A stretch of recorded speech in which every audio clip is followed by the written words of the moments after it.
Well, hello and good morning, everyone. I am David Teicher, Chief Content Officer here at Brand Innovators. I assure you I am a real human being, not a bot, despite my inability to sometimes select all the pictures with traffic lights in them.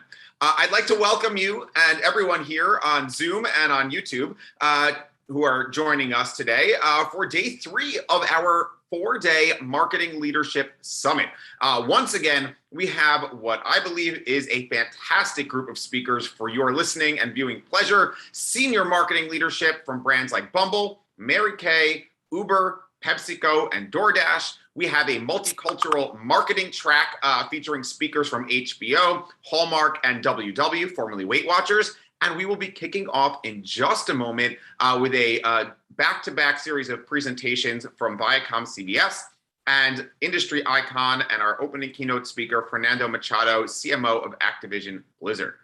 Quick reminder, if you are tweeting or posting along with any of the content on Twitter or LinkedIn, we use the hashtag BILivecast, so we certainly encourage all of these social chatter and conversations. We do allocate time at the tail end of most of our fireside chats and sessions for audience Q&A, so please get those questions in. We will try to get them to our speakers. We want to get to as many of those as possible. And if you missed any of the content from earlier this week, the last couple days, everything will be spliced and diced and uploaded to both our YouTube channel and the on-demand section of our website. So that will all be there in case you missed anything. With that, I am thrilled to turn it over to our guest MC for the day, Latoya Clemens Pollard, the ad sales director at Viacom CBS, who will be your host for the remainder of the day. So let's bring on Latoya.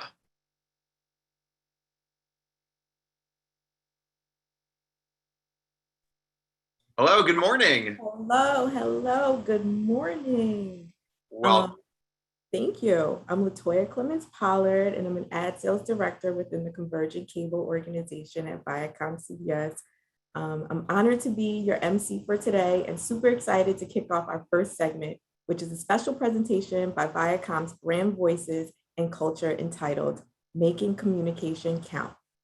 In this session, we'll explore Viacom's partnership with Extra for the 2021 VMAs and how the campaign was optimized to create a cultural moment that resonated with diverse audiences. Joining us now is Matthew Newcomb, a Senior Vice President of Integrated Marketing for Velocity, which is Viacom CBS's branded content studio. He oversees a team that architects and activates custom marketing campaigns for Viacom CBS, partners across all consumer touchpoints that disrupt culture and utilize our iconic IP.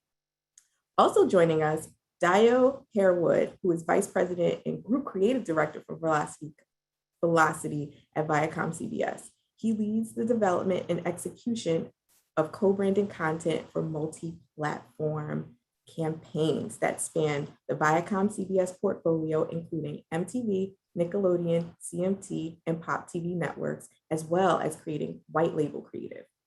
And finally, Leslie Waters is the Senior Associate Brand Manager for Mars Wrigley, who led the Extra and Viacom CBS VMA partnership. The 2021 activation leaned into Extra's Fresh Start campaign, including a collaboration with Troye Sivan that brought both fans and consumers along the journey of safely reemerging into live music. Leslie has helped maintain Extra as the #1 brand in the category, leading the work to revitalize the gun category during COVID, strategic partnerships, and media activations to drive scale and relevance. Fun fact, Leslie is a certified jazzercise instructor and avid traveler. Please welcome Matt, Dio, and Leslie. Hey everyone, good morning. I didn't know that about you, Leslie, after all this prep. Maybe that's how we'll conclude. Today's session for everyone is about culture and authenticity. And as Toya said, with me today are my peer in Velocity, Dio Harewood, who is our VP Group Creative Director and led our creative efforts and output for the Extra VMA campaign, as well as Leslie Waters, who Toya introduced, the Senior Associate Brand Manager and our incredible client partner, with whom we would not have been able to capture culture nor bring fans a big VMA music moment that both super served their passion of music and their interest in the gum category. And I know Toya quickly touched on this, but to ground everyone in the program details we're talking with you about today, we took inspiration from Extra's 2021 For When It's Time campaign, which launched in the spring of this past year and really focused on society's re-entry back into the world after a year of all of us in isolation. And in our extension of the campaign, we highlighted really the intertwined journey of musicians and fans as they headed back to live music. And our hero talent for their campaign were several. Music artist and queer icon Troye Sivan returning to live music and reigniting his connection to his domestic fans for the first time in over a year. Extra Gum, the reliable sidekick, and finally the shared fans of both, who were all culminating at a one-of-a-kind pre-VMA event courtesy of Extra Gum. This event served as the kickoff to our VMA campaign, which was then pulled through the weekend through original content and experiences across all consumer touchpoints, culminating in a big red carpet moment between Extra and Troye Sivan and a long-form piece of creative airing in the show. So our conversation today is going to utilize that campaign as the backdrop, but really be architected in 3 sections and takeaways that are applicable for all partners, advertisers, and the community here today. The first portion is about campaign development, including the approach to the briefing process, the shared marketing space we identified where each brand had an authentic role in targeting consumers, MTV, VMAs, as well as Extra Gum, and how we bridged entertainment to product and sales. Second section will be about creative criticals, the power of embracing change to create cultural resonance, and the importance of diversity in our storytelling. And then finally, authentic creative and how we arrived at it and it was achieved through this campaign. So we just wrapped the VMAs, feels like a lifetime ago, it was a month ago. We saw a number of partners this year, either launching campaigns, culminating campaigns, in some instances like Extra sort of optimizing campaigns. And Extra is really a partner who for years has collaborated with us on how the VMAs serves as a true punctuation point in their master communication plan for the year, co-creating something that complements their efforts, but also feels unique and timely to the VMAs. So Leslie, I'm going to start with you. Let's go way back May and talk about how you approach briefing us such that we would architect something that really became an intrinsic part of your campaign at this key time. Yeah, absolutely. Thank you so much, Matt. I think as we approach the briefing process in general, it's really important to understand what our strategic objective is going in. I think Extra as a brand is really laser focused on understanding our consumer, right?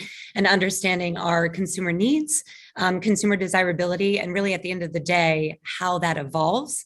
It's also really important for us, if I take a step back and I think about sort of the purpose of partnerships and collaborations, right? It's really about how do we make Extra culturally relevant, specifically in this case with the VMAs.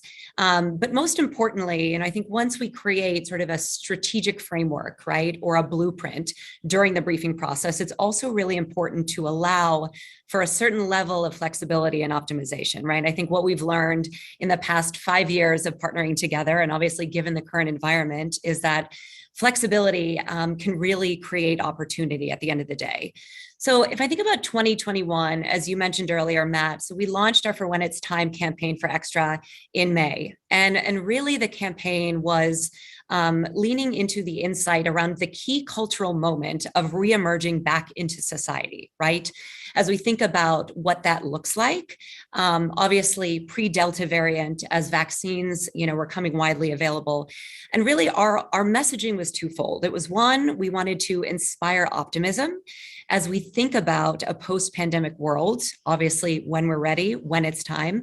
But the second piece is really around sharing the realities and the struggles of what we've all gone through over the past year. And so I would say, first and foremost, it was really creating that cultural resonance. The second piece is really making sure that our category, right, was at the forefront of that conversation. And I think as we think about our category and gum in particular, it enables consumers to feel confident, right? And so we wanted to make sure that gum specifically had a role in that conversation as far as the reemergence back into society. And so it was really important for us to, again, capitalize on that cultural moment and really highlight the benefits of our category as well.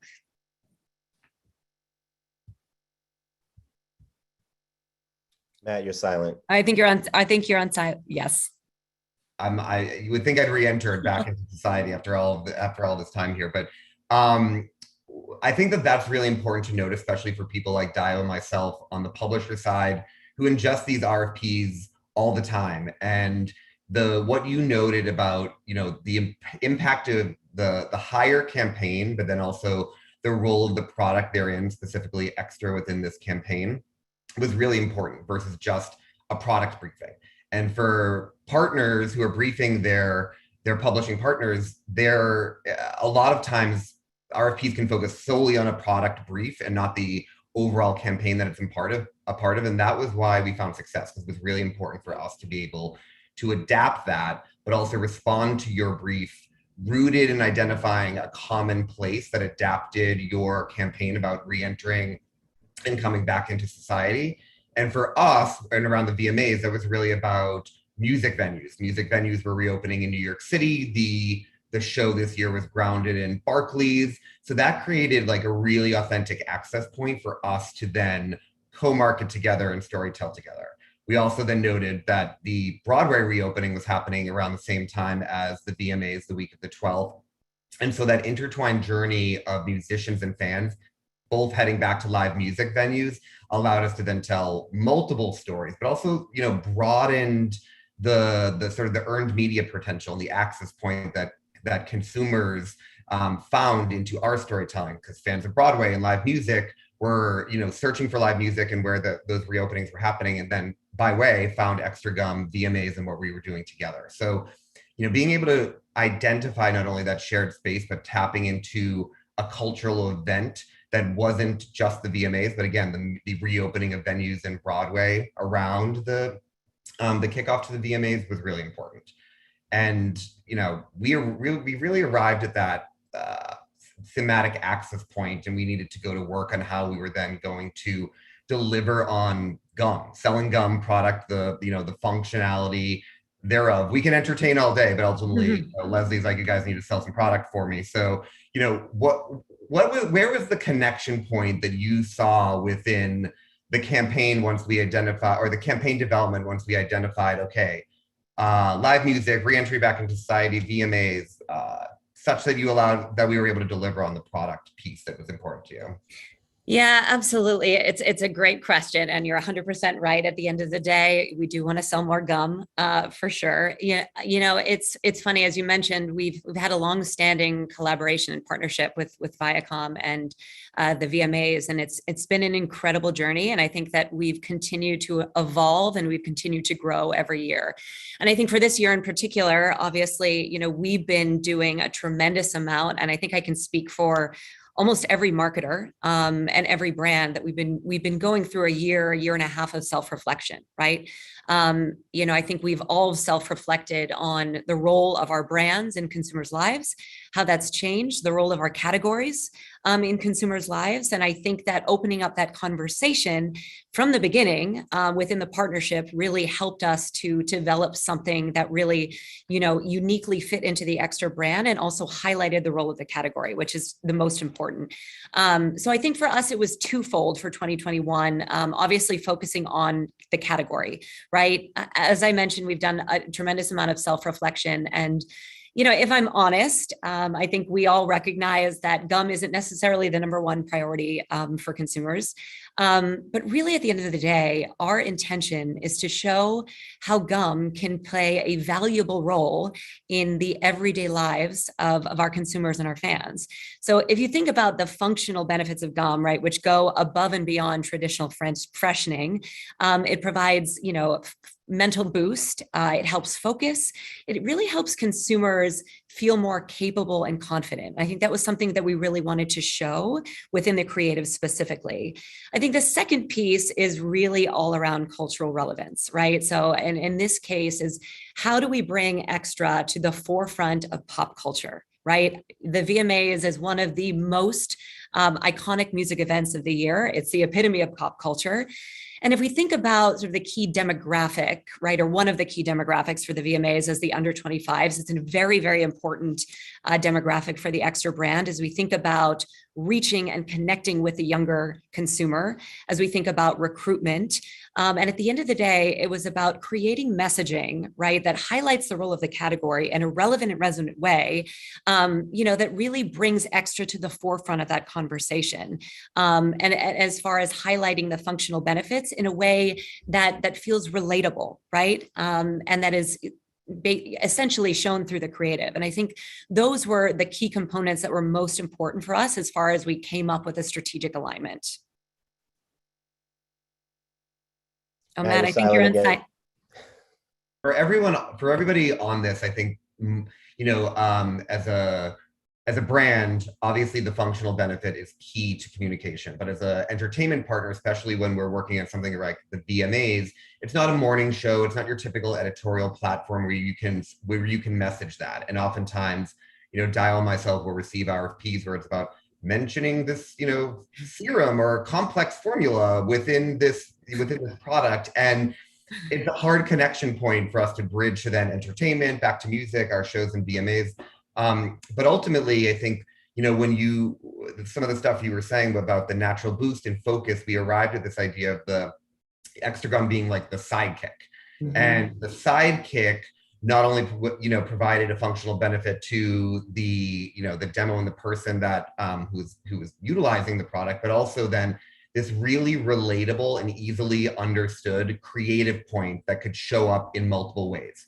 When you think about artists and you think about fans, it can be about pre-prep rituals before going into a big music event, waiting in line with your friends. Like there were a lot of moments where the sidekick could come to life. So that's where, for a tentpole like the VMAs, it was really critical to find like, what is that creative point that bridges the functional benefits you're trying to convey, but also can be relayed in an entertaining way. Mm-hmm. So Dio, we noodled on the sidekick for a while. Can you talk a little bit about that idea and how that really helped inform our creative approach, our ability to illustrate the product benefits, that type of stuff? Yeah, for sure. Well, I think, first of all, the great starting off point was that we have a great relationship with Leslie and her Extra team. So I think that we've already through the years had established through our experiences of having worked on VMA campaigns with her before, a little bit of trust, right? And so this was a different moment, as she was explaining, that everybody has taken a step back and they're kind of reevaluating their messaging and kind of where they stand with their audiences, where they stand with the people, their consumers, right?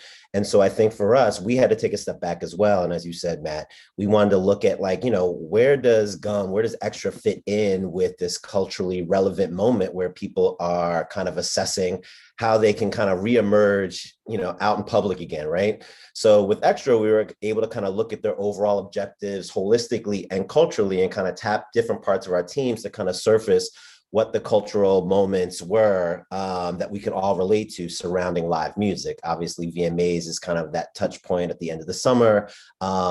Music venues were starting to open up, and that's kind of where we decided to kind of land and play.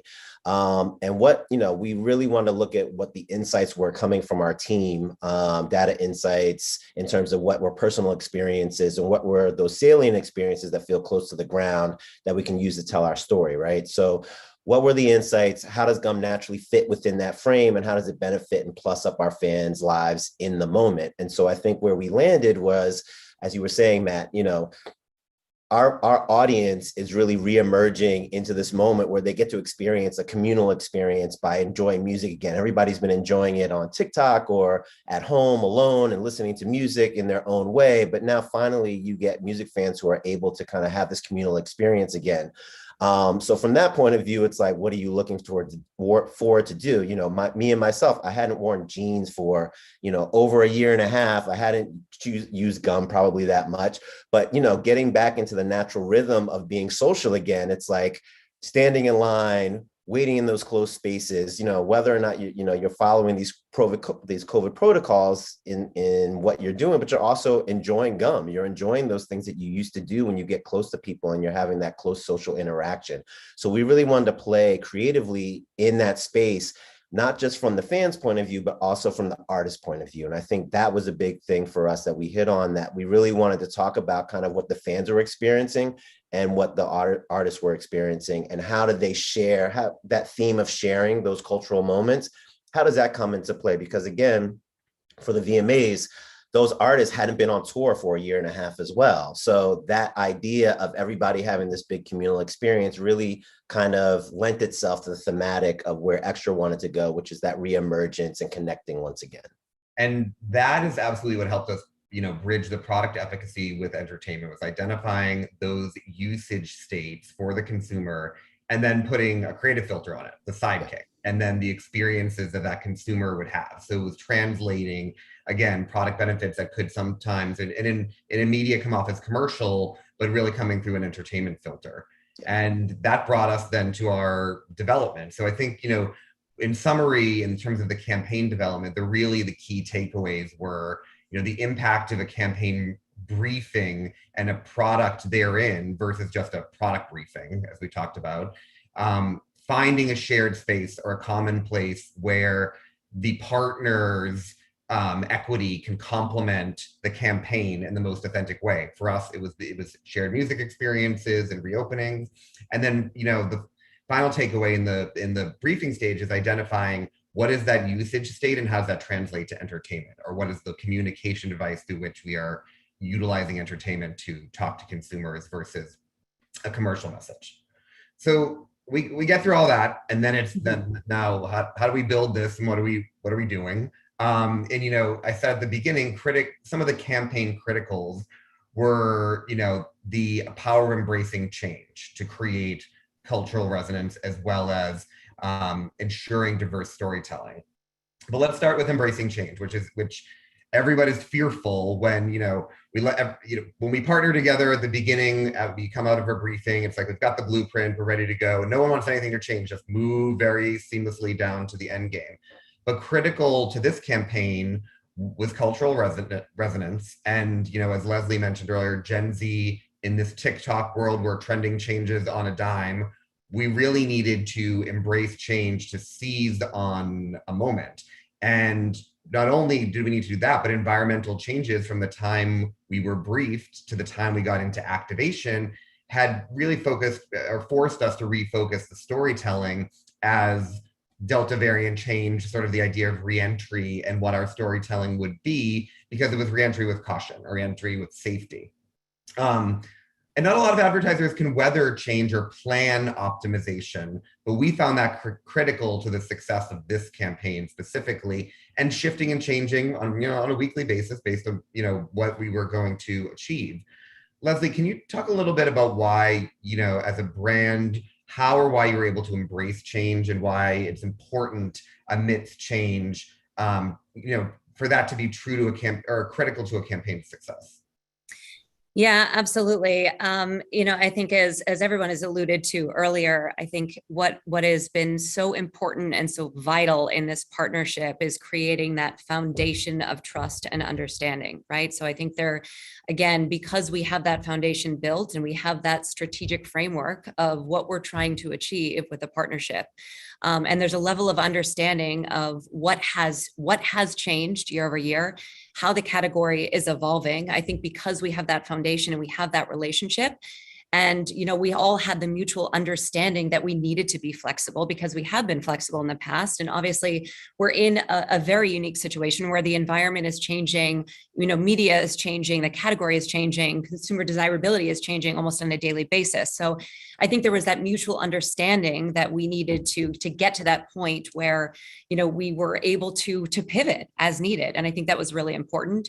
So I think that first and foremost, it's really having that strong foundation. I think the second piece of it is just ensuring that, all the creative work that we're producing and the decisions that we're making are really grounded and rooted in insights, right? And I think, Dio, you mentioned this earlier.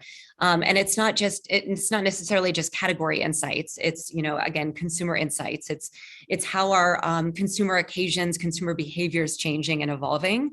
It's also how media is evolving, right? Because a very, very vital part of our partnership is the media amplification, right? And this obviously is one of the most iconic music events. And as you spoke to earlier, Matt, if you think about, the power of TikTok and social media, I think what we've been able to do over the past couple of years is really evolve with the, evolving dynamics of the media landscape as well, in collaboration with you all, your knowledge, obviously our fantastic agency partners, Mediacom and many others. I think we've been able to really understand where and how media is getting consumed, so that we're really ensuring that not only our creative is on point, right, as far as the changing environment and the changing, again, desirability from a consumer standpoint, but also that we are really meeting consumers where they are from a media perspective, where we're focusing on the right tactics.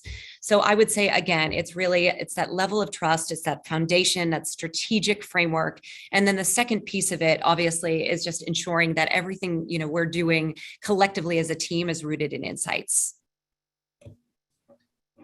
That's so helpful for this audience, I think, to hear, because as marketers, we go through multiple phases that are based on assumptions or risks or predictions. Mm-hmm. And from a sales and marketing point of view at Viacom CBS, we start from a place of a framework that, we think that this will work out this way, or we take bets and we come up with talent recommendations and a full framework to align on the sale, and then go into development, and all of those things, continue to change. So weathering that change is important.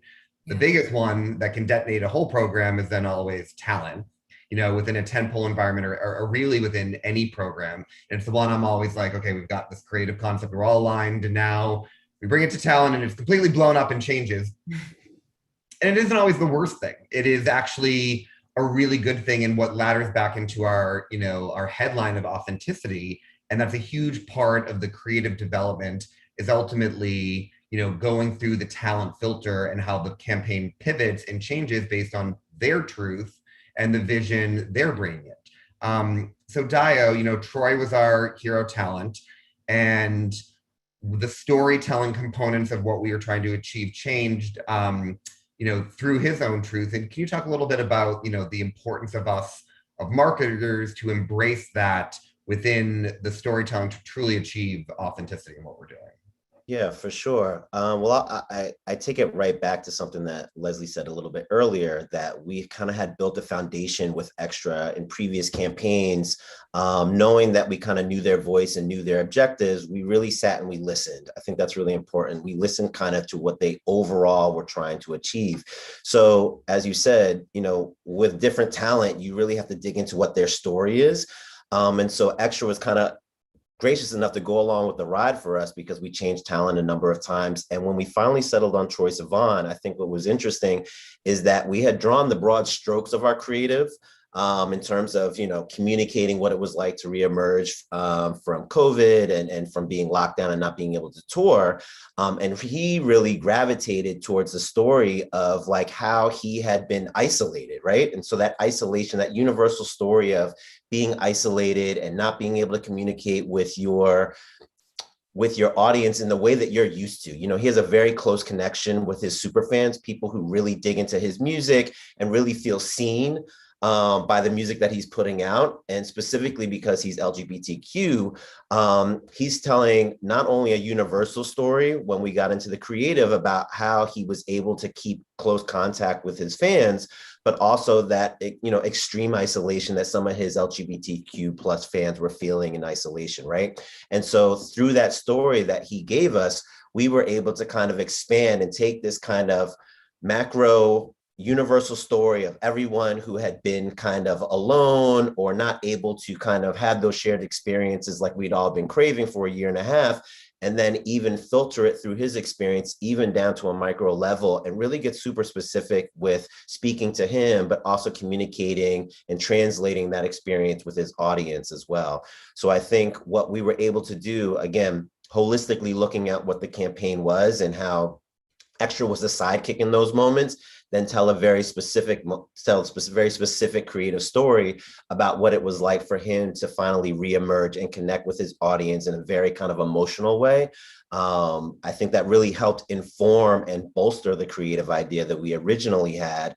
And so every step of the way, we were communicating with Extra, like, this isn't necessarily your cookie cutter pop artist. He has a very specific story to tell.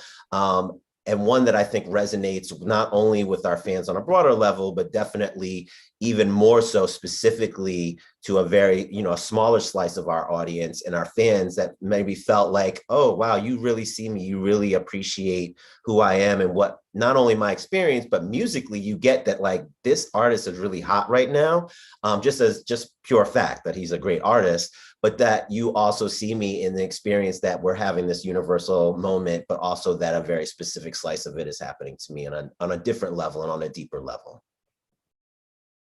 100%. And as we unpacked, Troy's story, what we found, and this goes back to the idea of sort of campaign change and optimization, is that the hit song that was on radio play was You, between Troy and Tate McRae. They'd actually never met. They had recorded it in different continents, and he was coming to the States, and by way of Extra, we were going to unite them actually for the first time ever at this big pre-VMA event, which then, became the start of this big cultural moment for us. Troy was coming, he's going to be at the VMAs, the Met Gala, but this big piece of the kickoff was then this reentry back into society, because we waited and sort of optimized closer and closer to the event, landed in on Troy, uncovered, pieces of his truth and storytelling that we wanted. And part of that was like, he's never met Tate, so let's unite them, which we did around the event, to incredible success. And I think that, the key takeaway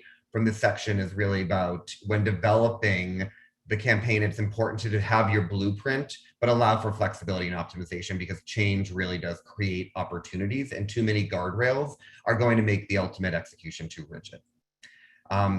And in execution, what was also, a campaign critical, and this is sort of a bridge into section 2 and 3, the campaign critical was making sure that we were truly grounded in diverse storytelling that was absolutely authentic to that community, which had, both an external and internal approach. But, diversity for Extra as a brand was hugely important to Leslie. So, do you want to speak a little bit about, the critical of that within your overall brand ethos, but also in the campaign that we developed together? Yeah, absolutely. I think at the end of the day, diversity is really table stakes for most brands, right? It also, I think, can be a very, I don't want to say tense topic, but I know that diversity has come to light in a big way from a society standpoint. I think when I take a step back and I think about what Extra's vision and focus and voice, I would say, around diversity is really around the inclusion piece of it. And it's all about how we authentically connect with our wide consumer base. I think that's most important at the end of the day. I think we try to look at diversity from a variety of angles. And what I will say, to give props to both of my partners joining me today, is that what I think is so special about this partnership is that you guys continue to push us every year, which is just a really wonderful thing. And, as I think about as a brand, I think we're always trying to push the boundaries. We're always trying to think outside the box, but that can be scary and that can be daunting, right? And I think, again, when you have a team that has that level of trust and collaboration, I think you end up getting to a place that can be, and in this case was really beautiful. If I think about Troy, and obviously we looked at a very diverse artist candidate pool, I think Troy, in a lot of ways, just felt like the right fit. He felt like the right fit from a brand perspective. Not only does he have close ties to the LGBTQ plus community as we think about diversity, he also has a very diverse fan base. And I like to say he is authentically and unapologetically himself. So I had the absolute privilege of seeing him perform live in person and also working with him virtually. And there is just such a level of authenticity that he brings that is so relatable to his fans. I mean, I remember just even watching him through a screen, and you just felt his charisma, and you felt his emotion. And to your point, Dio, I think his story helped to evolve our overall creative in such a phenomenal way. And I think what came to light, to your point, is as we think about what everyone has gone through from a society standpoint over the past year, there have been, quite a few groups that have been, very, very heavily impacted by COVID. The LGBTQ plus community specifically in terms of isolation. And, I think through the creative and through working with Troy, fans were, as to your point, Dio, even, specific groups of fans, but really everybody was able to see themselves through this shared story and this shared vision, which was just so powerful. And I think it created, again, that sort of that intersection, that created connection as we created the story together between fans and artists. And I think you just felt that so much from Troy. And there was such a connection back to how we think about Extra from an authenticity standpoint, and how, it's really all about self-expression and being your authentic self, right? That's what we try to promote as a brand. And I think that came to life in just such a vibrant way. And it was absolutely evident in the creative output, but also as important, and we're talking about some of the insights that we used as well as talent filters to arrive at Troy and ultimately our creative, but as equally important was the creative input and the approach to the creative that we took in making sure that diverse voices authenticated the creative execution. Dio, you were critical in sort of the management and execution of getting to our output and making sure that creative input was heard in a meaningful way. Can you talk a little bit about the approach we took, as well as how that sort of established a process for Velocity moving forward? Yeah, for sure. I think that we felt very comfortable in our relationship with Leslie and Extra, that we had the right instincts. We would present to them this idea, and once Troy came on board, we felt like, oh, cool, this is an interesting angle and side of the story that we can tell. I think another reason why we felt pretty confident that we could tell that story is because we really at Velocity try to eliminate the gap between our audiences and our creative team, right? So we really want to be as close to the ground in terms of people who are music fans, people who are experiencing culture all over the place, not just in New York City, but everywhere, so that we feel like we have at least as close as possible a authentic reflection of what is happening in music, what is happening in pop culture, represented on our team. So when we came to Leslie and said, hey, like, we think this is the way in for Troy, we were able to take this RFP back and really talk to our team members on the creative team and say, okay, cool, like, who's really into Troy and what's going on when you listen to Troy and his lyrics, and how do you feel about, him being a part of this Extra campaign? And, we had several people on our team that kind of raised their hands, like, we wanted to get in on this and we really want to be a part of this creative. And so not just from an LGBTQ plus point of view, but from an even more specific point of view of being a true fan of Troy, we were able to kind of tap the idea and the aesthetic of what his fans are like, because we had fans on our team. So we were able to tell a story that felt like we were reflecting what his fans really were feeling in that moment, and what it would feel like to communicate and translate that experience of being able to connect with him live during the VMAs for the show. And then how does Extra play a part in that? And so we felt pretty confident that we taken those anecdotal experiences along with those insights, that we would be able to tell an authentic story for his fans, but also kind of, broadening it up to a universal experience at the same time. So it was a dual purpose experience and a dual purpose approach to the creative that we took. And I will say just in general that when we're talking to marketers, I think the biggest thing is that you want to be able to translate your message in an authentic way, right? And so I think at the end of the day, having people on your team that are having these real experiences contribute to the creative is key and critical, because again, as we were talking about diversity, you can always throw up somebody on screen and say, hey, we definitely hit this in a tokenized way. But I think that having people represented throughout the creative process, all the way down to the director and the people who are actually executing this for the production company point of view, I think really helps kind of solidify all the way down to the casting, through to the person who's directing and who's producing, to say like, this feels real, this feels like the moment, and this feels like a real show, and this feels like how it would actually feel if we were to go see Troy live. I think the final takeaway for that is also making sure that that process is not targeted, but it's also something that people are invited into. Yes.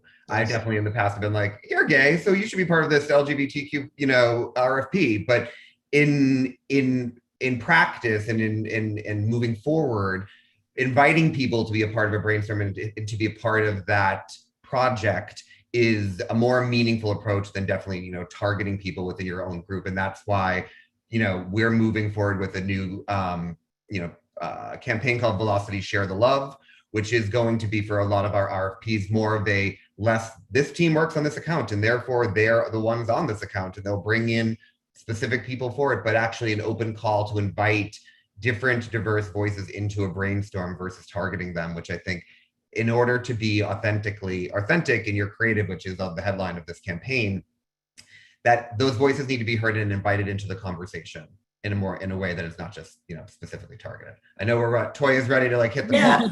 No, it's just because I work with you guys, I'm so excited to see the Share the Love come to fruition. Yeah. And inclusive storytelling is super important right now, and it's so nice to see that Extra is all in as a brand. Well, thank you all. Thank you so much. This session was awesome, but it's time to move on. Thank you, Toya. Thank you all so much. Thank you, Toya. No problem. Appreciate it. All right. So thanks again, and let's jump into the next session. Fernando Machado is a global marketer with a passion for growing brands and businesses. With more than 120 Lions in Cannes, 16 Yellow Pencil Awards, 1 Grandy and 2 Grand Effies in North America, Fernando is known for pushing the creative boundaries to drive business growth. Currently, as global CMO at Burger King, Fernando's focus is infusing the brand with purpose, modernizing the design, and inspiring the organization around brand development. Welcome, Fernando.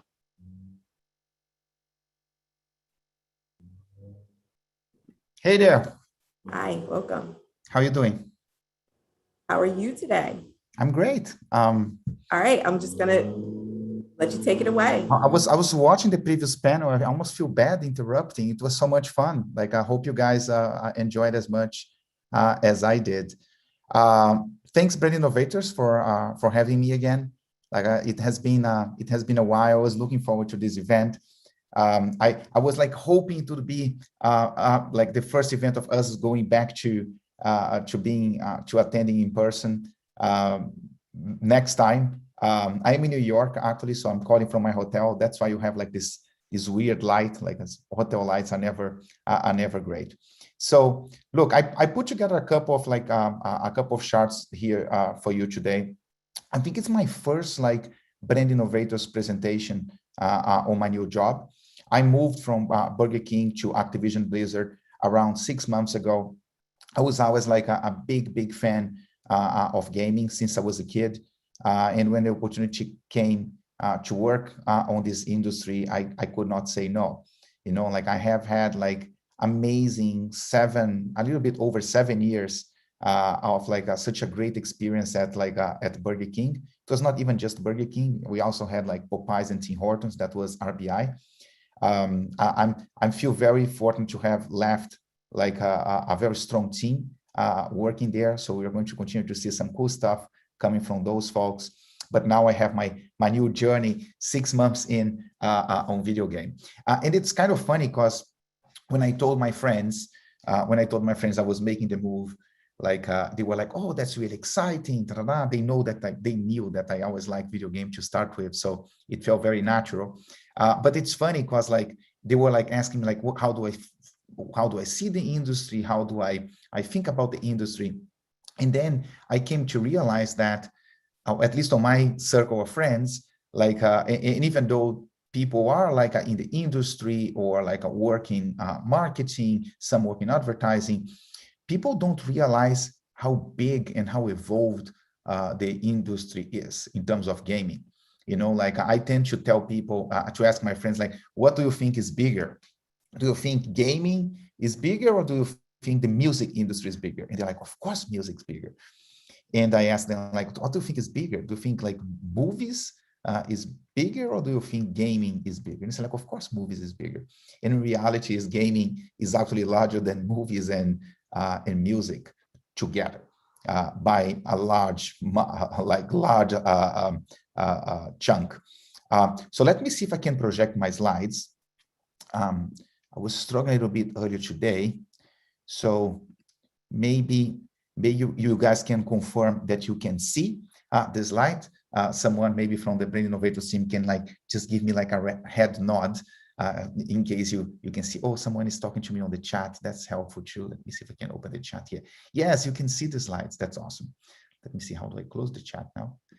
Yeah, I did. Cool. So gaming is bigger than you think. And let me see if I can pass the slide. Yes, well, I mean, I will show you some videos that will have a little bit of violence, a little bit of blood. I hope that we don't have too many people faint of heart in here. Intro I already did. This is what I was talking about.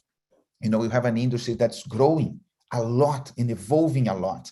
And I think that most people don't even realize that that's the case. So I will, this presentation has kind of like two parts. I will talk a little bit about the industry to kind of like kill some misconceptions around gaming, which I thought would be helpful for you guys.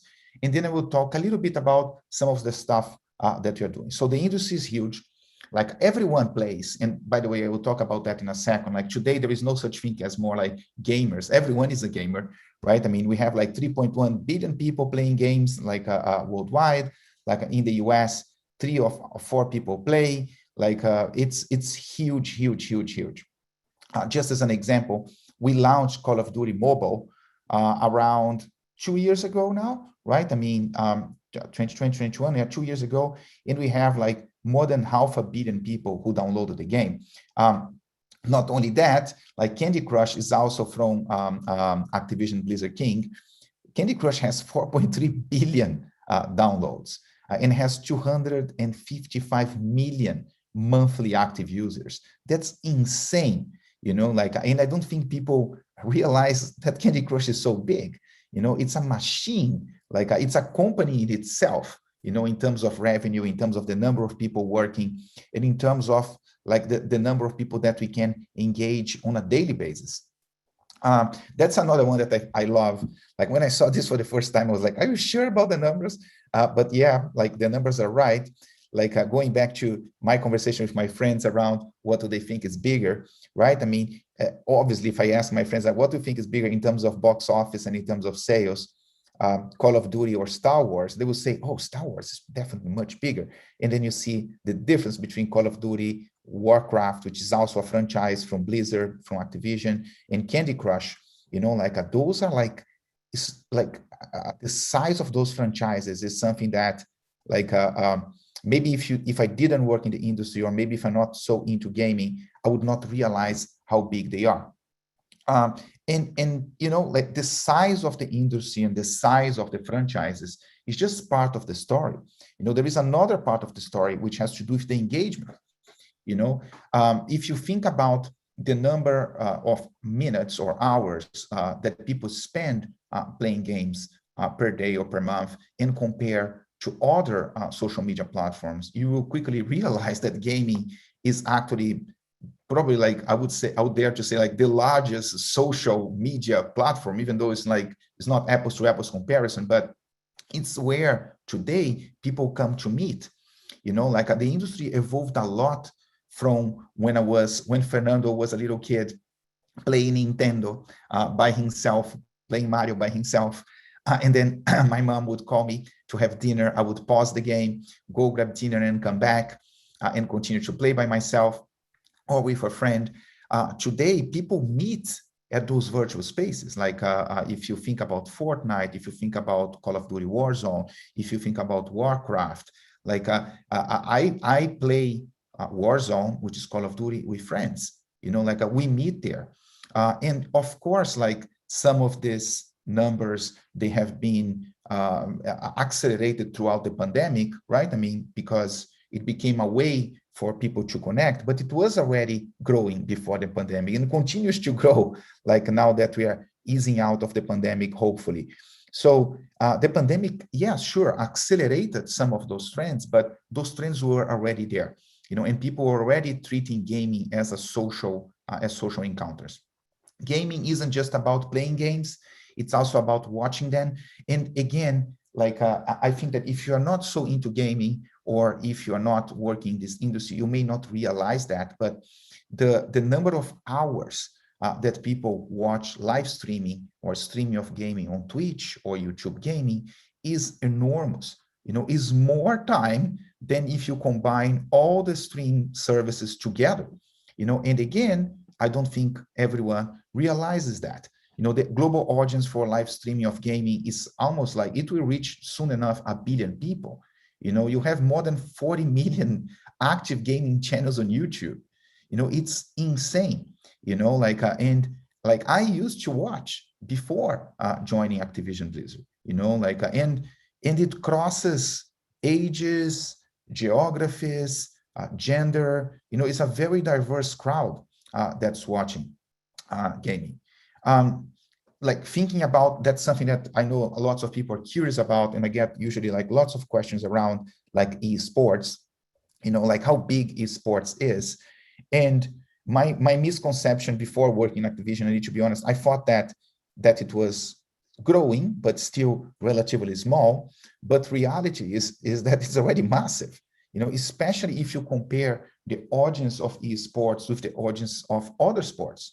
So it is going to still grow a lot, right? I mean, if you think about the number of hours of streaming, of people watching, if you think about the number of people that play the game, if you think about how many of these games are social, and some people are becoming real celebrities in terms of being influencers in gaming, having 34 million as an audience in 2019 already makes gaming in the US larger than Formula One, larger than MLS, catching up with NHL, but soon enough, it will surpass most of this, if not all of this, because it's really like the future. So there is an opportunity there too. And by the way, if you look at specific age brackets, and especially Gen Z, you see that gaming becomes even more relevant.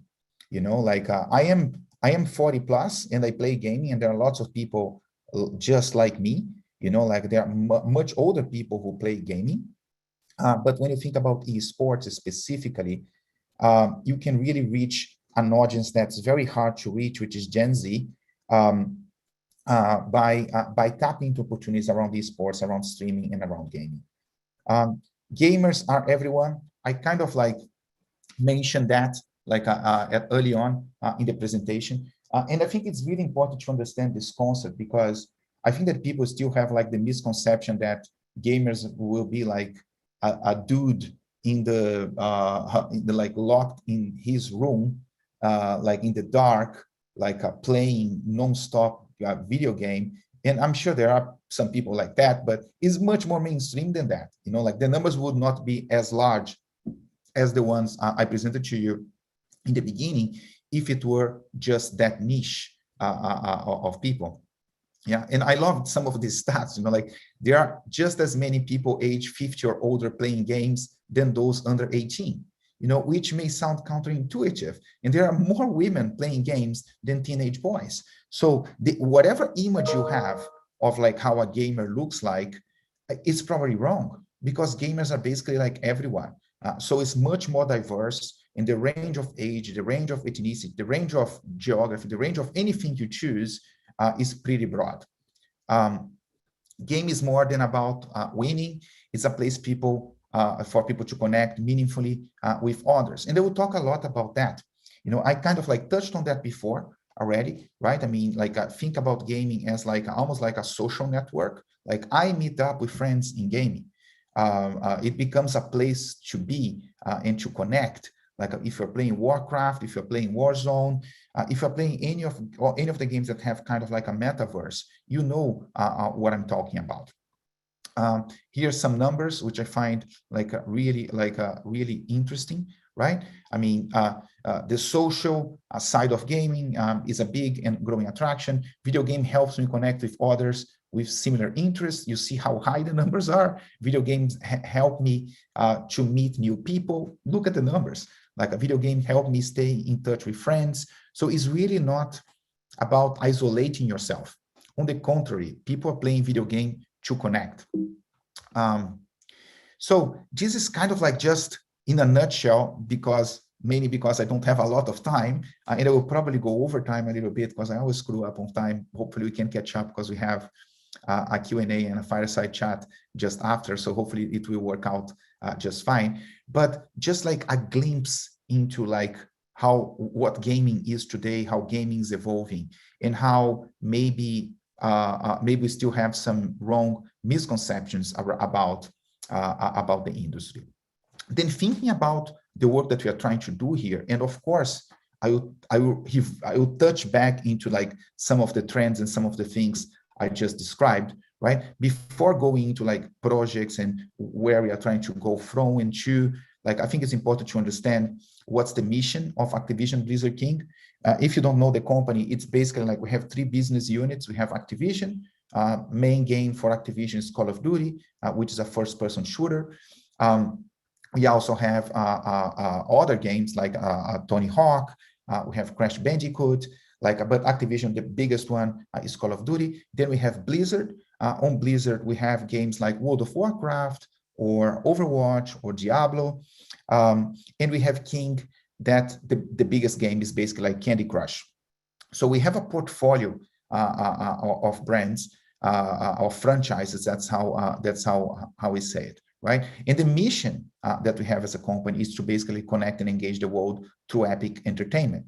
You know, so it goes back to what gaming is becoming. You know, is connecting and engaging the world.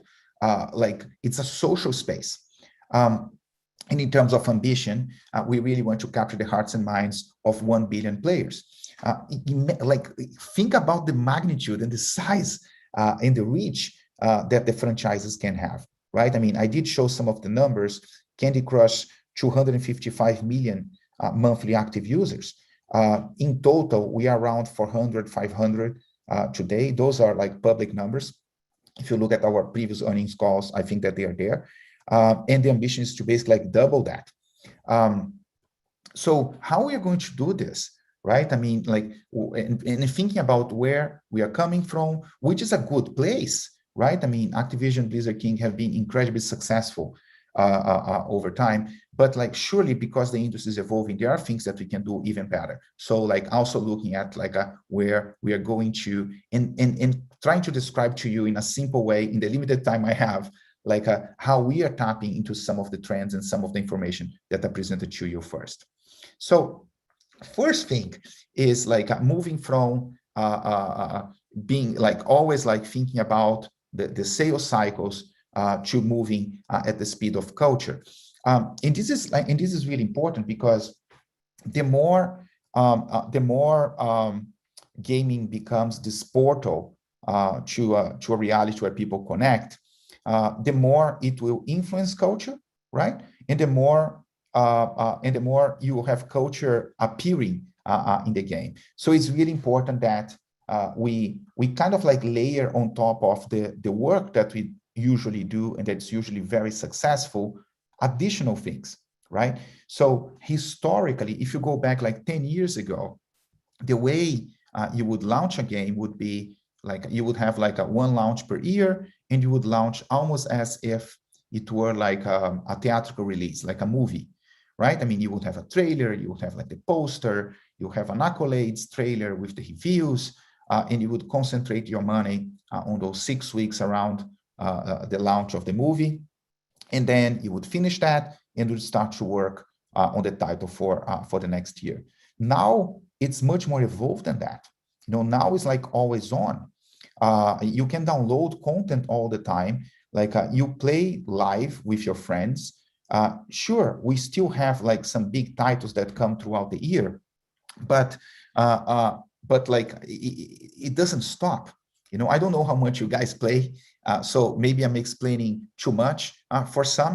But for instance, Call of Duty, right? Call of Duty has two pillars or two ways that you can play. You can play Warzone, which is our free-to-play, which is basically like a battle royale game where you parachute, 150 people parachute on this island, and then this battle royale, the last one that survives wins, or the last team that survives, the last squad that survives wins. And people go and play and play again and play again and play again. It's just fun. And then we have the premium title, which in this year is called Call of Duty Vanguard, which usually has a story mode where you play a story. It's like watching a movie. Like my wife doesn't like playing Call of Duty, but she loves watching because it's really like watching a movie unfold in front of you. And then you have zombie mode, and then you have multiplayer mode. You have like lots of things that come in that title.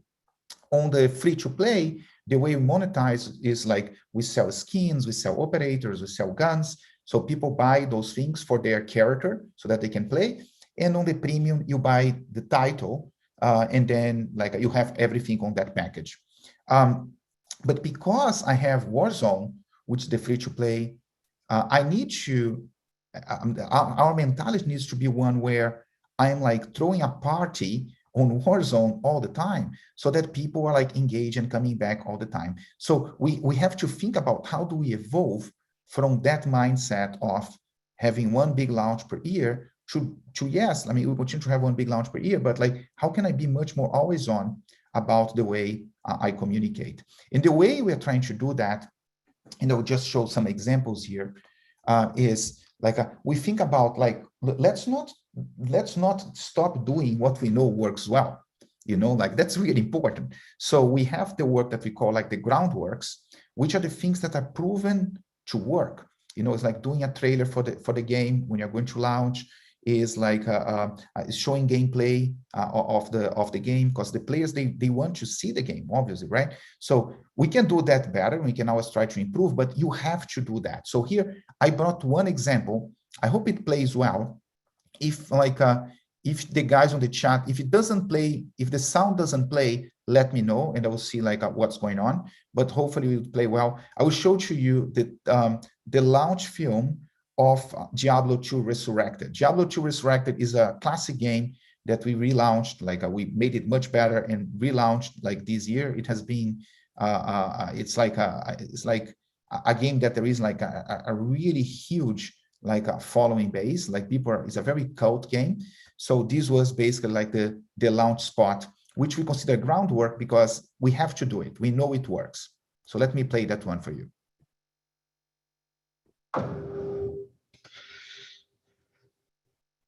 Forgive me, brother, for I have never sinned. Then why do you seek forgiveness? Because I am overcome with temptation. I want to sin. I need to sin.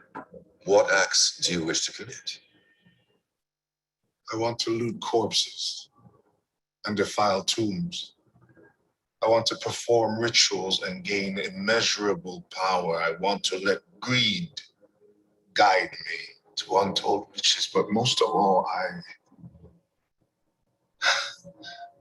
want to bathe in the blood of demons. And why do you wish to do these things? There are signs of a second coming. I wasn't here for the first, but Diablo will be resurrected, and I want to face him. Doing evil against evil is not a sin. It's righteous. So I should. Go. Give in to your temptation.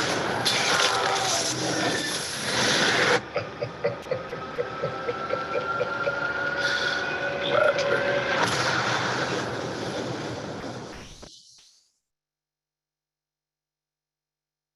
So a very, very successful product with a campaign that does the groundwork really well. Now think about Fireworks. Fireworks is like okay, cool. Like you cover your base, you're doing the right things, you're doing the things you know work well.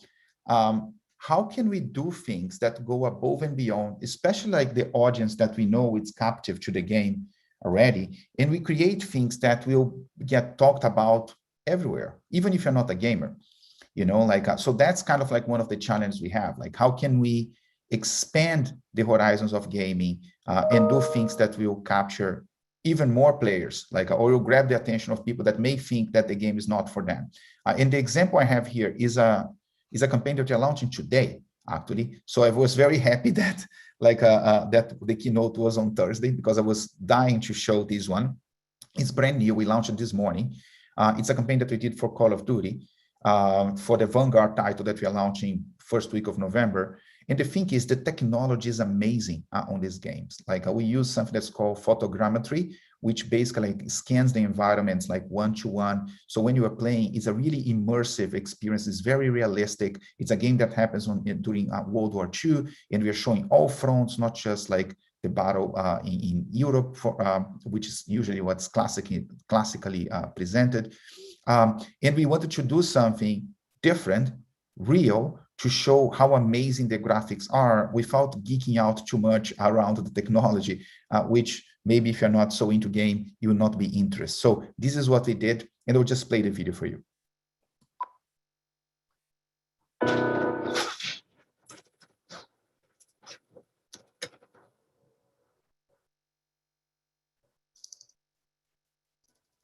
In all the years that I've been covering conflict zones, I was in Afghanistan, Syria, and Iraq.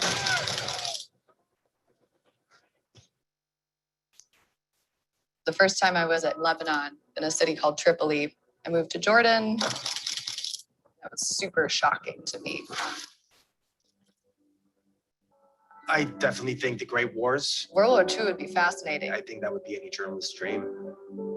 We've created a virtual camera. It's like a portal into the game engine. Not only does it transcend them into the game engine, but back in time, as if they were a photographer there in the period. Camera. Thank you.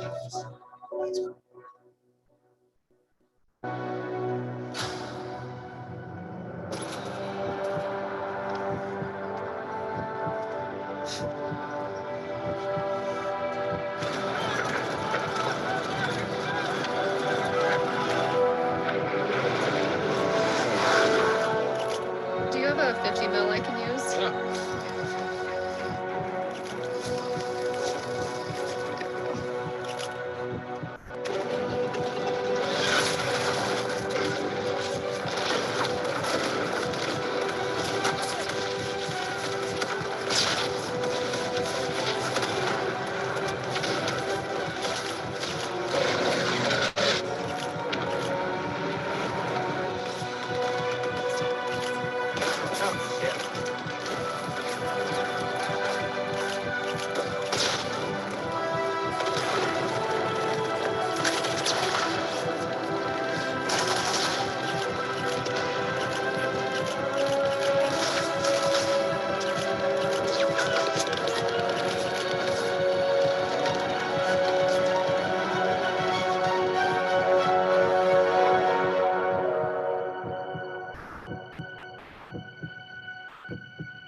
I felt like they were situations that I would normally capture.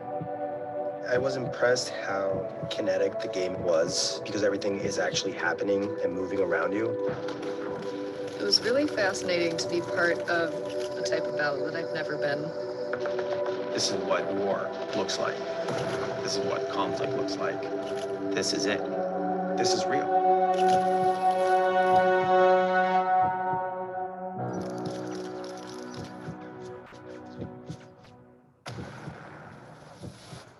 So I need to be honest with you. I really love this campaign. It's kind of like one of the reasons why I was so excited about coming and working on gaming. You know, like you can blend technology, entertainment, and if you add a layer of creativity, you can do things that are like really amazing. And in this case, we are actually auctioning like the images.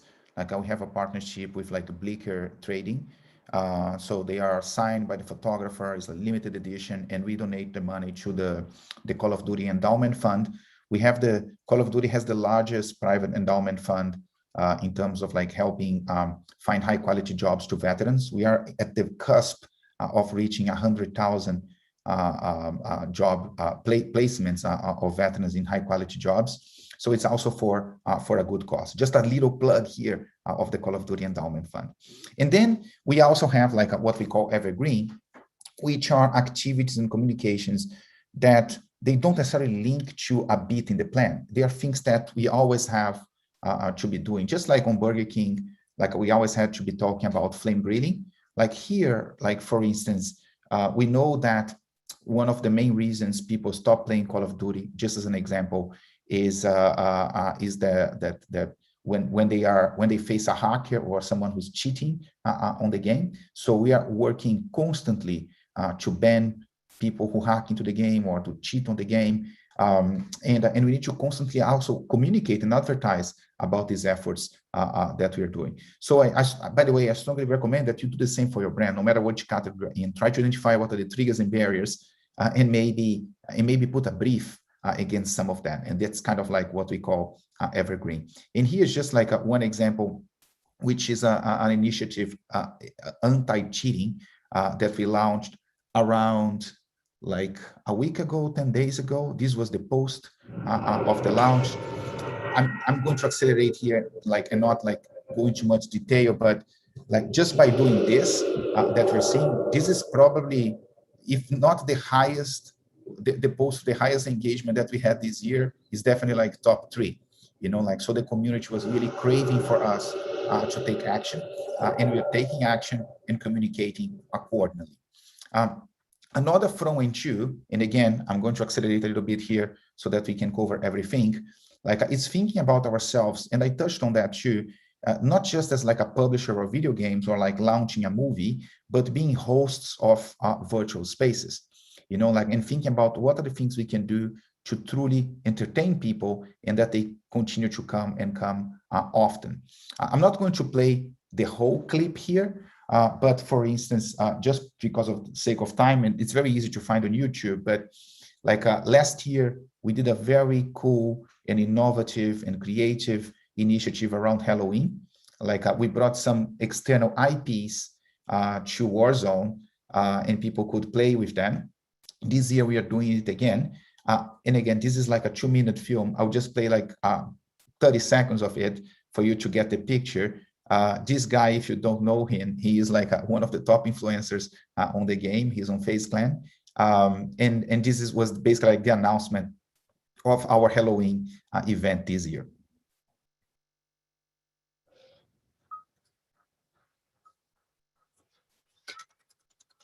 Got him.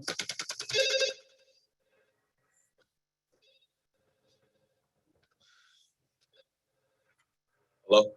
What's your favorite place to drop? I think you got the wrong number, dude. I said, what's your favorite place to drop? Superstore? Really? Then why are you in Graveyard right now? Who is this? The question isn't who am I? The question is, where am I?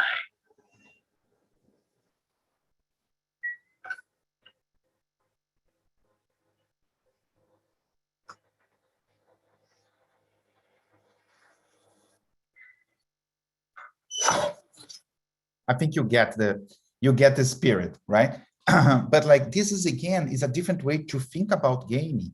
Like it's not just like launching a box once a year. Like it's like we have to constantly entertain people and bring people, give a reason for people to come and play all the time. Escape from community and a portal into the community. I love this. This is a quote from the New York Times. Like at first we play video games because we were friends. Now we are friends because we played video games. Like which is so true. You know, it's exactly the way I feel about it as a consumer. And game is no longer viewed as escape from community, as a portal into it. So it's very different than the way it was before and the way it was perceived before. To the point that this year we launched, and this is ongoing in the US at the moment. We have a Candy Crush competition. You know what I mean? And again, Candy Crush is the typical game that people play by themselves. So when we organize a competition, we are bringing people together, and we did that in a very like TikTok, very social media type of way. You know, we have Khloe Kardashian as the host of the competition. We have the different states competing. We invited Doja Cat to participate. You can see Gronk is also part of that. We have like lots of influencers participating. The finale is coming end of this month. So like soon enough, we will see who is the best crusher in America.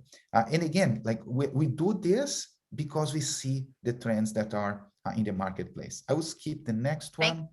And then this is the last point, which I think is really cool, is to think about game as a channel, not just game as a product. You know, if you think about the number of people that come and play every day, that play every month, you can really, and the fact that I can basically like tailor content to them, thinking about gaming as a channel is something that can be really powerful. I have one example of that, and I'm not going to play the video, I'll just explain. But we were launching Call of Duty Vanguard, which is the premium game from Call of Duty. And we have Warzone, which is the free-to-play, which has a massive audience. When you win, it's a battle royale game, so it's 150 people go in, one person survives. Usually when you die, you continue to watch to see who is going to win. And when you win, a helicopter comes and rescues you, you know, and that's the ending of that game. And everyone is watching the winner, especially if it's a streamer. I mean, he's streaming or she's streaming the victory. So a large audience. So what we did was we took one of the characters of the game that we haven't launched yet.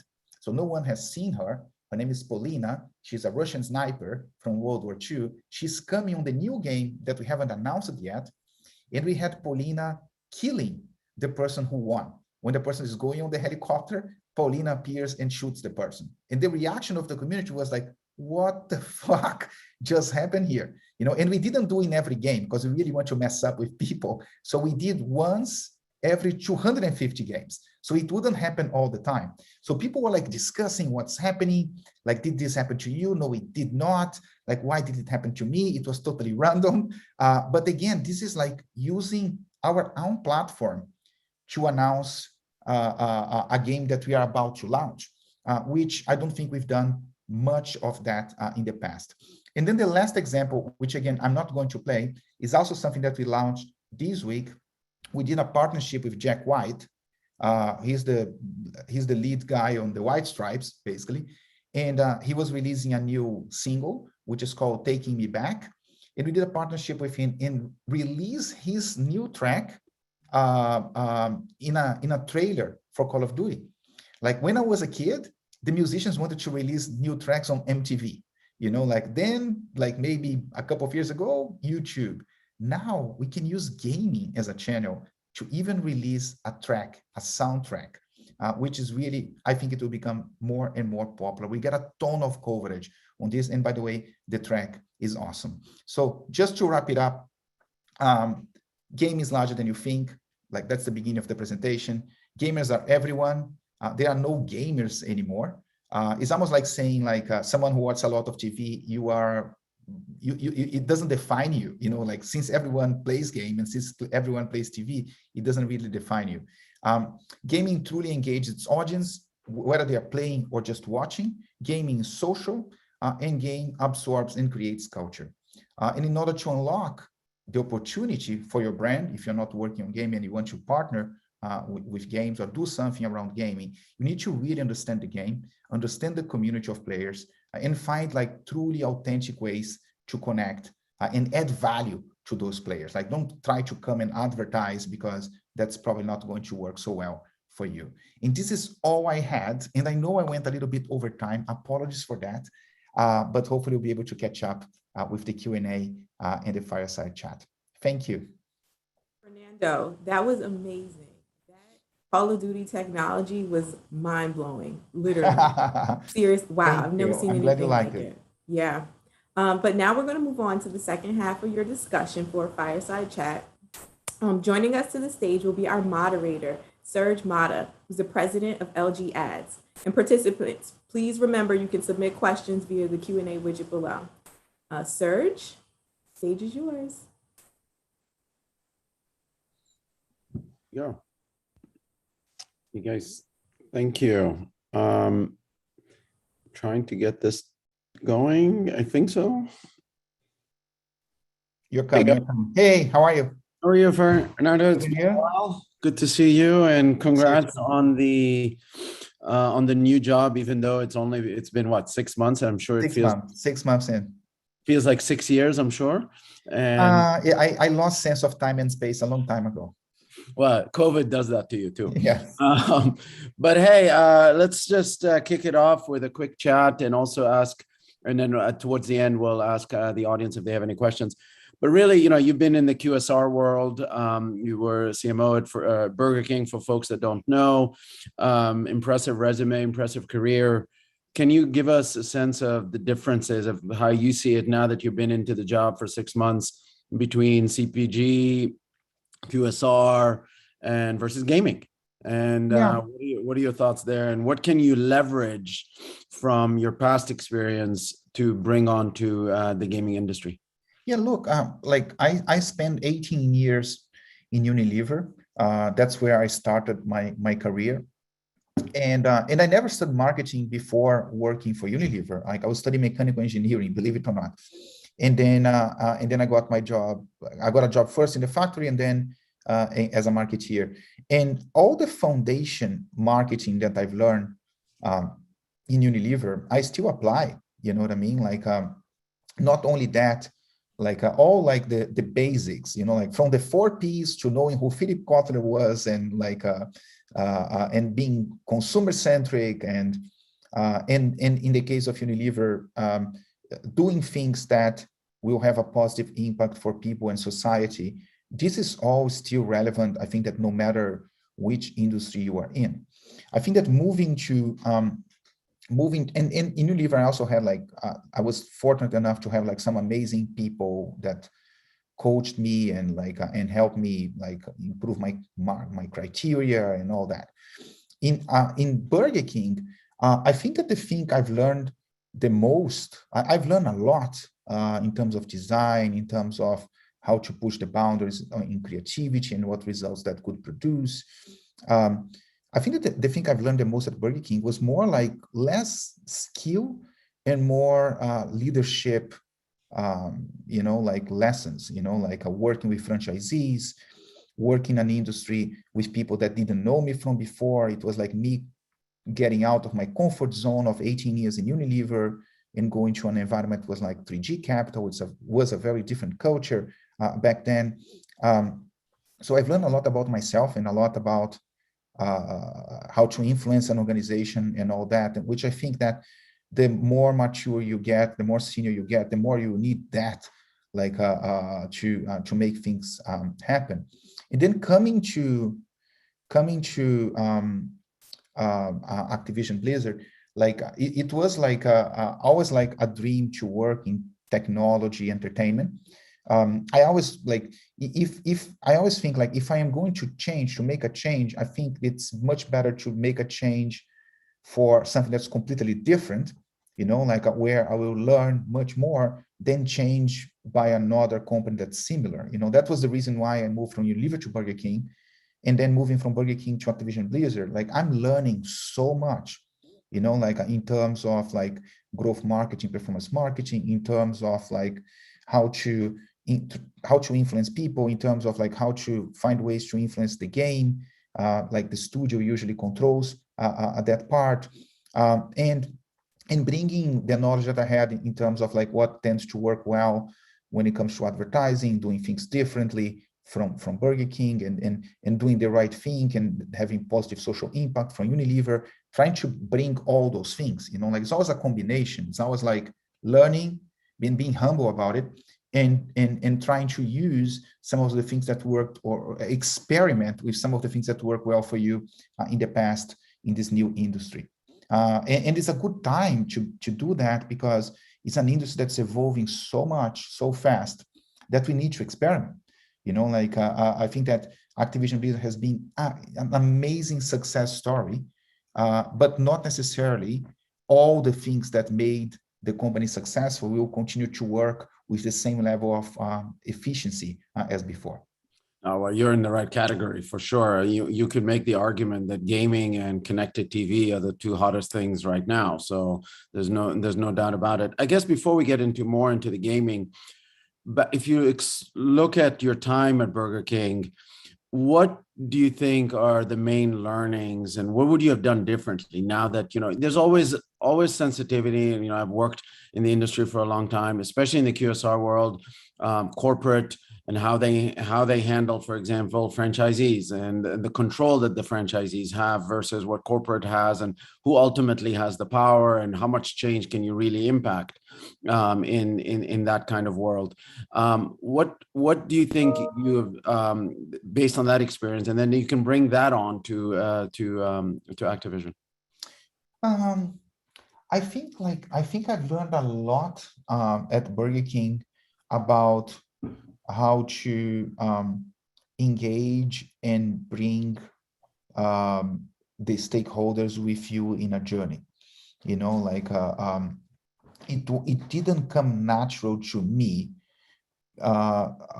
coming into Burger King, because at Unilever everything was very well defined in terms of you were responsible for this, the other department is responsible for that, and the other. So you just do your job and you try to do as best as you can, and then the other department takes it and do their job the best they can, and it moves on. At Burger King, it was you really need to bring people along in that process. And by the way, in Unilever too, I just didn't do it as well because it was not like a requirement. You know what I'm saying? So coming into Activision, to me, it's obvious that they have been so successful, and and they're such a talented pool of people that I need to be super humble about the fact that I'm new to the industry, and that I have a lot to learn, and that's one of the reasons why I came, by the way, and bring people along on the eventual experiments and adjustments that I want to try. I think that's kind of one of the key things, and one of the things I probably spend most of my time. It's funny because people think oh, you guys do these crazy ideas and fun stuff and cool things, and they think that I spend most of my time doing that. But actually, I spend most of my time finding talent, nurturing talent, convincing people, setting a vision, and bringing people together, and building bridges between departments. The day-to-day is actually very different than what some people think it is. It's still a cool job, don't get me wrong. No, it's fun. I can't complain. I still pinch myself thinking that I work with video games. Right. I guess, you've only been here, you've been there for 6 months. I bet you if I asked you the same question a year and a half from now, it probably will be different. But can you give us some pointers of somebody if there are brands out there that are trying to get into the gaming space, what are the do's and the don'ts from a best practices that you would want to you would advise them to do? Yeah, I see so much opportunity. We were trying to do that with Burger King and Popeyes. Historically, way before my time, Burger King already played around gaming. They had, I think in 2009, the best sold game of the year for Xbox in terms of units sold with the Kings games. That was a project from Crispin Porter back then. And I think that the key thing to me is you need to really understand the game and the community of players. Don't assume anything. You need to have people in the team that play the game, for years, and they know what is right, what's wrong, and they know how people are going to feel if you do certain things. No one who is playing a game is desperately waiting to see your ad, or to see your brand. That's not the reason why they are there. So if you come as an interruption without adding value to those players in a way that is meaningful to them, it will probably have the opposite effect of the one you are looking for. I think that maybe some people who don't play the game may find it cool and like, oh, how cool this brand doing gaming stuff. They are younger and this and that. But for the player, like they will crucify you, you know, like if you. And they're vocal. They're very vocal. They are, like, yeah, they are. They're very vocal in social, like Reddit, Twitter, you know, like, so I strongly recommend that you understand the game inside and out, and that like you find a way that will add value to the player, and then you'll be welcome to that party. Well, I have to tell you, having 3 kids, 2 of them being teenagers, Call of Duty is being used here way too many times, too much, to be honest. And I tell you, Vanguard is, I didn't know how to say it other than wow. So it really, really is amazing. The footage it's just incredible. It really is incredible. You feel like you feel like you're there. But it speaks for the talent that we have in the studios, you know, like it's really, really amazing. Like I have meetings where we are discussing like what's coming next year or even beyond. And it's just like, if you like the space, which I love, like, it's like, oh my God, like it's amazing, you know, like the caliber of people that work in the studios, in the product team is like, it's not an accident that it looks so great. No, and I have to tell you, like, I'm originally from the Middle East, and you know, there was this footage even in the video that was previously here where it said in Lebanon and in the city of Tripoli and then moving to Jordan. These are, if you look at the footage, it is real. It is it's not just animated, made up stuff. It looks like you're there, and having been there myself and been born and raised there, it's not it's reality. That's it's so impressive about it. It's blurring the lines, right? Yeah, no, exactly. So what do you think is next for gaming? If you were to think out 2 to 3 years from now, where does this industry go? It's a good question. I think that I think it will continue to evolve in some of the vectors that we are seeing now, because I think there is so much still like potential for maximization of some of that, you know, like I think it will become even more social. I think it will become even more broad. I think that brands will understand even more that they are like an always-on platform, and they need to make great engaging things happen live for people to be coming back. It's like, imagine like, I don't know if you watched that movie, like Ready Player One, you know, like it's kind of like that, you know, I see it become even more mainstream. I see mobile growing a lot. You know, like I grew up in Brazil. Not everyone in Brazil can afford a PlayStation 5 or a PC to play, but everyone has a cell phone and a smartphone. So that will also, I think, grow a lot in terms of becoming an even bigger platform for people to play. Not just because it's easy and you can play everywhere, but also because it demolishes one of the key barriers for people, which is not having a console or a PC. People who play World of Warcraft or play Call of Duty on a PC, it's a pimped PC. It's like it's not cheap, you know. Like so, if you can play on a phone that you already have, that becomes much more accessible. So I see that growing a lot, propelled by developing emerging markets like Brazil, like India, like China. So 2-3 years, I think it'll be even bigger. You know, like it's a massive global opportunity for sure. I guess selfishly, and before we open it up to some questions, I just want to be considerate of everyone's time.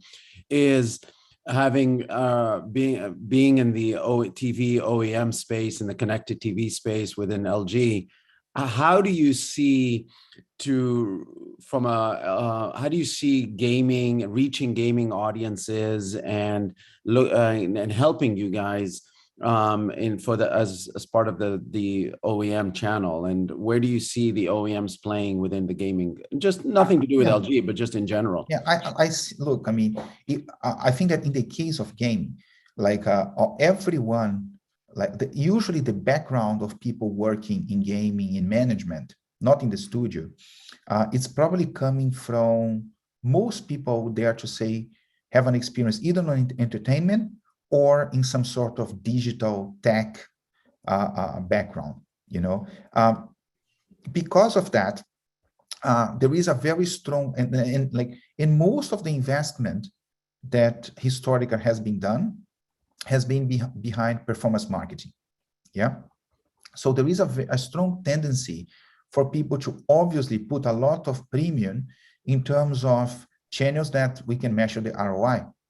You know, like in even more so than on my life at CPG, or even more so than my life on QSR. Because of like the previous experience that people have. My boss comes from Google, you know, like, so he knows the value of that. So for me is like, we lean into that very strongly because it's a much better and more efficient way to see what we're getting for the investment we are making. You know, like it's much easier to track, especially in the case of gaming, because we control most of the channels. If not, we're very close. So that's kind of like how I see it. Yeah, and it fits perfectly, especially with the global footprint, right? So Yeah. when you look at these big OEMs like LG, Samsung, and others, you know, the stat out there is 1 in every 2 TVs bought globally is either an LG or Samsung. So the fact that is, you know, if you're going and expanding in India and Brazil and others, this fits perfectly.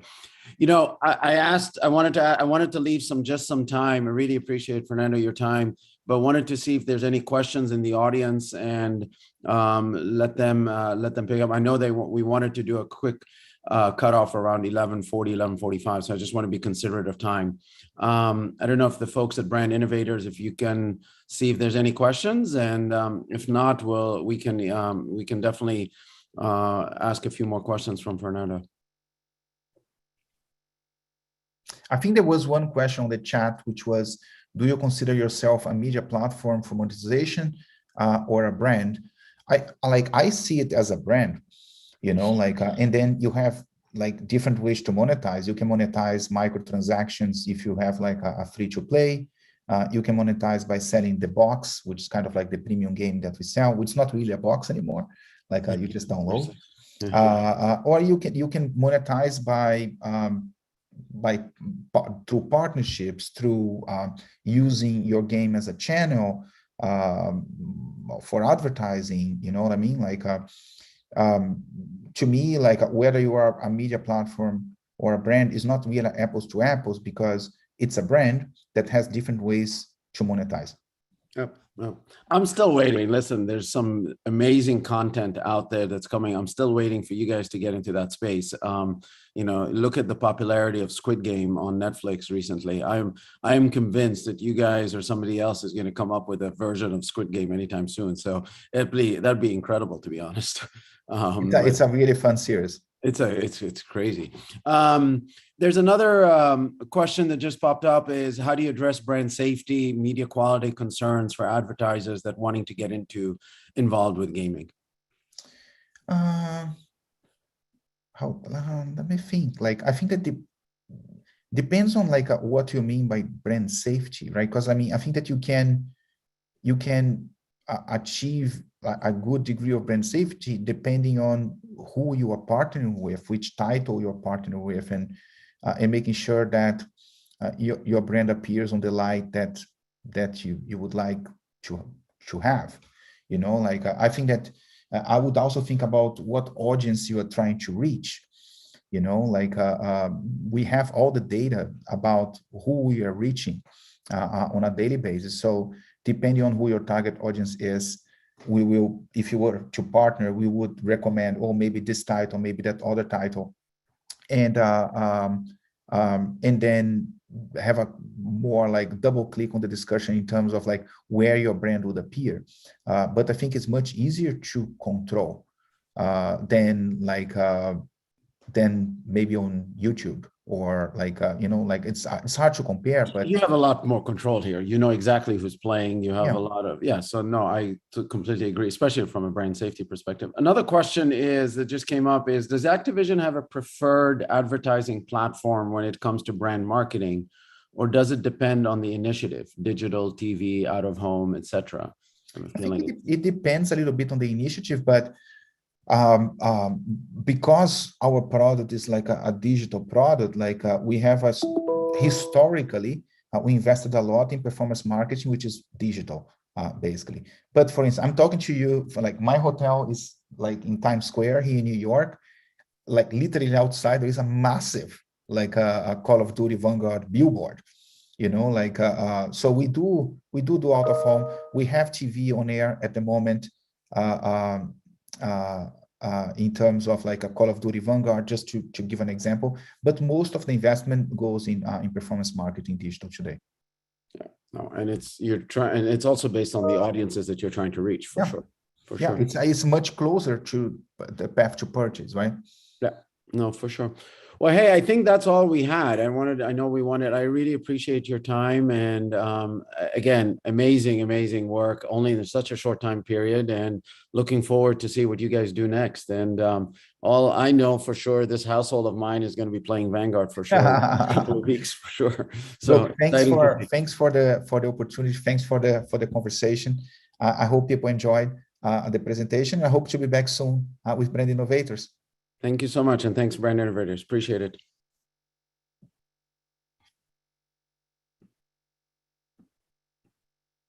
I didn't know much about Activision. Who knew that Candy Crush was really crushing? No. So, as we continue our morning, it brings me great pleasure to welcome Sahar Scott, VP of Global Marketing at Bumble, to the event. Over the last 2 decades, Sahar has helped build and scale global brands and startups, including Snapchat and Apple. She joined Bumble as Vice President of Global Marketing in November, overseeing brand marketing, product marketing and partnerships, as well as expansion into new markets. Our moderator for this event will be Catherine Yeager, who's the VP of General Market Sales for LG Ads. Welcome, ladies. Well, I think there's a little bit of a lag, so the ladies will join us shortly. Everyone can sit tight for now.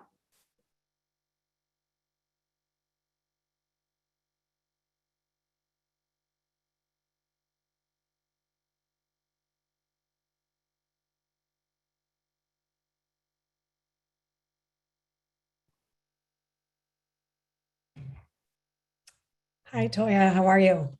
Hi, Zahar. How are you doing today? I'm great. Thank you. Thanks for having me. Good. Where are you located? I am usually located in LA, but I'm sitting in my hotel room in New York right now. Nice. Yeah. And hi, Catherine. How are you doing today? Hi, I'm doing well, Toya. Thank you. Good. So I'll let you ladies take it over.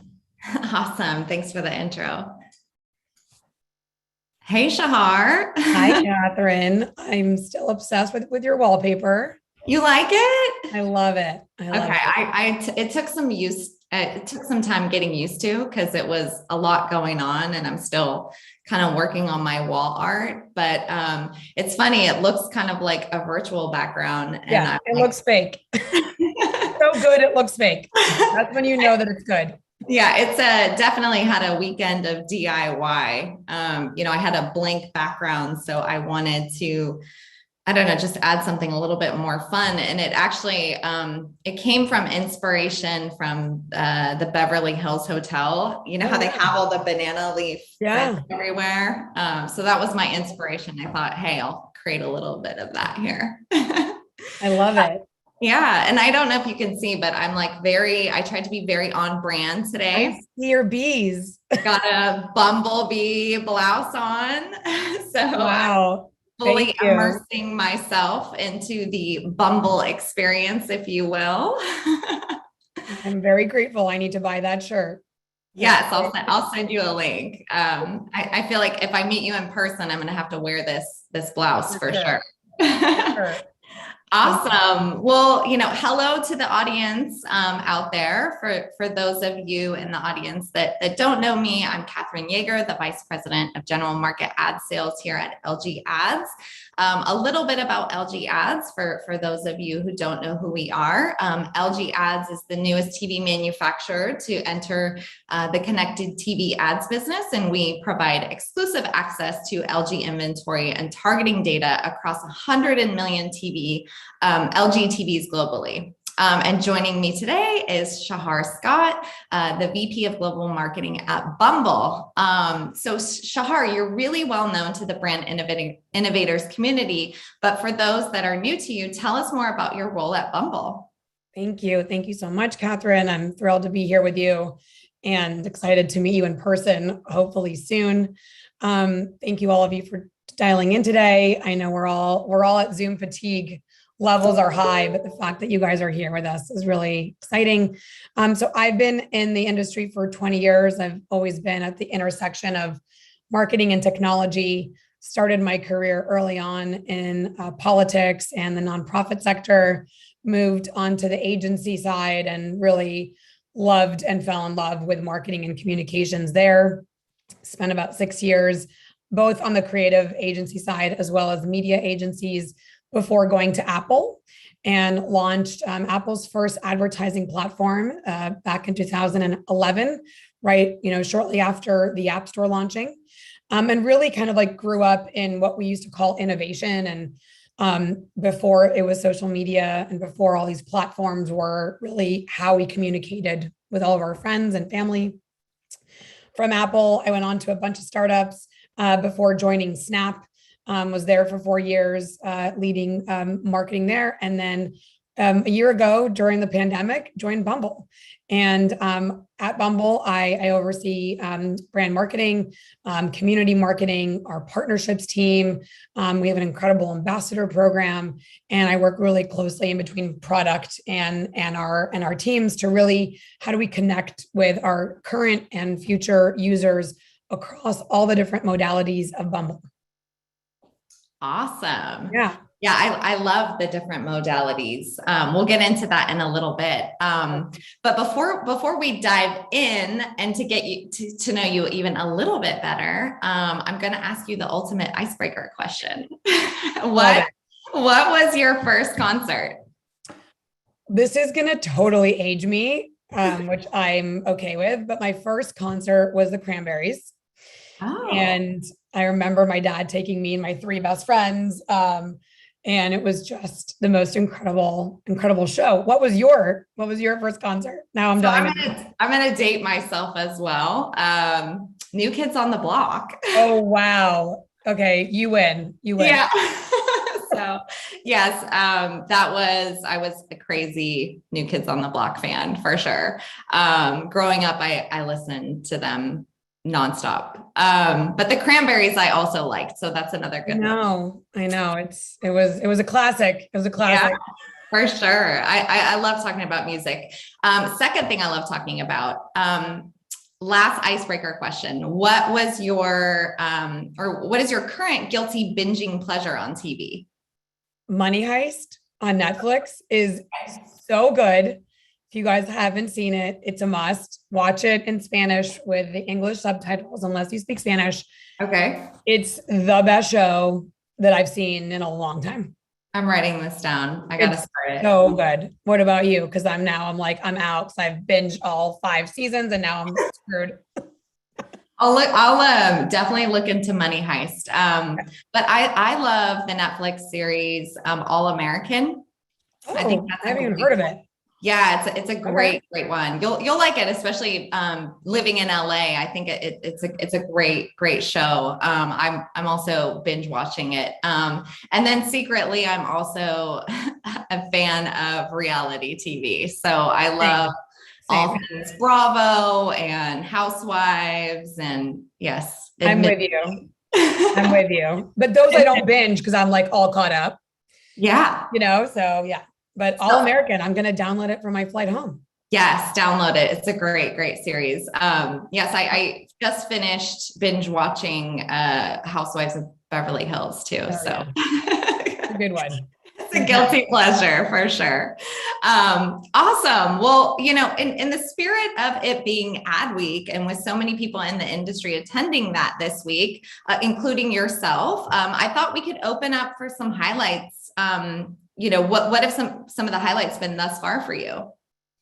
I mean, definitely seeing people in person, right? Yeah. I mean, this was one of the first industry events that has been in person since 2019, or, you know, the beginning of 2020, before we knew what was going to happen. So I think that by far was the highlight, is meeting people in person, presenting on stage in a real setting, I'd say is the number one highlight. I'd say one of the key takeaways that I'm really coming away from is a lot of the platforms are creating more solutions for brands like Bumble to really create on their platforms. And so I listened in on a few of the keynotes and really walked away thinking like there's a whole new you know, platform studios and opportunities for my team to get educated on and really think about how do we deploy on these channels to connect with our Bumble users, future and present,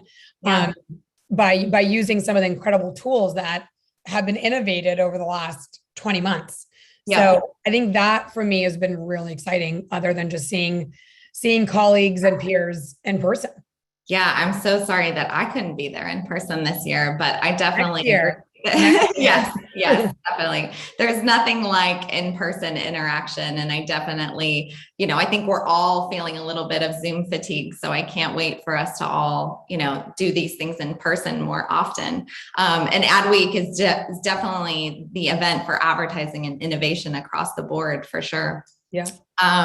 So you have such an inspiring background, and you touched on some of this in your intro, but you have such a great story to share about how you got to where you are today. Would love to kind of hear about that before we get down to marketing business in more detail. Talk to us about when you first aspired to your current career and who were some of your biggest role models growing up? Love the question. So thank you. You know, I am an immigrant. And so I moved to the US when I was 5. And I genuinely think that that has shaped my entire career. I have always, you know, done more than I should, like overachiever, tried to like do all the after school activities. And in college, I had 3 jobs and interned. And for me, it was just, you know, how do I maximize all the opportunities in front of me? And I think that is very much ingrained in who I am as an immigrant, and someone that loves to work and is very ambitious and always is moving the goalpost down the field to get further in my own career. And also just, you know, as I saw my parents come to this country without any English language and thrive 35 years later, still thriving. And I think that has genuinely fueled me and has brought me to where I am today. Role models, I mean, definitely growing up, it was my parents, because they did everything for me and my siblings to really pave the way for us to have the opportunities that we had, and sacrificed a ton to bring us here from Israel. And I would say that throughout my career, I've had a ton of mentors and incredible managers that are still to this day people that I look up to, people that I admire. And I just feel so fortunate to be here and where I am. And I wouldn't be here without them and their support. Awesome. Yeah. Israel is definitely on my list to visit, and that's so inspiring. Yeah. And you also, I read somewhere or heard one of your other interviews where you said your mother was a carpenter. Yeah. Yeah. That's yeah. So, I mean, early in my childhood, I mean, there was no such thing as like gender norms, you know, because they were broken. Both my parents worked. My mom was a carpenter and taught woodshop at a high school for 30 years. My dad was the one that made my lunch, you know, so it was just like, and he was also a superintendent, ran dozens of schools up in Massachusetts. So they both just taught me an incredible work ethic and mentality, but also there was no gender role that we had to fit in. And I am so lucky. My husband is an entrepreneur, but since we've moved to LA, he's a stay-at-home dad and supports me in my career. So it's just, there is no, norm. I think everyone has to make what works for them. Totally. I learned early on that you get what you make, right? And really like paving my way there. Yeah, no, definitely. I grew up in a similar household where there were no gender norms. My father made my lunch and my mom was a career woman. She, I think, embodied, notions of women empowerment. And she was a working mom during a time where the professional world was not friendly to working moms. And so I saw her overcome many, many obstacles that really inspired me. So I think, having role models in our life is very important. And I think that the positive role models influence our actions and definitely motivate us and uncover our true potential and help us overcome our weaknesses for sure. Yeah. And they shape who you are, which is awesome. Definitely. So I know earlier on in your career, you were working in politics. Talk to us about the transition to marketing and how politics has maybe influenced your career. Yeah. So I went to college thinking I was going to go to law school right after got into law school. And in parallel, also had the opportunity to go work for John Kerry, who was 4th-time senator in the state of Massachusetts, planning his presidential run. And it was an opportunity that I thought, was worth deferring for a year. And in that first job that I had, it was my responsibility to not only connect with voters on issues that mattered to John Kerry and the Democratic Party in the state of Massachusetts, but it was really to position and frame him as the candidate of their choice that was going to represent them and their issues, and specifically focusing in on women's rights and women's health issues. And if you rewind the time back to 2000, this was back, before emergency contraception. And so I was working with Planned Parenthood to legalize emergency contraception as one of the main issues on his platform. And in that process, in that year, I really fell in love with marketing without even knowing it. Just taking a very honest insight and positioning it and crafting a message and a narrative around it and sharing it with people that cared, people that didn't even know that they needed to care, and persuading them to make a decision, to make an action based on that information. That's marketing. And I never went to law school. And I ended up after that year going to work for Planned Parenthood. Wow. As a grassroots marketer. And that was it for me. I mean, I knew I didn't want to be in a courtroom. I really wanted to continue down this path and have loved strategic communications and marketing since. Yeah, definitely. Well, many women, thank you for all of your efforts there. That's really, really inspiring and, definitely very rewarding for sure. Yeah. So you have such a diverse history of companies and organizations that you've worked with or even helped create, from your marketing work to a taco truck company to organizations like say.org, which we'd love to hear more about. Is there a single North Star or common denominator that has guided or driven you throughout your career? Wow, you have such good questions. Single North Star, I actually think that my North Star has evolved, throughout my career. And as my ambitions evolve and change, that North Star moves it a little bit to the left or right. But I would say that technology has been the North Star, and technology as a force for good and how that can improve your life. And so I've worked at some of the best tech companies in the world to really bring that innovation or that service or that platform to the right person.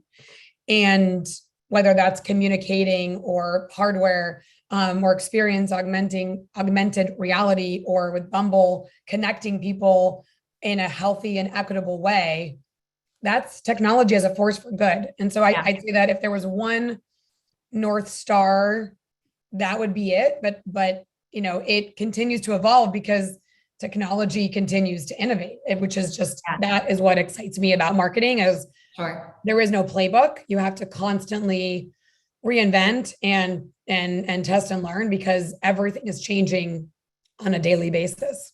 Literally. Oh, yeah. Definitely. No, I love that technology and using it for a force for good. Anytime brands can do good, I think that definitely that's always a really great thing. Say.org appears to be an important focus of your passion. Can you tell us more about that organization's missions and how your involvement came about? Yeah, and you really did your research, which I'm really grateful for.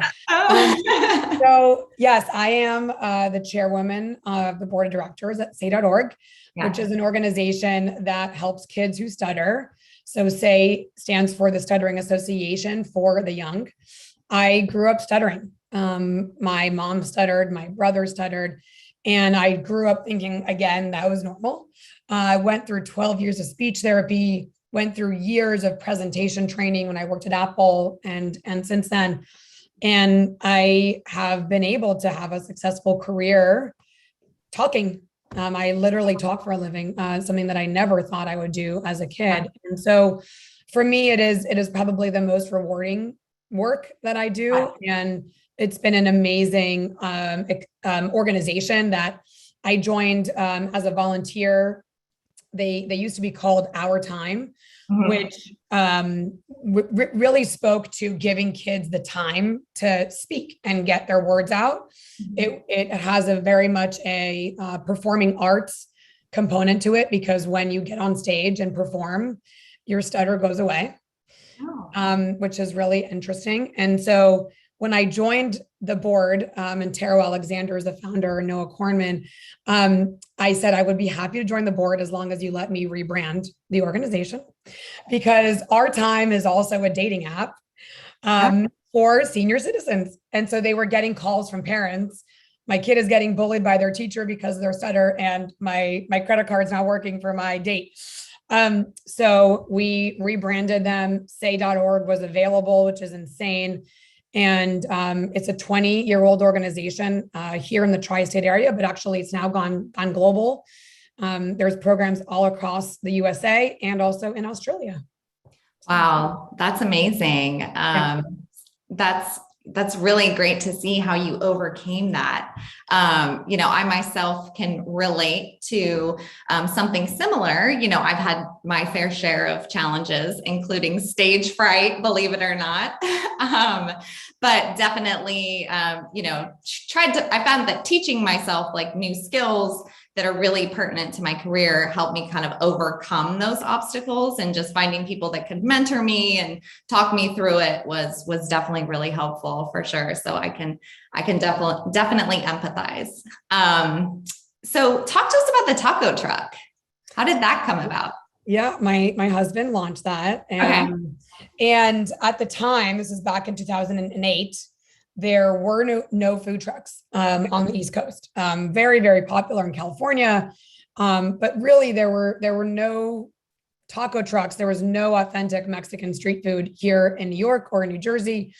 And right as the recession was starting, the economy crashed, we launched the taco truck, which was a physical truck. And then shortly thereafter, we launched brick and mortar restaurants in Boston, on the High Line, in Hoboken and Princeton, Morristown, and all the way down in Philly. And it was an incredible opportunity for people to get authentic Mexican street food. You felt like you were ordering off of a truck. It was incredible. And when we moved to LA, we closed those down, but it was a 10-year business that he ran, and I helped with all the marketing.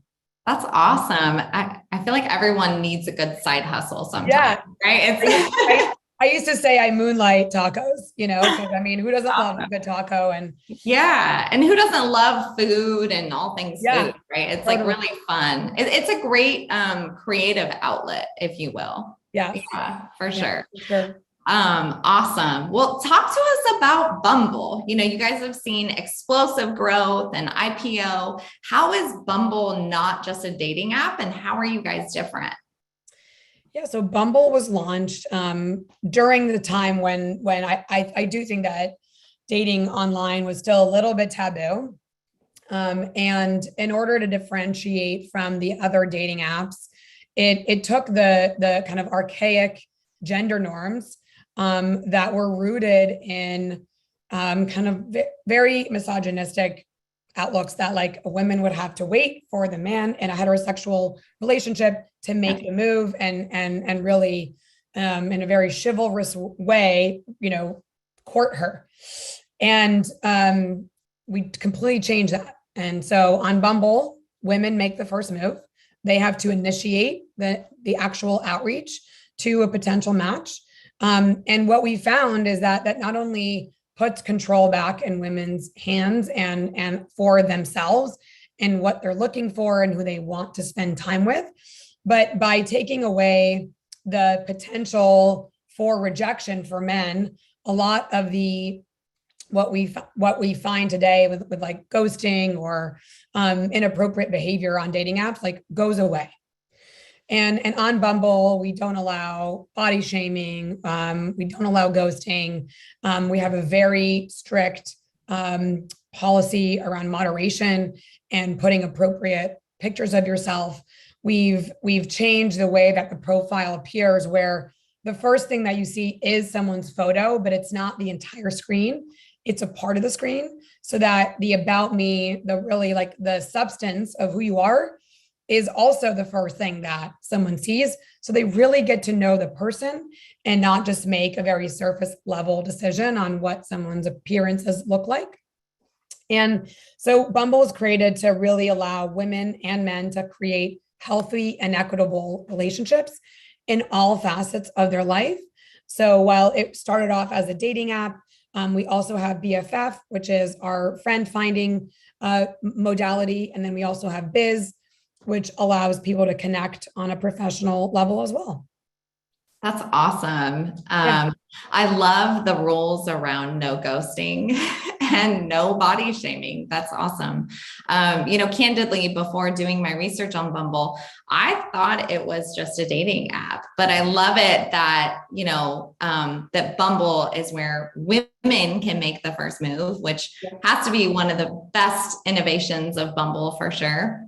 I had no idea about Bumble Biz, where you can pursue a career change, or Bumble BFF that allows you to meet new friends and expand your social circle. I'm like, wow, maybe Bumble's for me. I can meet new friends in a new city. Exactly. And we do see that, like people, when they move to a new city, they want to connect with new friends, because also, especially during the pandemic, as I'm sure this happened to you too, but all of my friendships were maintained on this device, right? Like, and through this screen, because we were so isolated. And so really Bumble was a lifeline for many people as they sought to really connect with others when we were all physically distant. Yeah, no, definitely. And how, I know that Bumble pays a lot of attention to diversity, equity, and inclusion, both internally and externally. Can you share a little bit about how this has impacted your culture and your client base? Yeah, I mean, it's a great question. I mean, it certainly, from a recruiting standpoint, is critical to find people that are like-minded and share our values. Making the first move isn't just our product USP. It is what we expect out of people. It's what we expect out of my team. So I expect my team to come to us with new ideas and things that have never been done before, and really like innovate through that lens. But from a DEI perspective, I mean, we certainly have a lot of ERGs internally to support our workforce, and especially during the remote working conditions, to further support our teams. But it really is, for me, it's how we recruit, it's how we retain talent, and it's also how we innovate and continue to build amazing marketing campaigns in the world that are reflective of people that are not only on the app, but people that we aspire to get on the app. So it comes across in kind of everything that we do. It's not an add-on. It is like a table stake, and it's not a check mark. It's just part of how we approach every solution and every opportunity. Yeah, that's awesome. I was at a conference a few weeks ago, and DE&I was such a big focus for brands. And one of my key takeaways was that we all need to keep doing the work here in perpetuity. So it sounds like that's woven into the fabric of Bumble, right? This is not just to check the box. This is, we need to keep doing this constantly. And I think that, authenticity, credibility, consistency, and creative innovation are how we join conversations surrounding diversity, equity, and inclusion. And so it's great to see brands such as Bumble making such a great commitment here. Thank you. So in addition to DE&I, COVID has been at the forefront of our minds, right? Yeah. Marketers have had to adapt. One could say, right, the goal of a dating app is to bring together people in real life, which might be potentially hard during a pandemic, right? So how has Bumble been adapting to changes with the pandemic, making it so hard for people to get together in real life? I think you kind of alluded to it with like the video chat features, but what are some of the things that you guys have been, adapting? Yeah, what we saw, obviously, depending on where we were in the pandemic, because there were different times where people were out and about and then had to retreat, and depending on comfort level, that significantly impacted your desire to meet in real life or not. And what we saw throughout this time is the slow dating movement. And so what used to happen in 2019 is you would make a match and you would make a plan to meet up. That was no longer an option. And so what we saw is a need to evolve the way that we allow people to communicate and build relationships slowly through the app. So whether that was video chats or video notes, or we launched Night In, which was a trivia question game that you could play to really break the ice, but also find out more about someone before deciding whether or not you were comfortable or whether or not you were vaccinated and wanted to meet in person. So that slow dating movement, I don't think is actually going away, just because most of us are now vaccinated and comfortable being out. I know in New York, everyone, it feels like, is out and about, which is awesome. But, I think depending on where your comfort level was, we tried to create a lot of different avenues and features within the app to allow people to still have and find that meaningful connection with a potential match by taking it slowly. And we also introduced things like our vaccination badge and vaccination preferences, so that you were matched with people that shared the same comfort level of, I am vaccinated and I want to meet out, or I'm not vaccinated and I don't want to meet out, so that you could be matched with people that had similar and shared values, so that there wasn't like a disconnect once that conversation had started in chat. So all those things still exist in the app today, and I don't see them going away. In fact, we're going to continue to innovate kind of in that space and allow people, depending on what their intention is, to really find their potential match, and whether it is a friend, a professional connection, or a romantic interest, really find someone or people to date in a really healthy and equitable way. Yep, bringing together like-minded people. Yeah. Love it. Yeah. So the Bumble Cafe, very innovative development. You especially coming from, the food world too. How did that come about, and how is that working? Yeah, so it actually launches today. We had our friends and family yesterday and soft launch, but I'd say, just going back in time, even Bumble has always brought people together based on these genuine connections that they've made, both on and off the app. And historically back in 2017, we launched the Bumble Hive, which was a physical space where you can go and meet people. And it was a temporary pop-up space in Soho. And since then we've taken that to LA and Austin and even in London. And so we've kind of always used that physical space as a reason to really connect with our community. And we've had an amazing response from our community as a result of that. And so Bumble Brew is a permanent extension of that. And it isn't a pop-up. It is meant to stay. And it's on 98 Kenmare Street. So if you find yourself walking around Soho, it's right next to La Esquina, and it's awesome. It's in partnership with Pasquale Jones and Charlie Bird. So the food's awesome. There's an Italian influence. Yeah. But it's really great. And it's just another amazing place for people to go meet.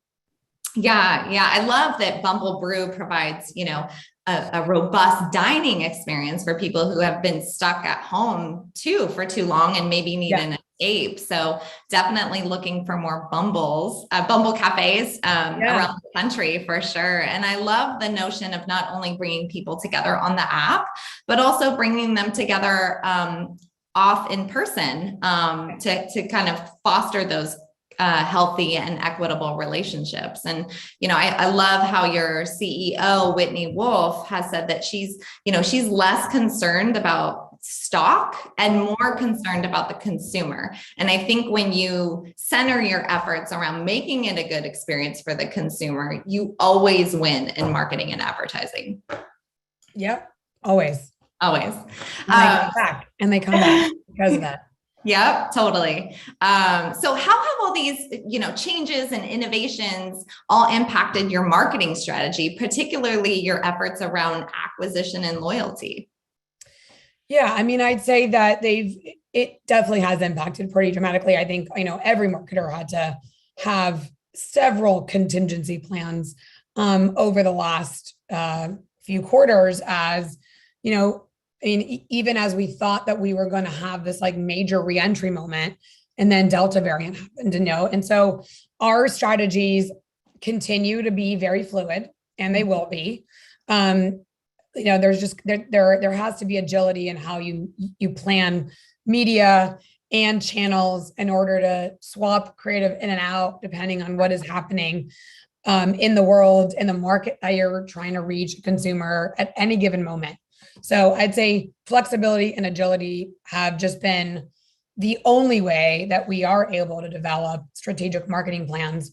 And specifically around acquisition and loyalty, the channels that we use have evolved for sure, but I would even say the frequency in which we're reaching people, because people are inundated with their screens, because they are constantly sitting in front of them. Yeah. They're not always tuned in. And so you have to reach them in multiple ways and often. And so we have added definitely an experiential aspect to our work where it was safe in certain markets. So we did show up at Austin City Limits in Austin, and we did show up in Lollapalooza in Chicago earlier this summer. But we also showed up digitally and as across connected TVs with OTT. And so we've just diversified our channels. We have increased our frequency, and we've added a very flexible, adaptable approach to everything. Because you never know when you're going to have to tweak something to not appear or be tone deaf, but really resonate with people in the right way, with the right mindset, without compromising your brand message. Sure. No, definitely. That's all great. Bumble has been involved in TV in the past with a Super Bowl ad in 2019. And more recently, campaigns on OTT channels with so much focus on streaming TV today. How do you see that evolving going forward? Do you foresee doing more in the connected TV and advanced TV space? I mean, I think we always will, because we know that even if you're second screening on this device, like you're still going to be in front of a bigger screen. And I think what that allows us to do is have different messages and longer form content on connected TVs than we would in a mobile experience. So, I do think that depending on where someone is in the mindset or the consideration for dating or finding new friends, there can be different messages that you deliver, and some are only meant to be 2 to 6 seconds, and some can still be 30s. So I think that will just always be part of our strategy, depending on what our objectives are. But I think, I don't think, just like slow dating isn't going away, binge watching is also not going away. Definitely not. Yeah. So I just think it allows us to have a longer form message on those connected channels. Yeah, no, definitely. And as more and more people switch from traditional TV, right, advanced TV can help reach, a larger number of people than before. And I think with the positive results that marketers are seeing with their advanced TV strategy, it really comes as no surprise that more marketers are definitely likely to include advanced TV in their advertising schedules, especially because it's measurable and it's addressable, right? And having the ability to understand who's receiving the impression and being able to track it to conversion, so we know who converts from an ad, is very beneficial. And I think, to your point, being able to tailor the messaging, I think it also enables personalization, right? Having the ability to deliver relevant and meaningful connected TV ads on behavioral insights, I think is really key for marketers. Yeah, awesome. Well, I think we might be at time, but I'll go ahead and, I think we're at time. The music has come on and we're being the music. Hey, here. Toya. All right, I get it. Well, thank you so much, Shahar. I could and keep Catherine. going and going. I was very interested in, also, if I were a single gal, I'll be visiting that Bumble Brew often for that Pasquale Jones pizza alone. So thank you again. Awesome. Shahar, it's been such a pleasure moderating this fireside chat with you today, and really great learning about you and Bumble and your marketing efforts. And I look forward to meeting you in person and continued conversations. And I think we can leave the audience with make the first move, right? Always. I love it. Always make the first move. Thank you, Catherine. Thank you, Toya. Thank you, Brand Innovators. Have a great ad week, and awesome. Thank you, guys. Awesome. Thank you. Bye, everybody. Thank you. Wow, that was awesome. So next up, we have David Bornoff, head of brand marketing for DoorDash. He'll be joining the stage, and it's perfect timing because it's getting close to lunch on the East Coast and your girl's getting a little hungry. Also joining David is Ryan Detert, CEO of Influential, who will moderate. Ryan, if you're there, please take it away. Ryan, let's unmute. Yes. Hey, can you guys hear me now? What up? Good, bro. Good to see you.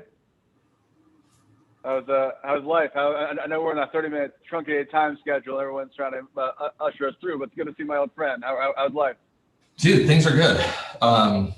I got a text message from my mom 15 minutes ago saying she was going to join this thing. So there's that. Speaking of, can we say hi to mom together? Oh, yeah, influencers and creatives. Hi, mom. What's happening? How are you? I'm good, man. I wanted to dive right in and talk about things I didn't know about you. So I did not know that previous to your the meteoric rise of you and DoorDash as leaders in the space, you were actually at Pandora as a music aficionado. So I'd love for you to tell the people, a number of brand marketers today from QSR space and the music spaces in between, how did you translate between your passion for music and for food into what you're doing today? Yeah, cool. So first, thanks, Brand Innovators, and hello, everyone out there. Stoked to be here. I've been tuning in over the last couple of days, just like soaking all of this in with my notebook out, just like, as my mom texted me, I was like, I'm not going to swear during this thing, and already dropped the F-bomb. failing. Yeah, so music, food, I mean, I think like the thread is like passion, right? Things that resonate with people, things that we can rally around, things that have and represent like culture have always been important to me. So I went to art school. I mean, all the way back. I went to an art high school, art undergraduate school, did a master's degree in art study. Like I had this vision of just being like a working artist.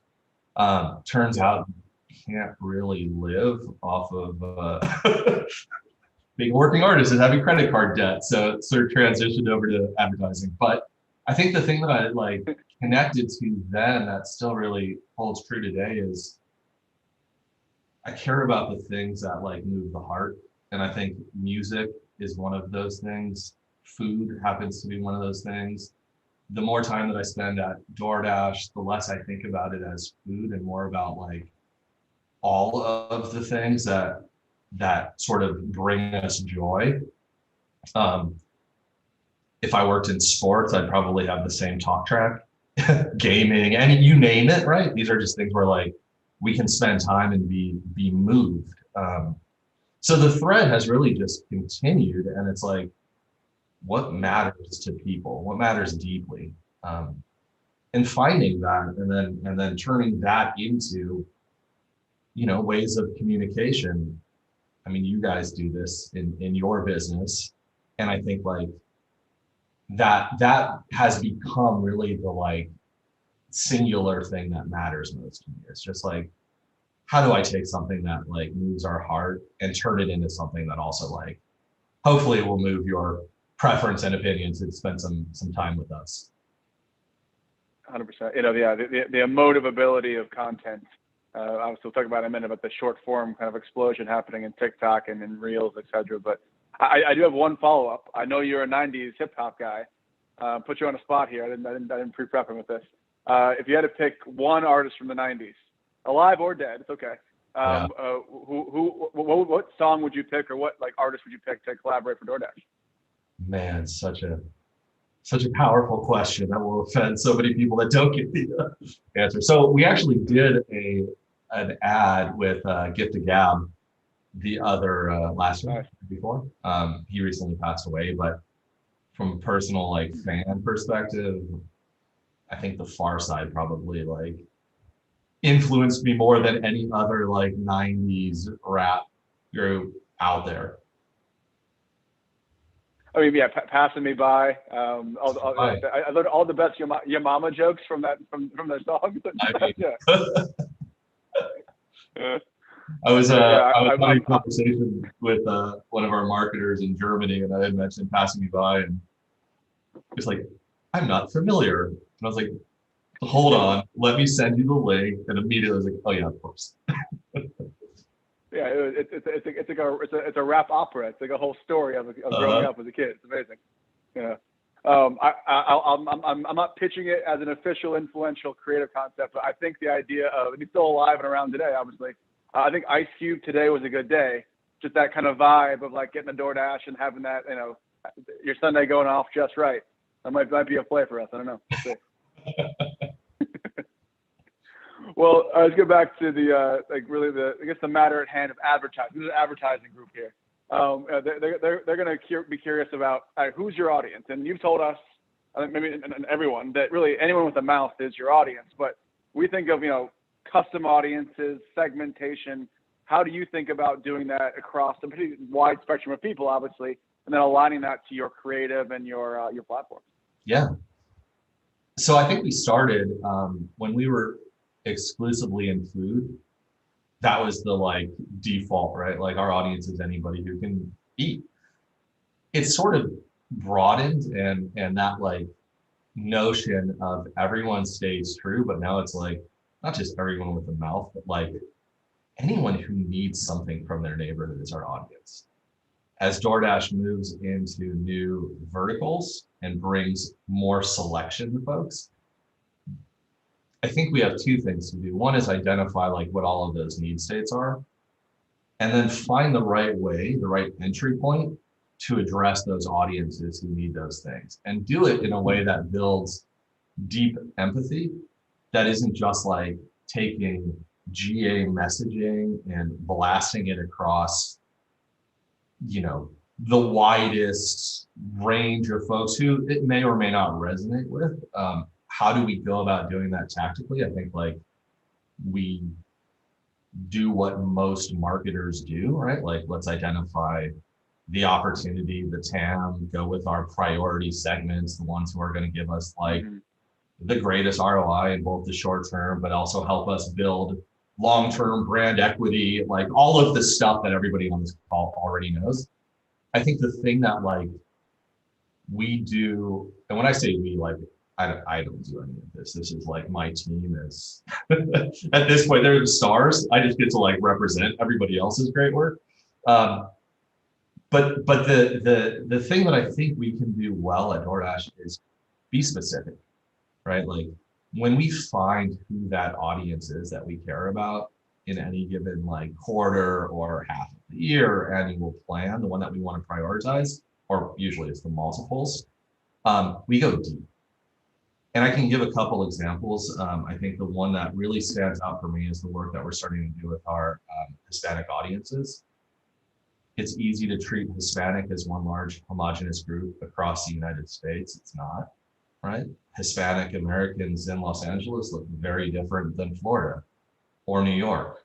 And the way that we're really thinking about like, how do we get both specific, meaningful, and contextually relevant for those audiences is where, we do that through a combination of things. Like there's a ton of tactics, but really it's finding, and this is like apropos to our conversation, it's using the voice of the audience. So influencers, creators, I think like you're better suited to talk about what the definition of an influencer is today, but I think it's like evolved, right? It's beyond just, I'm a person with a platform and a microphone. It's I'm a creator. I'm a person who is shaping the culture as well, and aligning with those people and letting them do the like communication has really for us become like a recipe for success.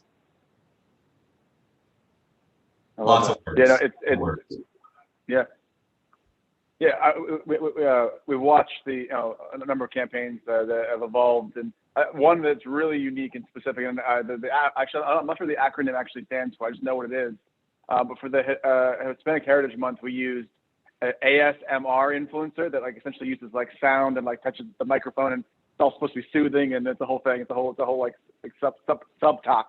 And it was just like, as much as it was about Hispanic Heritage Month, it was very specific to passions inside of Latinx communities. So yeah, it really is. It gets down the rabbit hole, and you don't have to be a multi-million follower influencer or creator to drive results. You could be someone that has tens of thousands, hundreds of thousands that really speaks to a specific audience. Yeah, and I think like the more specific you can get, right, like the better the result. The more it's going to resonate, because I think it amplifies itself. Like you, to your point, like you can be a micro influencer or have a smaller audience, but if you have a more powerful voice, that message is going to resonate deeply. We care about long-term customers. We care very much about creating like repeat behavior. So I'll take the 100,000 customers that are super sticky and come back any day. Right. And I think like that's where the strength in being able to identify like, who is that 1, 2, 3, 5 people who are able to like deeply move an audience. That's the sweet spot. And I love the way it's actually come to fruition in the campaign. So, I think people think of like the B2C side of like going to people that anyone with a mouth. We did a campaign together, and I'm sure you guys have a whole, division that's focused on this. Is the Dasher side, which is the driver piece. So yeah, talk about how you're using talent and influencers either previously or going forward, part of, getting people to be drivers and Dashers, because that some of that content that was made was both fun, hilarious, and really kind of unique. It's it's a different kind of angle you're taking with people. Yeah. So Emma Glazer, who leads our Dasher marketing team, she's just a killer, and like. She was she convinced me and other like marketing leadership of like what we sort of all like probably thought was true, but proved it out, which is like the Dasher community in and of itself has these like powerful influencers amongst them. There's like a very driven set of a very like strong set of Dashers who are out there already creating content, particularly around like, what does it mean to be a driver? What is it? What are like the benefits of driving with DoorDash? Like all of this stuff that, and some of it is like tactical, but then there's also the aspirational stuff, which I think she's done an incredible job leveraging, which is like, why are people dashing? Because it's not always obvious. Like there are people who are out there dashing for like to hit a goal. And that goal might be something like, I want to go take a vacation. I want to go do this thing that I need to earn some extra income for. And DoorDash like happens to be one of those places that you can do that. They then turn those sort of experiences into content, and that content becomes shareable. And like that word aspirational, I think, is important because they're then influencing other folks who are like, well, I want to go do that thing too. And you're letting me see the world that you're like living in or have like opened up for me. And we find that resonates, like, and then we tie it to like seasonality, right? Like I'm a student, college student, summer started, I'm out of school, I have free time. What can I do? And so like, those are the things that we then turn into marketing, right? So taking these like seasonal campaigns, creating content around like, hey, got a couple extra hours, like we have a way for you to spend that time. Got it. Well, and so you're telling these different stories, and people are showing their what makes them passionate, what kind of goals they're going after. And listen, people, we did TikTok campaigns back in 2018, 2019, but nothing like 2020, 2021. Like it's the short form explosion really kind of happened, especially post-pandemic or post-pandemic start. How have you and the POV of all the people you work with changed, as TikTok and Instagram Reels and Triller and dozens of those apps that are popping up that are all about essentially instant gratification of content being put in someone's face? How does that change how you guys think about marketing? It's a new creative expression, right? I personally, like, I still watch 1960s black and white films from like the French New Wave that move in slow motion almost. So the personal adjustment to like 3-second content, 6-second content, 15-second clips that are like telling an entire story. I can't wrap my head around it, but I don't need to. I think like the beauty of working with creators, working with influencers, working with people who live and breathe this stuff is that I don't need to be the expert in the room. I get to lean on the people who this is native to. So really it's like the brief stays the same. The brief doesn't need to change. The deliverables are the thing that the experts are going to be able to build in a meaningful, in a relevant way. And I think our task as marketers, as owners of the brief, as people that are ultimately accountable to the outcome, is really just to be able to like see the connection back to the brief itself. So in the work, are we able to see how the dots are being connected? Not what the like content necessarily becomes, because again, in this space, it's like, it's different for everybody. That's the strength of using influencers, right? Like you get 1,000 people, you're going to get 1,000 different executions, different creative outcomes, and they're going to be dramatically different, even based on the same brief, because they're talking to their audience and they know what their audience responds to.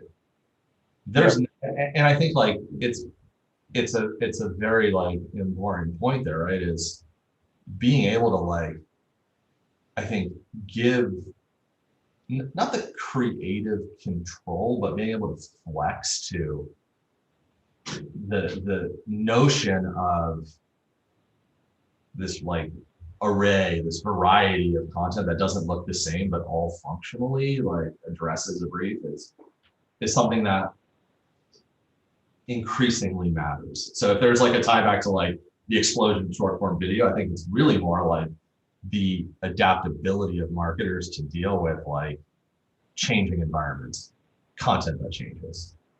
Because it's going to change again, right? Like short form might turn to long form, might turn to who the heck knows what's next year or 5. Probably you know more than I know because it's your job. Definitely the next. If you want to see what the future looks like, just look to APAC, and they're about 2 years ahead of us. So this is big there, and that's live streaming and live shopping is big. So I think 2022 will be the biggest year for live. So we'll see a lot of that happening on TikTok, on Instagram, on Amazon, on obviously Twitch is the world. So hopefully we can figure out some live campaigns, and that'd be fun. No, I love it. I was super excited just to see QR codes come back because people are finally able to interact with them. Throwbacks. Yeah. I actually like your idea. I think we should make like short form, like French black and white subtitled TikTok. I think that would resonate really well. As long as we don't tie it to any goals or business outcomes, I think that will be. Let's do it. That's Q4. That's Q4 dump money for sure. Well, here, so you talked about like the adaptability. I'm curious what your POV is and whether it's yours or the overall DoorDash, because there's communities and then there's trends, and trends can be inside communities, but largely, for example, people most often think of trends on TikTok or these platforms as dance trends or music trends. So you can use that or any other trends. How do you guys look at trying to essentially like look at, all right, what just popped off and how do I jump on it? Or are you like, you know what, we'll make our own trends? Or how do you guys think about those things? Yeah, I think it's similar to like the last thing we were just talking about, which is I want to work with the people who are ahead of those trends or who are like so dialed in that they know what the thing is to make. And I believe this, like, I don't think the brief ever really needs to change. It's almost like, and I think this is working with like influencers probably more specifically than any other type of creator, is like, it's their job to be deeply tuned into what the latest trend is, what the way to keep their audience engaged is. And, at scale, again, it's like, how am I going to know what that means for every single audience everywhere, going deep across all the demographics, across all the psychographics? Like, I don't need to, because what we get to do is hold the creator, the influencer, accountable to delivering for their audience the thing that matters. So, I think like trends come and go, they come back. We were talking about 90s hip hop, like who would have thought that my 17-year-old niece is like walking around wearing a Seinfeld hat? Like these things, when I joined DoorDash, people were like, "Oh, cool, you joined DoorDash." They thought we were reviving the Gene company because, like, hey, why not? So I think like the sort of question within the question is like, how do you just build community and keep that community engaged throughout whatever the like wavy trends that come and go are? And I think that's where getting really close to the audience becomes like the most important part. And that's job number one. Is I want our customers to stay with us. I want them to be perpetually engaged. And I want them to, like, if they're on TikTok, if they're on any of these platforms, like, I also want to give them the content that's entertaining and that they're there, that they came there to consume, right? So it's like, how do we do that? How do we make it frictionless? How do we make it seamless? How do we do all of the stuff that, creates at least a great experience on that platform? Because I want us to be associated with that positive side of things versus like, why did you just serve me that DoorDash? Yeah. in the middle of this thing that looks nothing like what I would expect from DoorDash. That's like a terrible outcome. Exactly.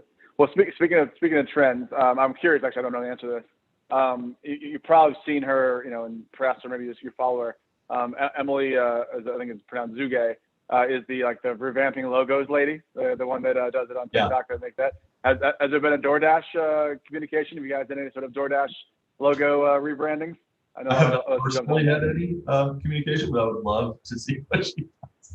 I saw the what was it, the HR block rebrand? Yeah. Epic. Right. Yeah. Yeah, then the misspelled Amazon, and then Amazon sent the misspelled stuff to her. I mean, just that's the fun part. It's the conversation now. It's great. It's incredible. Yeah. Well, all right. Let's go out of trends for a moment and say something. This is a topic that will always exist in marketing. So, consumer first marketing, the idea of having a mission and doing something obviously good or a larger narrative beyond just the functionality of an app or functionality of a product. I'd love for you to talk about what you guys have done in the past and kind of what your guys' POV is on, consumer first marketing. Yeah. I don't think there's marketing if it's not consumer first. Like you can spend some dollars on advertising a thing, but you're probably not going to get great results over time. I think it has to be consumer first. It almost goes back to the original, the first thing we talked about, music, food, it all is kind of irrelevant if you're not putting the consumer at the center of it. So I think there's a temptation to sometimes go deep into the functional benefits of a thing versus backing out and going, well, what does that actually mean for a person? What is that solving for the person who's ultimately being asked to use it? I don't care if it's DoorDash or Pandora or anything, frankly, it's what problem am I solving for somebody? A lot of the time you might derive an answer that might feel more functional. I'm saving you X dollars off of your delivery and I'm going to get it to you in a certain amount of time. And I can tell you that, and that's very rational, and that might make sense to you in the moment and be a motivating factor, but it isn't going to build a connection with the brand. I work within the space. I don't care if my thing comes in 25 minutes or 26 minutes. I can't decipher that nuance of 60 seconds. But what I can decipher is, does this brand care about me? So does it know something about me that helps in my purchase making decision? Does it care about other things that I care about? Does it resonate when I think about well, what am I passionate about? And is this a business that's there to meet me? So going back to the passion points, right? I care deeply about, but I care deeply about football and sports. No offense, I'm a cyclist that hasn't rode a bike in 5 years, but say I care deeply about sports. Can I see DoorDash show up in that world? And can I form a connection with them vis-a-vis the NBA? And if I can, amazing. That's going to help me make a decision more than did they win on delivering something 5 seconds faster or 5 minutes faster, frankly. There's a stat, and I forget, I'm going to get the attribution wrong, so I'm not going to try, but differentiating on features, your feature has to be 10x better than the previous one. That's hard to do in a space where people are building products at lightning speed. I think the thing that you can stand out with is brand purpose, having a vision, having a value set. I think being able to articulate why do we exist and have that transcend just being here to get something from A to B, but really in our case, to empower local communities, to give access to opportunity, to create sustainable solutions for merchants to thrive, for dashers to earn extra income, for consumers to get the best of their neighborhood, and then to also have agency and contributing to empowering their local communities. Like, that's something that I can get behind. That's something that like I believe in. I think it's something that customers believe in, even if they don't know it at the time, right? Like, it's also the thing of, hey, you just wanted this cheeseburger delivered to your house. Did you also know that by doing that, you supported a local business? You gave a Dasher an opportunity to earn by coming to your house to do that thing. I think that's like powerful and not something like, it also comes with a lot of responsibility, right? Because now you have to like manage that communication flow versus just saying like, order from us, will be there soon. I love that. It's the ripple effect. From creators being a small business to drivers being an entrepreneurial small business, 100%. Local restaurants. Yeah, it's just you guys are connecting the glue. So I think I love what you just said. Like it's like there's our business, which is this sort of has that network effect and this virtuous cycle. But then like you pull in the creator and you're also giving them an opportunity. You pull in gift of gab to create a track, you're giving him an opportunity. There's this like, and that is part of the way we think about it. And I see that. I think we're being pulled up. Just to kind of piggyback on that, and then we'll hand it off to you. And it's a very kind of big statement. I've said to my company all the time. I think the meaning of life, and there's all the different philosophical and religious meanings. To me, it's creativity and it's collaboration. So those two things are the cornerstones for whether it's commerce, whether it's capitalism, whether it's family, whether it's friends. Those two things happen at the same time. Then you're doing something right. There's a reason to get up in the morning. So keep on doing those two things, David, and I really appreciate you making time for us today. Thank you, Ryan. Thank you, David and Ryan. One thing, real quick, if we're going to talk 90s hip hop and DoorDash, how did Craig Mack Flavor in Your Ear not come up? Come on. It's I'm no marketing genius here, but that's an easy one. That's a I'll tell you exactly why. I'm a West Coast kid. Okay. Touche. I'm a Jersey girl, so that came right on up. If I were East Coast, I would have a whole different list. Wu-Tang's at the top of that. Very true. Very true. All right. Thanks so much, guys. Thank you for your time.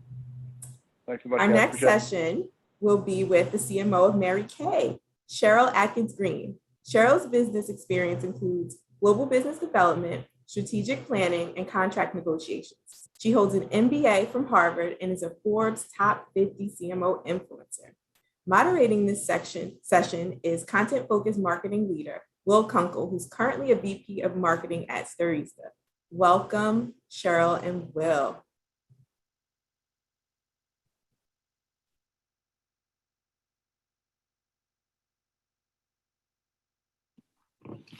Thank you.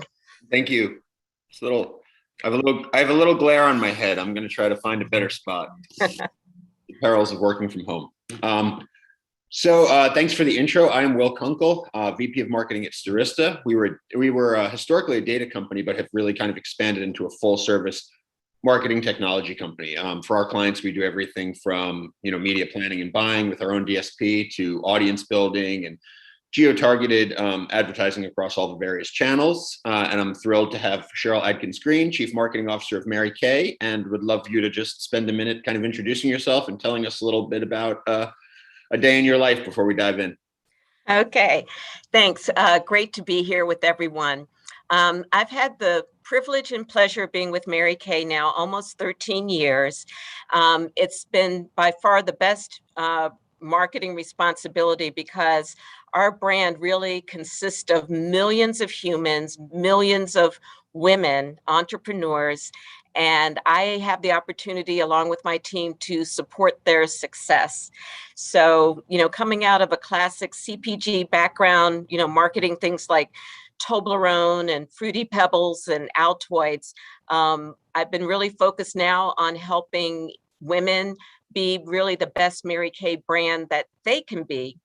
And part of that responsibility is blending the tried and true with the new.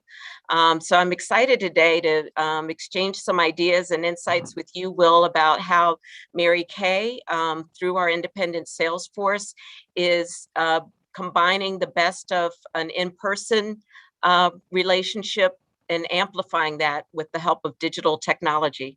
Awesome. Yeah, actually, I was going to ask the first question. I know everybody's kind of beat COVID to death, so I don't want to focus on COVID specifically, but there have been a lot of changes, whether it be the sort of hybrid schedule or working from home. What do you see as, whether it be an opportunity or a challenge, what do you see as having been the biggest kind of changes within the marketing space, or more specifically even to your role at Mary Kay over the last almost 2 years? On one level, the events of the last 18 plus months did seem like a total shift. But when I think back about it, the fact that our business model and our culture really is about people and connections, it really was not as disruptive as one might have thought, because we said, wait a minute, who are we? What do we do best? What do our customers, our IB independent beauty consultants rely on us for? They rely on us for certainly communication, providing them with the products and the tools that they need to be successful. So then it wasn't so much what do we do differently, but really how do we continue to deliver on what has always sustained their business and our business. So yes, of course, like everybody else, moving all activities, onto different types of digital channels. But one of the things that I think worked really well is that we were building from a place of relationships. So by basically bringing forward positive messaging, encouragement, recognition, we've actually found that doing things more virtually has expanded our reach. It's made us more available, more accessible, both in terms of our employee teams, but also to our independent sales force. And as a quick example, just even being able to bring together Salesforce from all over the world to be able to celebrate a company milestone. We never would have been able to do that in a physical setting, but digitally, we can really better connect and energize our community. Yeah, I would agree with you on almost all points. I mean, from my experience, at least, I started actually kind of right at the beginning of COVID, but I've been doing this, it's not my first rodeo. I do feel a little, I think it's probably been a little bit challenging for people who it's their first roll out of school, missing maybe that in-person mentorship or just the camaraderie of being around people in your first working experience. But otherwise, I think it's been a really good lesson in how resilient and adaptable people are, because we really haven't missed a beat either. I mean, I feel like if anything, to your point, it may have extended the workday in some ways, but people have gotten the flexibility to kind of work a little bit more the way they want to, and a little bit less, tied to that being in that physical space. And for those 8, 9, 10 hours or whatever it is, and maybe you're still working 10 hours, but it might be peppered across the day a little bit. Yeah, I love that you mentioned resilience. Our company is almost 60 years old. And not to take us too far back in time, but this business has succeeded and thrived all over the world. And it was at a time before there were cell phones, before there were faxes, before you could, leverage social media channels. So while yes, we did have to pivot like other brands and companies, the fundamentals of our business really are not dependent on any one element, but rather I'll say our culture.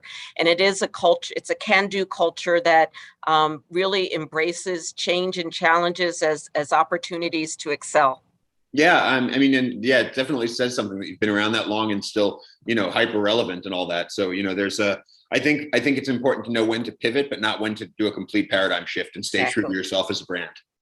To that end, I think that would lead me to the next question. One thing that I think I wrestle with, and probably every marketer wrestles with, is there are always new emerging channels. There's always a new opportunity to get your message out there. I think the challenge comes when your audience or your, the sort of view of who your prospect is doesn't necessarily map to who the intended audience is of that platform or that channel. It's something we struggle with as largely a B2B kind of brand. What emerging channels over the last, whether it's last several years or whatever, are you most excited about? And I guess it's kind of a twofold question. What have been the most sort of fruitful for you, and what have you steered away from because it just didn't make sense for who your core customer is? Yeah, great question, and certainly one that we debate, if you will, almost every day. In fact, I just got out of a meeting. We were looking at about a dozen different types of social selling platforms, vendors, trying to think through if and how any of them might work well for our independent sales force and our business model. I think there are a couple of considerations. And again, it always goes back to the success of our independent sales force. What is going to be convenient, cost effective for them, and most importantly, what is going to elevate the value that they add. There's a lot of technology that, quote, attempts to replace the human connection. You know, AI wants to serve up recommendations for what I should wear, but AI doesn't really know me. They don't know my lifestyle. They don't know what makes me laugh and smile the way a human, and in our case, an independent beauty consultant would know me. So we really do use our customer as our filter to set criteria for new technologies. Having said that, we have always leaned forward and invested in technology. We strive to meet our customers where they are. So, for example, let's say when something like TikTok first came out, we knew it was gaining popularity, but we wanted to first understand if and how TikTok might work for our independent sales force. And is it a channel that they can certainly use and leverage just fine on their own? Or is there added value if, you know, the company is supporting them? And we're finding right now that on TikTok, our independent sales force is those that choose to, they're using the channel, and it's not one where we feel the need to produce extra content. On the other hand, Instagram, it's helpful when we give them content that they can just, you know, click and use. So we're always looking, but we base our choices and our priorities on our independent sales force.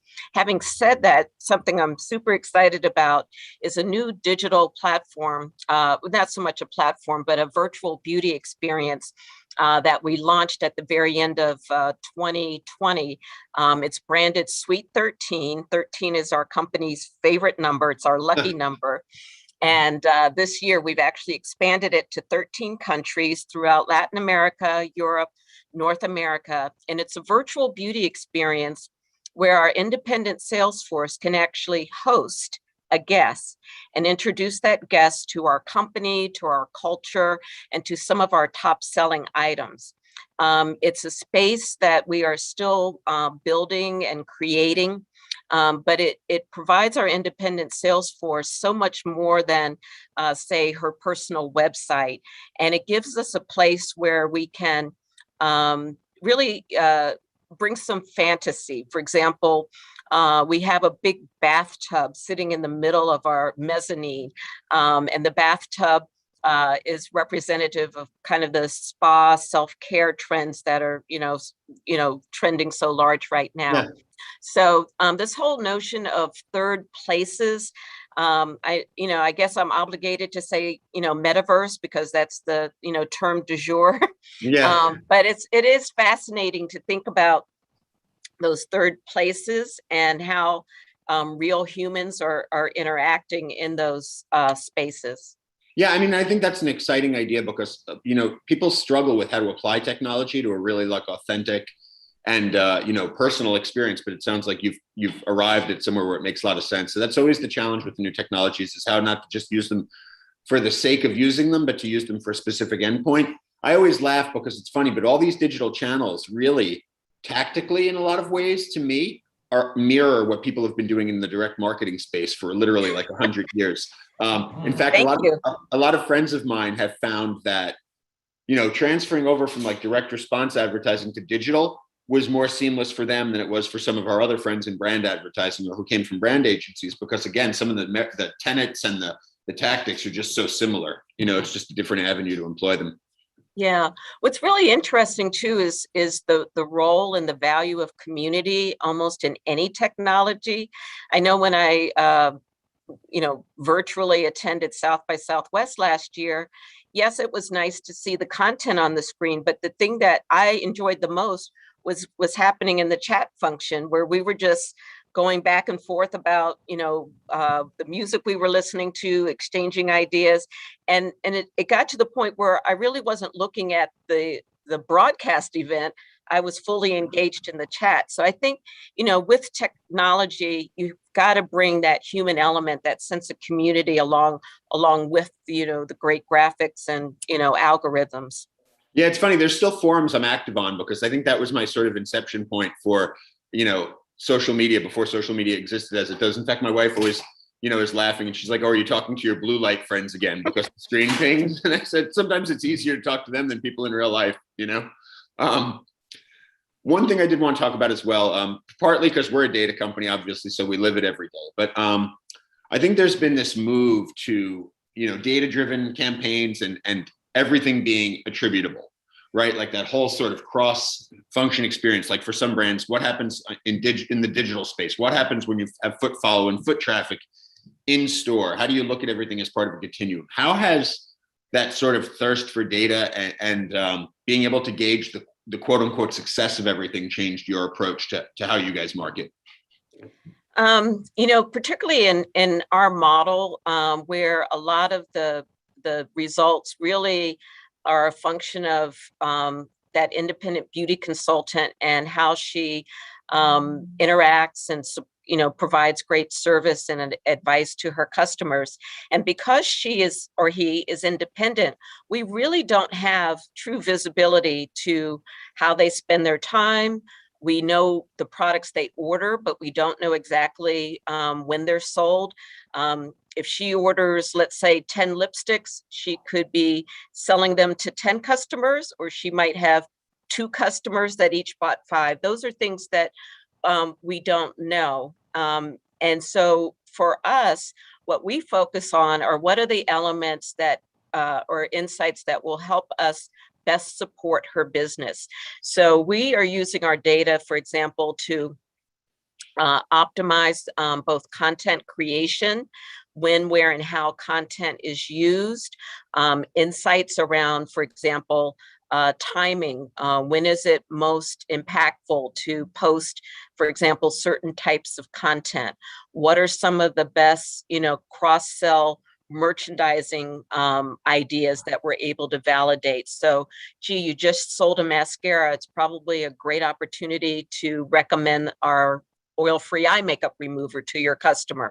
So we really use the analytics to support our sales force, but we're doing that without, like I said, that full ability to understand exactly when the transaction has been completed. What we do know is ultimately that when her business is successful, our business is successful. So we look, of course, at total sales, and like I said, use the analytics more to optimize how we support our customers, the independent sales force. Yeah, it makes a lot of sense because I was just thinking about your sales force. I mean, it's so important to have that brand backbone because probably have people from all different age groups and ethnicities and different walks of life representing the one company. You really have to have that sort of brand that they can all wrap their arms around. One thing also I wanted to talk about. Oh, you know what? I'm sorry. I just want to mention really quickly for anybody who has questions out there, the chat function is open. Only we can see them as panelists, but we can certainly address them towards the end of the session. Sorry, I digressed a bit, but one thing there are a lot of really great advertising and marketing programs out there at universities and such. One thing I think they all kind of miss the boat on is once you get into that work environment, once you've built this portfolio, you've got all these great ideas, it's not necessarily what you're going to be doing on day one. What would be your what would be the best advice you could give somebody who was stepping into, whether it was marketing in general or your organization on day one? Like, they have 5 minutes with you on the elevator ride up. What do you tell them if they're just day one, graduated college in May, starting a job on June 1st? I would actually counsel them to whether if they're still in school or even if they've just graduated, really focus in on how best to influence and collaborate and co-create. And to put it at a personal level, when I first decided I wanted to go into brand management, What I loved about the role, or at least what I thought was true about the role, is the brand manager is totally in charge. They're going to shape the package, the advertising, make those decisions, own that P&L. Well, fast forward, in many organizations, it just doesn't work that way. My success, the success of our team, is our ability to co-create, to collaborate pretty much on a real-time basis, which is not at all to say that we aren't thought leaders and that we aren't owning the results. But in this environment, because there are so many different types of customers who have different needs, because it's a fast-moving marketplace, particularly in the beauty category, one single person, one single function is not going to succeed on their own. So that emotional intelligence, those skills that know when and how best to leverage the expertise of others and be able to harness that energy to accomplish those marketing goals, that's really, I think, the most important skill set to bring into the organization. Of course, your technical knowledge and your expertise in a certain aspect of marketing, all very valuable. But in this competitive environment, you need to really, rely on your village, so to speak, and your ability to do that and to gain alignment to your vision is really going to come back to your leadership skills. Yeah, one thing I've always told people, I've managed, teams of 5 or 10. I've managed teams of 50, and one thing I've always said is, work at a big company, work at a small company, work at an agency, work in-house. You really need to have a couple of different experiences to get a sense for what you need. It's like if you're with your first boyfriend or girlfriend, you don't know if it's a good relationship until maybe you've met someone else or been through a bad one. It's the same principle in my eyes. Really have to and talk to everybody. One thing I've always said, and especially when I was starting out my career, that was super helpful, was I walked around and I got to know everybody at every level across the company in all different disciplines, and was able to have like real conversations with them to kind of glean their insights. I felt like there was, you can really learn something from everybody within the company. I guess if I also can add just one other piece of advice, and that's from the movie. I guess it was Jerry Maguire. I think it said, "Follow the money." Or it might have been another movie, but most importantly, follow the money. You need to understand, no matter what organization you're in, you need to understand what drives the top line, what drives the bottom line. And it's too easy to fall in love with something that's really cool, really clever. But if you don't really understand how the company makes money, what services are most value added, what is your customer willing to pay for, what is your customer going to be loyal to, if you don't understand those fundamentals, you can again have all sorts of great ideas, award-winning ideas, but if they're not moving the top line and the bottom line, you're not going to be successful. That's a super important point that I'm glad you brought up, because I've had that conversation myriad times as well, especially like I'll get like really incredible creative teams. And I started out as a creative director for a long time on the agency side. And they come with these great ideas, but the same reason that so many people say that was a great commercial, what was it for? Yes, thank you. It's the same exact thing, right? It's like everybody who went to a really good advertising school can have great ideas. It's a whole nother thing to understand the strategy, understand what you're selling, what the value of it is, value versus competitors. It's become so much more of this kind of omnibus business job than just like, there's no such thing to me anymore as a creative director who says, I don't get involved in strategy, or I don't get involved with working with the account team. You've really got to wear a lot of hats. And I think this is an adjunct to that part of the conversation. Obviously, as CMO, you're sitting across a pretty wide organization of, everything from creatives to agency relationships and partnerships to analytical people. How do you keep everybody engaged and kind of, I'm sure your time is increasingly short the more people you add to the team, et cetera, and the more functions you add to the team. But how do you make sure you kind of provide throughout the course of a day, like do what you have to do for the company, because you're sort of serving two groups, right? You've got the company to answer to, and you've got your whole team of employees to manage. How do you sort of bifurcate that or split that up? Yeah, it always starts with people. And so literally when I start my day, I do two things. like everyone, I look at email, but I'm actually looking specifically for emails from my team and obviously my executive team partners and of course our CEO. So I prioritize who needs something from me right now. The other thing that I also do, and I'm fortunate that Mary Kay makes it easy, each day they publish who's celebrating a birthday or a company anniversary. And no matter what I have on my schedule, I always carve out time to recognize people, whether it's for, like I said, a milestone or maybe an accomplishment. So whether it's in the morning or at the end of the day, I always try, and I just set a target of at least 5 people I'm going to acknowledge today. I'm going to thank them for something, let them know they've done a great job of something, maybe just touch base with them, maybe the fact that they were on maternity leave and they're back. And because this is part of who I am, and it's something that I always do, there's a favorite Mary Kay Ash quote that I have: picture an invisible sign around each person's neck that says, make me feel important. And that's just something I believe is right. I think, every individual wants to know that they value, they matter, they make a difference. And so prioritizing that enables me, I think, to build trusted relationships with my team, with my executive partners. And like I said, that guides me. So as an example, if I have to leave a meeting early to go to a baby shower or virtual baby shower, I will say, excuse me, guys, so-and-so shower is happening. I'm going to have to duck out an extra 10 minutes early. And everyone is like, we get it, Cheryl, because we know that's who you are and how you are.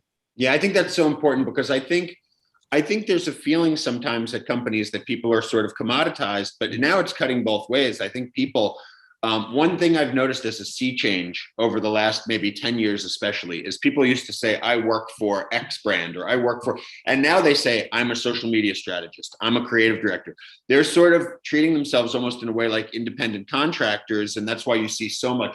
I mean, I get resumes sometimes and people have had 6 jobs in 7 years. And I think that's so important to your point about making people feel important and valued. But one thing I really miss about being remote, frankly, is being able to see people kind of in their office or at their cube and see what they look like that day. Because some people sometimes they're going through something or have had a hard night or are upset about a meeting they just came out of. It's a little tougher to tell on video conference or obviously by phone. And I do miss that aspect in person of kind of telling when somebody's super PO'd because they just got yelled at in a meeting or just their work wasn't well received. That's one of those things I miss a little bit. I think we have time for maybe one more question. I would love to know, I think it's such a great point again that you brought up almost right at the top about having been a company that's been around for 60 years, still relevant. I know you don't want to disparage anyone, obviously, but if you want to sort of pump someone up, are there a couple of other companies out there that sort of have this legacy and have been out there, even if in totally other verticals that you admire or think have done a really good job of sort of being both adaptable and staying relevant? Well, I will mention one of my favorite brands on a personal level, and that's Chanel. And I singled them out for certainly being timeless, certainly for having an iconic founder, just as we have an iconic founder. And what I love about, not of course just what they sell, but that the storytelling that Chanel has done over the years, and how while staying, I think, true to their brand image of being elegant and certainly being very elevated, they have continuously found great ways to also be approachable, for each generation that comes along. And so I admire that. And that's part of what I strive to ensure, is the case for Mary Kay, that as a very inclusive brand, a brand that was founded on gender equality, at a time when, women in particular specifically didn't have equal opportunities. my goal is to make sure that our brand is timeless, in the sense of being, as you mentioned before, true to our values, honoring our heritage, but at the same time serving those elements up in a relevant way so that we continue to engage each generation. Yeah, Chanel's a great example too, because I think some of these fashion houses, if the founders could see what they're selling now, it would, I don't think they'd be in love with it. You move towards keychains and sweatpants and stuff, you know, it's a little scary out there. I guess, yeah, last question would be just anything with 2022 approaching, any other initiatives or anything you're particularly looking forward to or particularly excited about at Mary Kay? Something I'm excited about, and while it's not brand new, I'll say we have a refreshed focus, and those are our business sustainability commitments. So they include the, responsible manufacturing, the efforts that we have around the sustainability, certainly of the planet, but also things around the empowerment of women, around diversity, equity, and inclusion. And these were certainly priorities of Mary Kay Ash and how she ran her company and how the company has continued to be run. But I'm excited that as an organization, we are, I'll say, raising our voice and stepping up and stepping out more in terms of the range of projects, collaborations, things that we're involved in.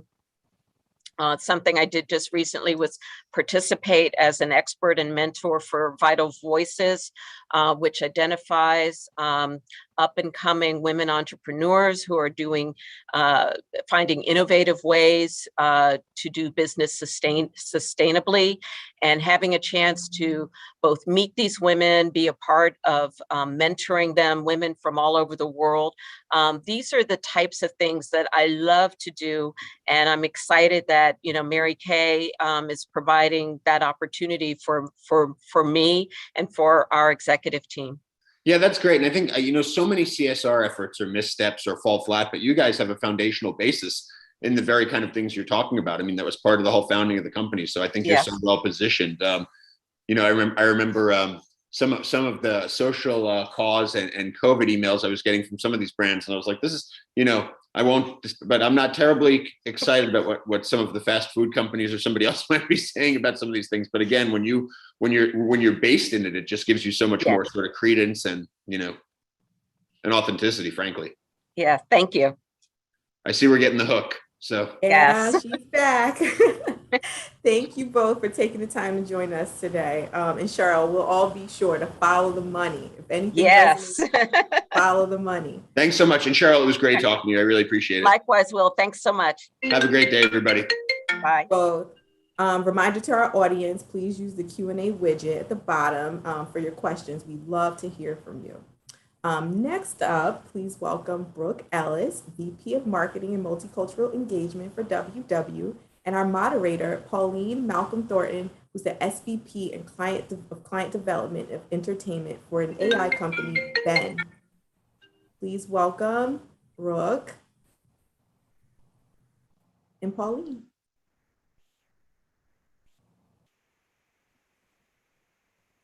Hi.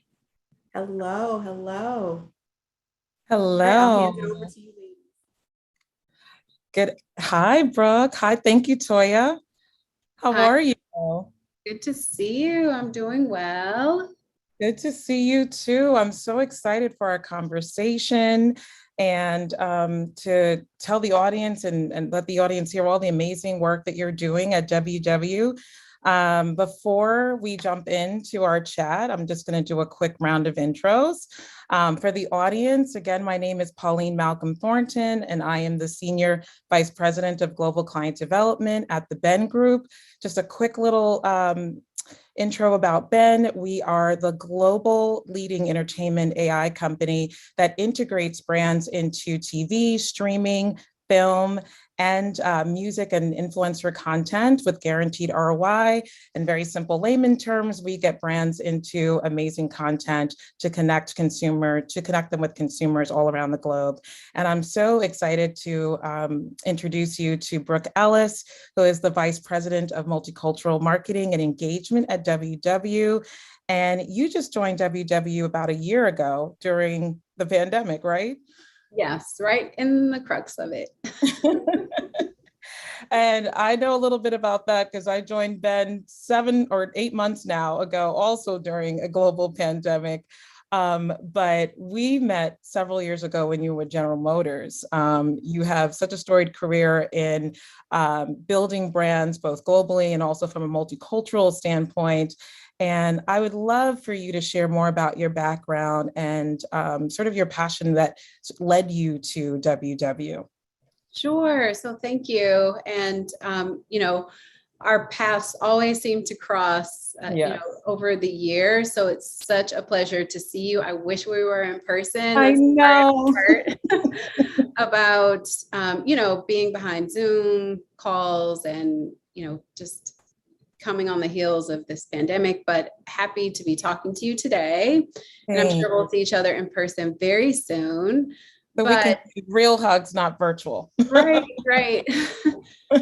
But to your point, I have been in the marketing career. I've had a marketing career for many years, but what's really stood out, just the through line of my career, is I'm always very close to the consumer. I try to stay as close to the consumer as possible.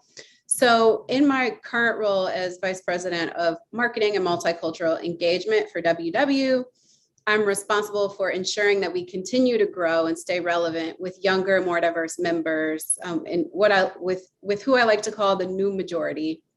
And so, other roles that I've had with General Motors, PricewaterhouseCoopers, Chase, and now WW, I've had this intersection of crossing over with other categories. But what was so appealing about WW is I was looking for something that just felt so purposeful. And with us being confined to very small spaces, and we have to be very choosy about who we're around, I wouldn't be doing myself justice if I didn't think about that opportunity that felt meaningful, but also allowed me to elevate in my career. And so that's what brought me to WW. And a lot of the work that I'm doing just really speaks directly to helping close that gap with health disparities and obesity, as particularly for more diverse audiences. So for me, it's really about mixing that purpose with my own passion and profit. So being able to continue my marketing discipline, but also, be in a role that just feels very meaningful. I love that. I love, the purpose-driven aspect and sort of closing that gap, if you will, for especially Brown and Black communities with health and wellness. And can you speak a little bit about what you're finding to be the most important part of your work since joining WW right now? Sure. And outside of it just being a personal mission of mine, WW has a mission of democratizing wellness for all. And that is a, tall order, but it's something that we live by daily. And so in my role, being as close to our consumers as possible just allows me to hear real time what our community needs are, what our needs are from our community, and then being able to turn those needs directly into things that help them accomplish their wellness goals even more efficiently. And so, every day I'm, faced with the choice of, continuing to be very intentional about how we reach and engage new audiences. Earlier this year, I had an opportunity to partner with Thai Life Media Group and the Female Quotient and a cohort of HBCUs. And so with that, again, talking directly to our community and understanding what those needs were. And I heard that they didn't feel seen, especially for Gen Z. They didn't feel seen or heard when it came to wellness or weight loss, just overall. And so we created a series called Like Me, and it was all about just confidence, overall wellness, what that means, especially to that younger audience. And then knowing that a lot of the habits around healthy living and wellness are, usually established at that first stage of independence, when you're off of college and you're away from home. What choices do you make that are the best? And so with this series that we created, we brought in some of the thought leaders, the influencers that we really felt connect the most with this younger demo. And then on top of that, we provided them with real workshops to give them tangible tools to help improve their choices when it comes to healthy living and eating. So, I mean, the turnout for it was just one that I've never seen, and just the authentic conversation. And then it gave us an opportunity to really take those moments, that content that we captured, and then share it with a much broader audience. So to me, that's most meaningful, because we were able to be a part of something that helped that younger generation change the way they even think about health and wellness, and then gave them the tools to help shift some of their habits. I love that, because there's so much negativity when it comes to body image and social media. And the fact that you guys were able to provide them with those tools and also connect them with positive sort of influencers is amazing. And I love Ty Life. Ty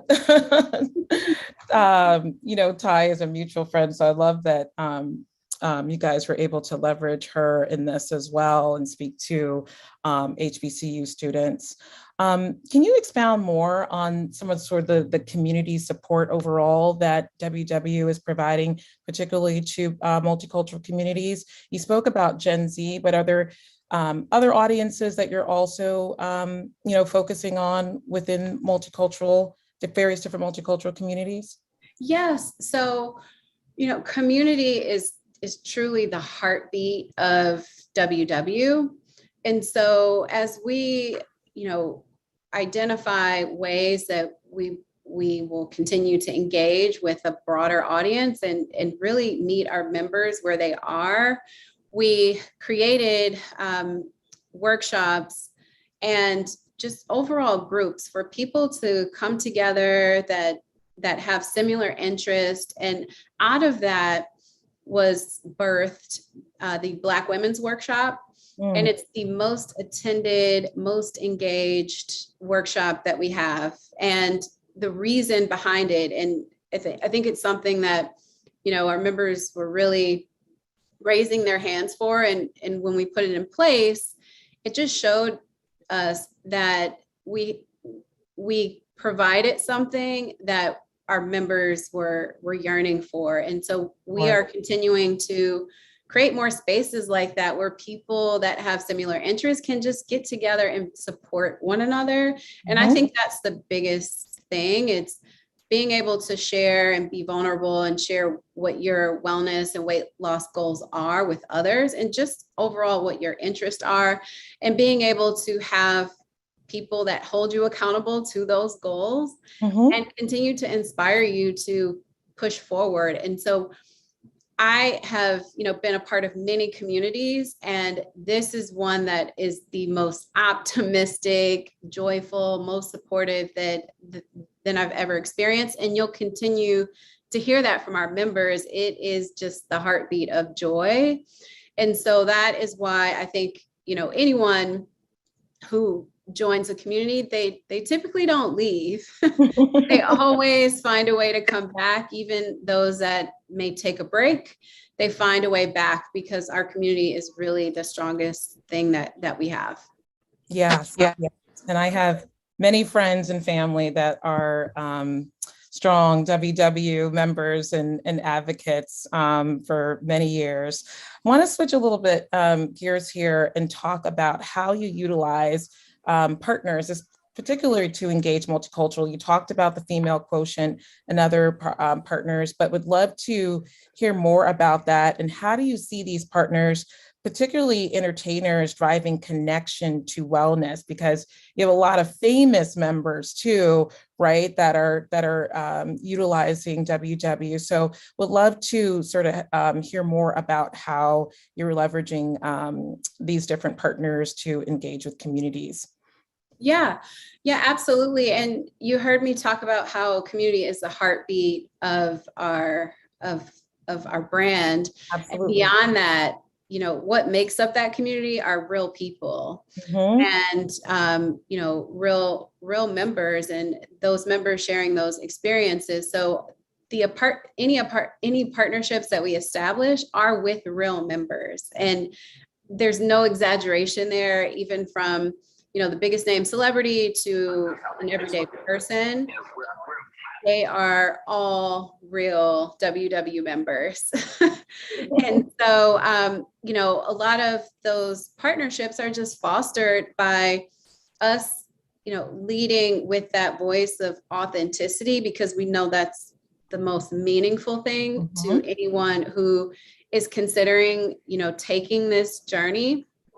And even more important to diverse audiences, because as I mentioned earlier, they feel like they're not seen. And so, you know, it's our job to continue to show up with real people, with the most, you know, diverse stories, to make sure that they feel that they have, you know, something to connect to. The people he helps. It's beautiful. I wish I could do it. That feedback is, You seem like you got the it's not for me either. Perhaps a new volunteer. Brand innovators, I don't know if you guys can mute. Okay, I don't hear it anymore. Like, it's not coming from us. No, but it's great to hear sort of the strength behind community, and how WW is building such a strong community and tapping into that.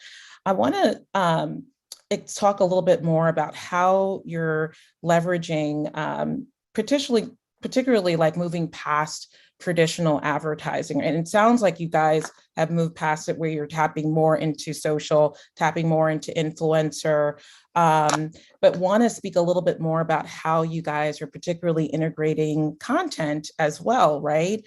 You're creating your own content and tapping into influencers, but would love to expound upon that a bit more and hear how you're tapping into more emerging channels to connect with audiences. Yeah, no, that's a great question, because I think it's something everyone right now is trying to solve for. But, you know, again, it goes back to really highlighting and identifying opportunities to share and create stories from real people. And so, you know, a lot of the content that you see from us are just stories from real people, and we know how important that is. And so, you know, we've been very, very intentional about identifying who those people are, who those members are, that have stories that are different than what you typically see, especially as it pertains to weight loss and just wellness and accomplishing goals in the wellness space. And so one of the shifts that we made is just ensuring that we have diversity, and not just ethnicity, but also in lifestyle. And so featuring lifestyles that, you know, from someone who's on the go, or someone who may be a stay-at-home mom, or someone who is constantly going to events, or someone who works 24/7 and doesn't have time to sit down for a meal, or doesn't have time to, you know, sit with a coach to train them on, you know, with their fitness activities. And so one of the things that we've really helped solve for is, you know, creating that tool where 24/7 you have access to to us so we can help you through that journey. Mhm. And so those are a lot of the stories that you'll see us featuring, and it's capturing that in a very, digestible way, and then using emerging media tools to help spread that message. And so you'll see a lot of us showing up in social, paid social, and through those channels. I think what we found is that that's where our audience is, that's where our potential members are. And so we have to continue to be present there with really authentic content. I love that. I love that. And I'm going to switch gears because and talk a little bit about how you're supporting people during the pandemic. We're obviously still in a global pandemic. And, this past summer we saw, I know that you guys reported on seeing sort of like a shift where people were taking a break from wellness during this past summer, right? And I can even say for me personally, it's probably drinking a little bit too much rosé during the summer and need to get back into my fitness goals. What are you doing now to get multicultural communities recommitted to their health, especially since you were seeing trends of people making a break with wellness goals? Yeah, and again, we all had our moments. I mean, rosé, wine, you name it. I mean, we were all just partaking in all types of things that just make us feel good and that taste good. Right. But and we're in confined spaces, so exactly. And so what I think is very important to WW, as people, as the economy continues to evolve, we have to evolve with the times. So we've been, our program offerings have gone through a massive evolution. For example, our food database is providing more diverse recipes than I've ever seen. And so we, again, hearing directly from our members, we have, added so many options for people to choose from that are right in your refrigerator that you can pick up from the grocery store. If you're out dining, you have options to choose from. And so I even have this challenge where I try to see if there's a food that any of my friends or family cannot find available in our database. So that is how important it is for us to make sure we're meeting the needs of everyone, and making sure that they have access to the tools that they need to help accomplish their wellness and overall weight loss goals, and have access to that at the tip of their fingers. And so that is what I think is the most innovative thing that we've done. But, to some that may seem simplistic, but it's important. And it's something that, our members have said that it's something that has helped them. So I think, as we continue to figure it out, things change daily, but within this pandemic, I think just continuing to offer things that, meet the needs of our members. And that's what the food database did for us. That's great. No, that's great. And needed, especially giving new ideas on recipes and things like that. So that's great to hear. Another big sort of trend that we're seeing, and especially during the pandemic, is huge consumption of, I'm switching gears back to sort of trend based on streaming content, right? And with streaming content now, sort of look at the rise of Squid Games, which hundreds of millions of people, I hear Squid Games all throughout this morning's conversation, but it's such a huge phenomenon. I don't know if you've seen it. It's intense. It's crazy. It's crazy. I binged it in a weekend a few weekends ago, and close to 200 million people in 1 month, most viewed show ever. And, just sort of bringing it selfishly back to Ben, we're obviously focused on streaming platforms and content. And, going forward with everything that we've discussed with respects to, how you're engaging in communities, moving past traditional advertising, how are you looking to reach consumers in non-ad supported spaces, especially with sort of this huge consumption of streaming content globally? Yeah, and again, I think that's a excellent question, and across the board, it's something that comes up often. But for us, it's really about finding that balance of organic and paid channels on emerging platforms, and we've found that to be, the most impactful for us, and help us really, reach audiences, particularly new audiences, because of that balance with organic. And organic, I'm bucketing that with content as well.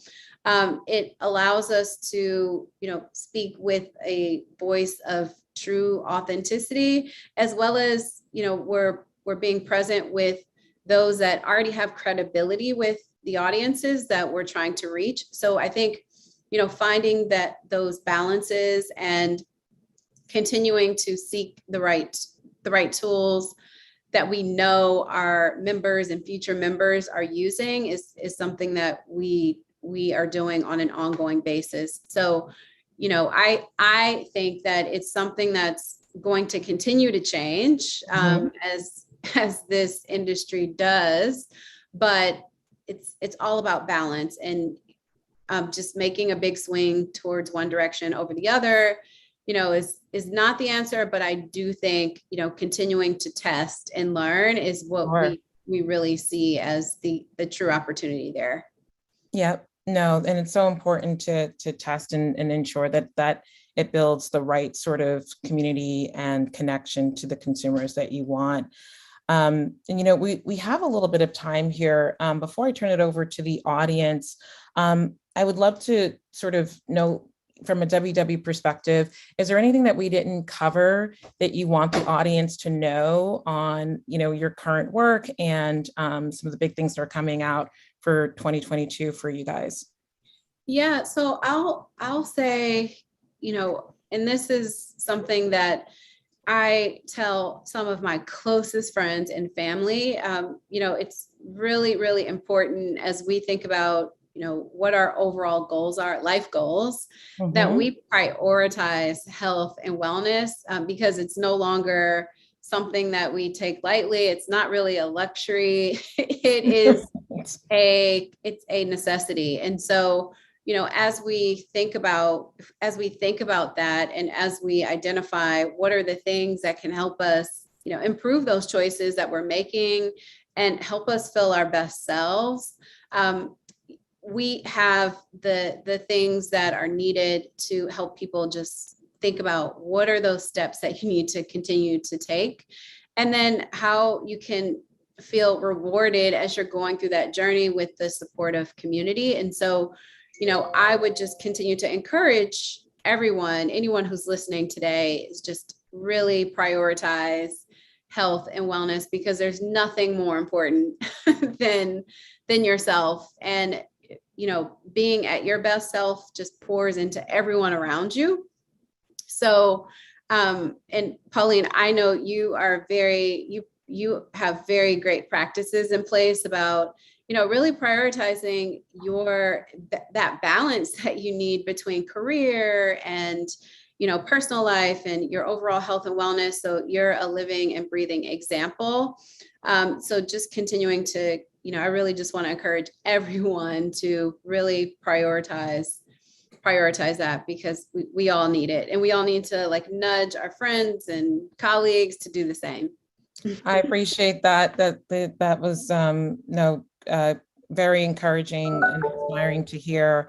And with your overall mission of making sure that health is holistic, and it's not just about weight loss, but it is about mind positivity and making it a part of your wellness and or your lifestyle, is so incredibly important. So thank you for that, Brooke. And I'm going to just see if we have any questions here.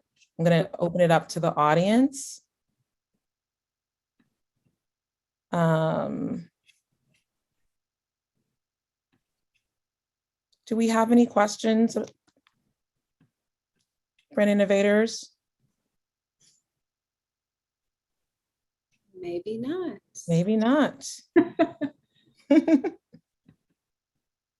I don't see questions here, but we do have a few more minutes. I think we have until, I want to be mindful of time. We have until about 11 o'clock. So we have a few more minutes. So I'm going to keep going in terms of Q&A, if you don't mind. Sure. Yeah. I don't know if there were questions in the queue. I don't see any. Yeah, I don't see any questions yet. But oh, I see. Do you see the question? Yes. So out of curiosity, there's a question here. Out of curiosity, are there specific health challenges for Black members that you address differently within the WW platform? Not necessarily different challenges than any of our other members, but what I do know is most important, especially to Black women that have, come to us and said the things that are, as they identify things that are most important to them, it's about having that sense of community. And so that is what, led to us creating the Black Women's Workshop, because it gave us an opportunity to, have these women feel very, open enough to share real stories with other women that they could relate to. And it also, led us to create the HBCU Summit that, pulled together the most influential, but also students to share and be able to ask questions about health and wellness. And so I think as we continue to have these forums where we're not just, creating content, but we're asking real questions and we're giving resources to people who we know need it, we're going to continue to evolve what that looks like. But, for us, it's all about continuing to hear from our members and then meeting them where they are. So I would say it's particularly for more diverse audiences, it's really about community. And that's what we've seen as the entry point to anything around, just any conversations around weight loss or wellness. It's about that sense of, do I have a community? Do I have, people that see me? And that is what people love so much about WW's offerings. I love that. And we have a follow-up. Do you ever get any backlash from like African-American members on having those specific activations for African-American members only, or specifically? Do you ever see any backlash from other groups? I will say, as we've been bringing a lot of the groups to life, and they are all hand raisers for these groups to be created. It's real members that are requesting these groups. And so we continue to evolve in how we're creating additional groups. And so we started with Black Women's Workshop. We've created groups for Hispanic women. We've expanded beyond that for creating groups for people who just have like-minded interest. And so as we, are constantly hearing from our members, those groups are expanding. So I think it's all about just hearing directly from what our member needs are. And I think that helps mitigate any complaints, because we're meeting the needs of what our members have said that they want. Awesome. Great answer. What's the best medium for multicultural engagement? That's a tough one.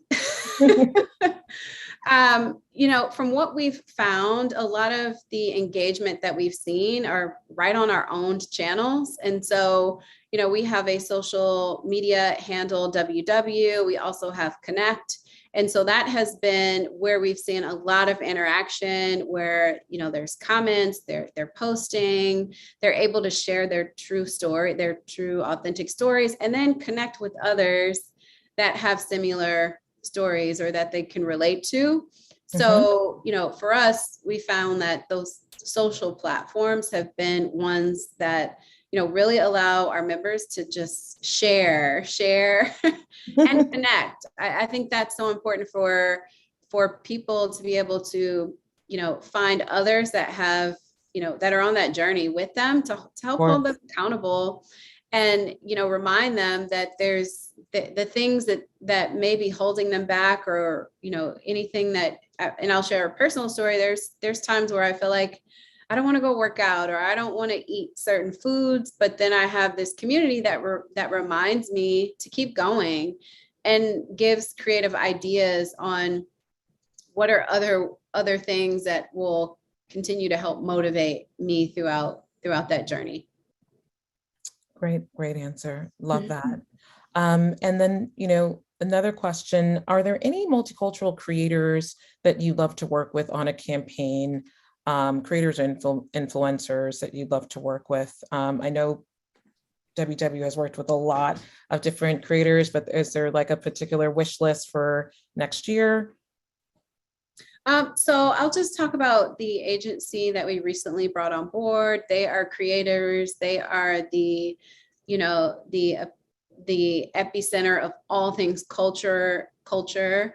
Spike DDB is our creative agency and experiential agency. And so they are our partners in helping, really help tell those raw stories and bring those to life from our members.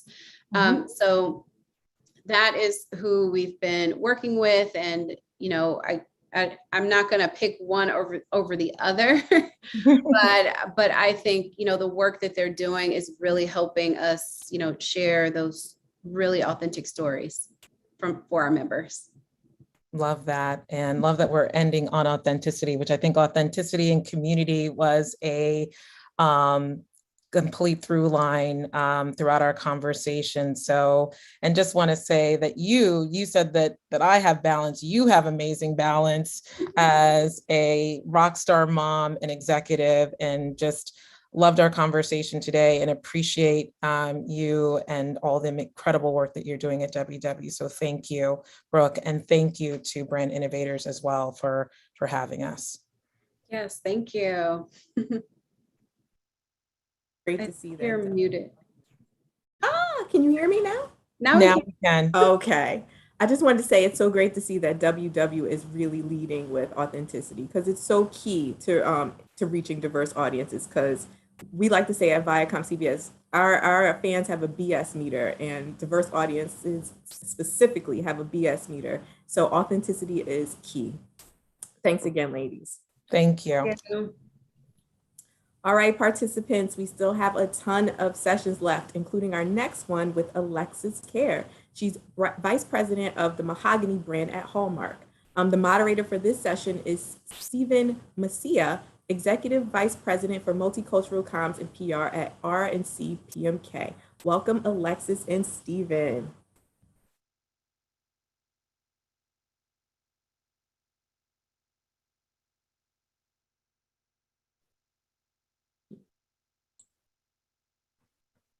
That was a cool background pic you had there. That was me on vacation. And I got to tell you, I'm still not figuring out how to take that down, but No, it's great. It's a great conversation starter. Great. Are you in New York as well right now? I'm in Los Angeles here in Southern California. I'm jealous. You guys always have great weather, except for June gloom. Besides that, you always have great weather. It's true. We're having a National Earthquake Preparedness Day. So if you hear sounds going off in the background, it's us just making sure that we're ready for the big one when it comes. So every time I dream of going to LA or moving to LA, I hear about earthquakes and I'm whipped right back into shape. Nope, I'll stay in. You guys can keep that. You can keep the earthquake. All right, is Alexis? Oh, Shahar, you're back. I'm back.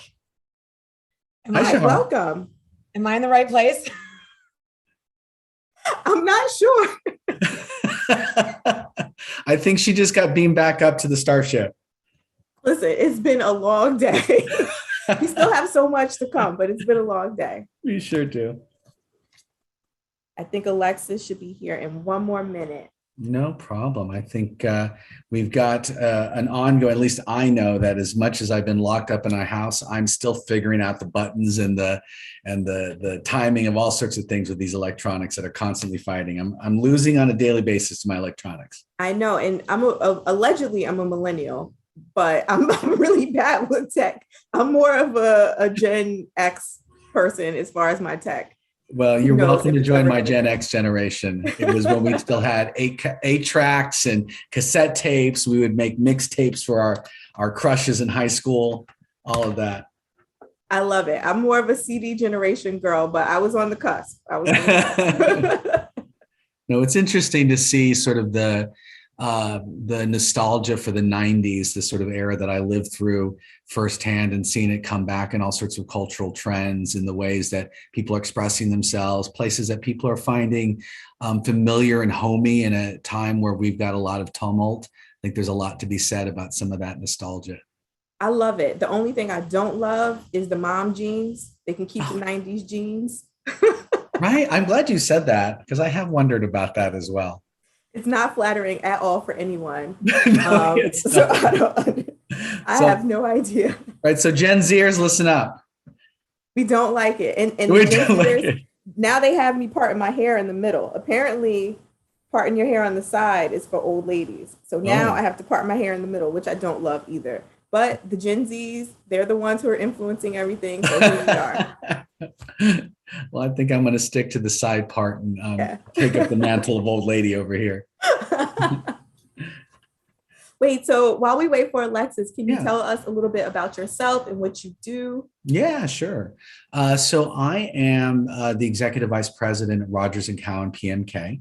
We're part of the Interpublic group of agencies, a worldwide collection of creative marketing PR agencies. And my agency in particular represents brands as well as some of the world's top talent in front of the camera, behind the camera, whether it's Elton John on the music front or the Rolling Stones, Denzel Washington, a number of really seminal actors and musicians. And then on the brand side, clients that I work with are Hasbro, also working with the Black News Channel, all working through the lens of multicultural. So, my work is working with clients who are looking at connecting with our people, with our diverse collection of people that have a voice, that have a platform, that have a pocketbook, and that have a point of view.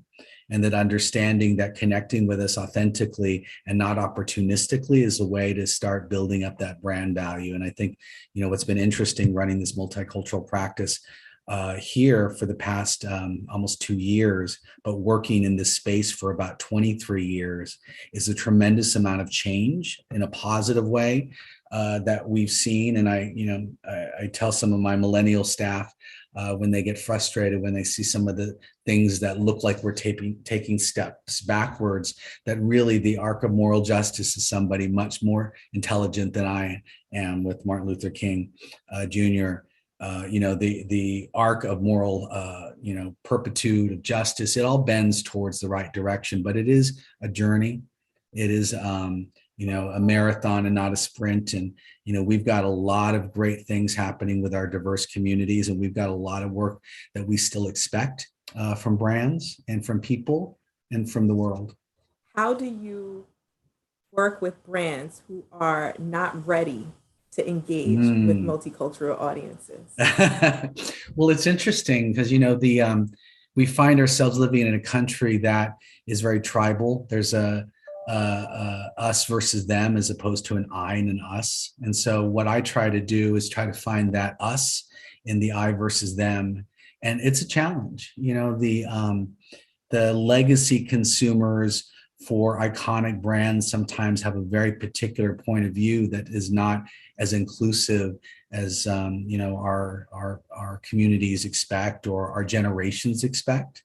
You've got a generation of millennials who didn't have to imagine one day when a Black man would be occupying the White House and his family would be living in the most coveted place in our country. You've got a group of generation who don't have to wonder if same-sex marriage will be legalized in equity. So they have different expectations. And so I think for brands who are sort of in that spot, looking after their legacy consumers, what I try to explain to them is you need to look to the future.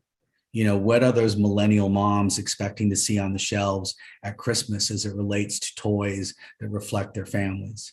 What are those millennial college students or postgraduate students or people in the workforce expecting their employers to be standing up for when there's a lot of choices to be made in a job market during this sort of great resignation period that we're living through. So it really is about the future. And speaking of the future, what do you predict for 2022?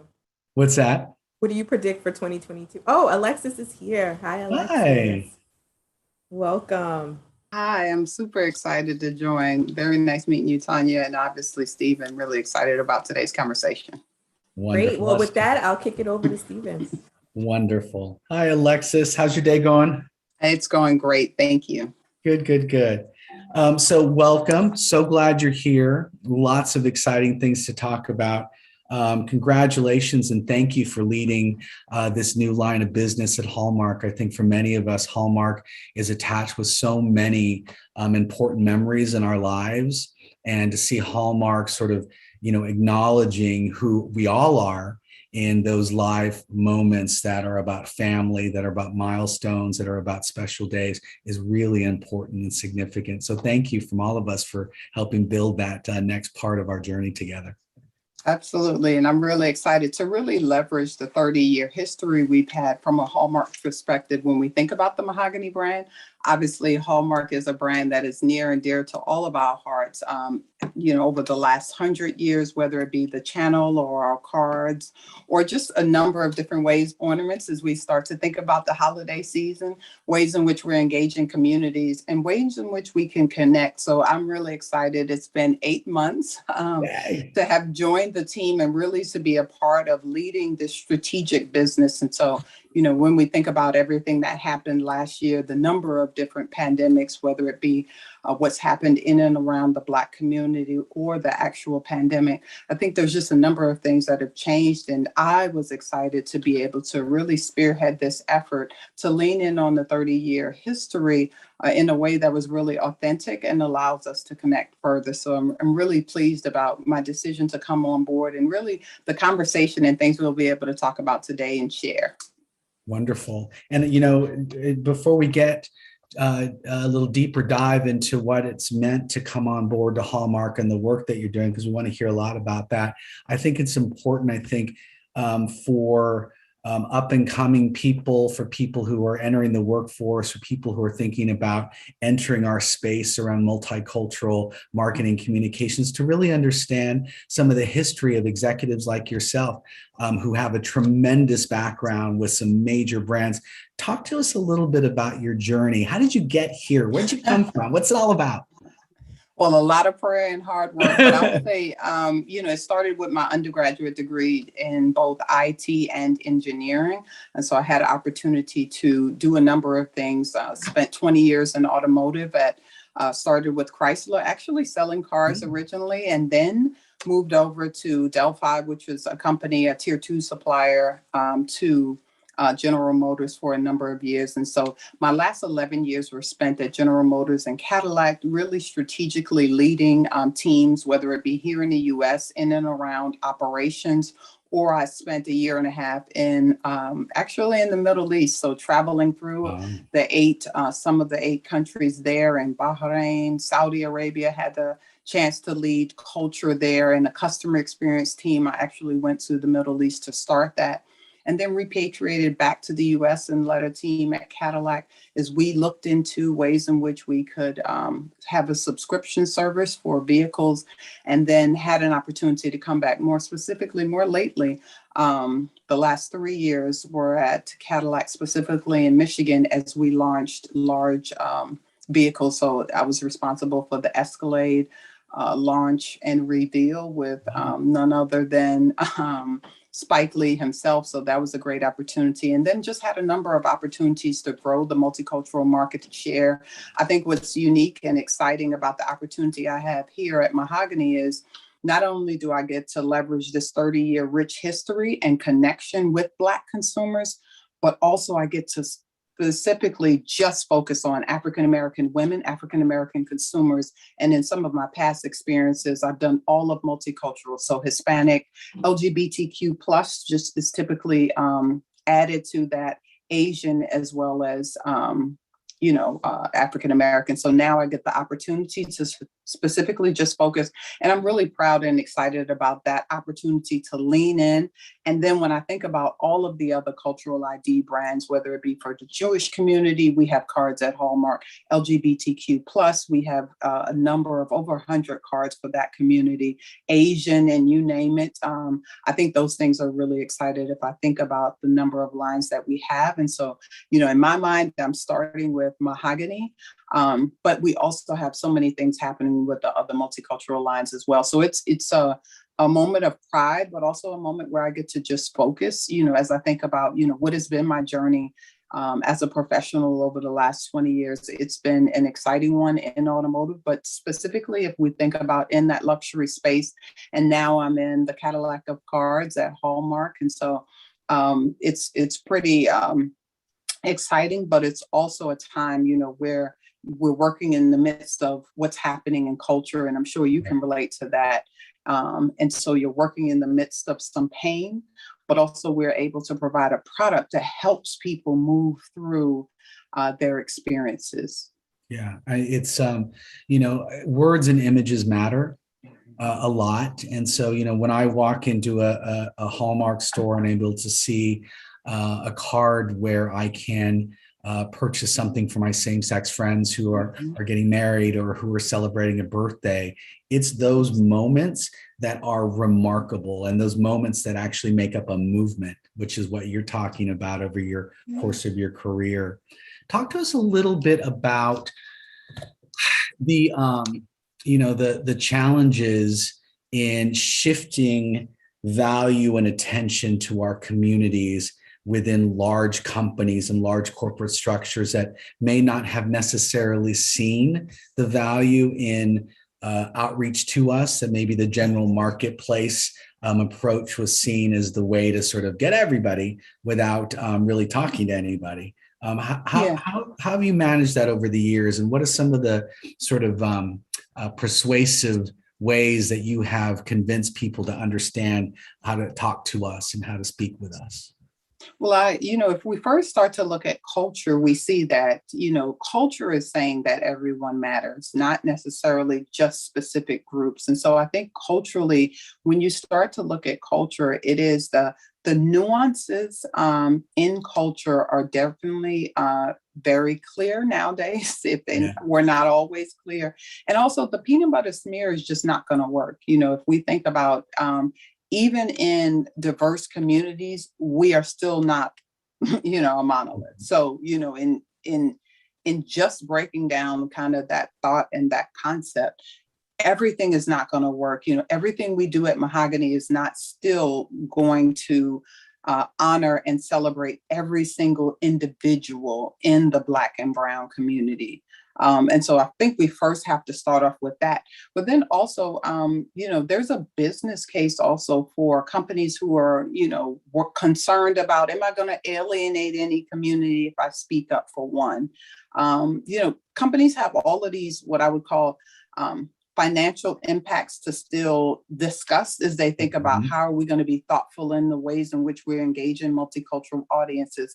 But I will say that, thankfully, Hallmark has been at a place, whether it was Mahogany Line was started in the heart of the 60s and the civil rights movement. That's when the first card collection came. And then it began to grow. Yes, it began to grow in the 70s and expand. And now next month, it's 30 years, not of just mahogany, but a full card line for everyday expression. So 30 years. So again, we started in 60s, mid 60s.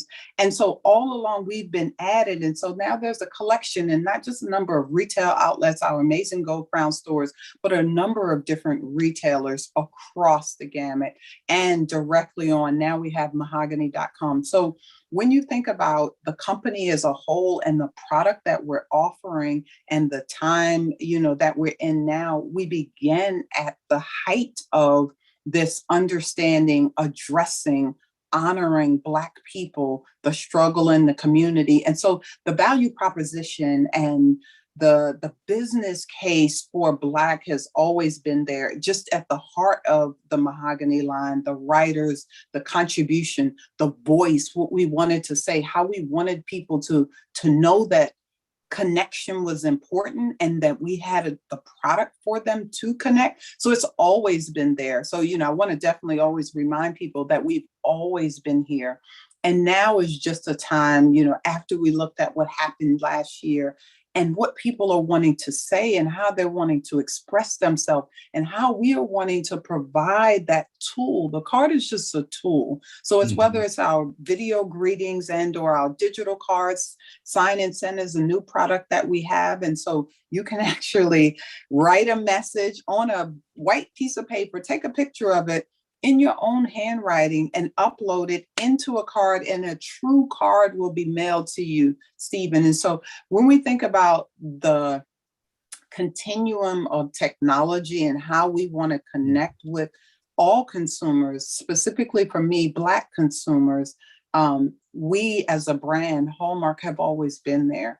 Have always been there. So it's pretty easy these days to talk through, why we need to do it. So I don't spend very much time at all. If I've compared some of the roles that I've had in the past, I don't spend very much time saying why mahogany. It's like, this is what we need to go do. And it's incredible to see like the entire organization support what we want to do, how we need to do it, how fast we need to move, how we're changing what culture. It's just been incredible.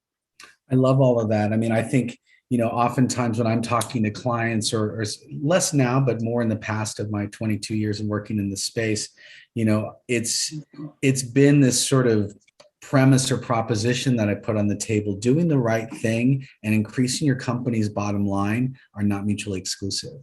We are diverse in our needs across the country, and there's a lot of folks who are looking for those brands that are remembering that we exist. And I love that this has been happening for decades, and it's not a response that maybe some other companies, even if they're late to the table, it might be seen as performative rather than transformative. And when we think about transformative, I think about impact.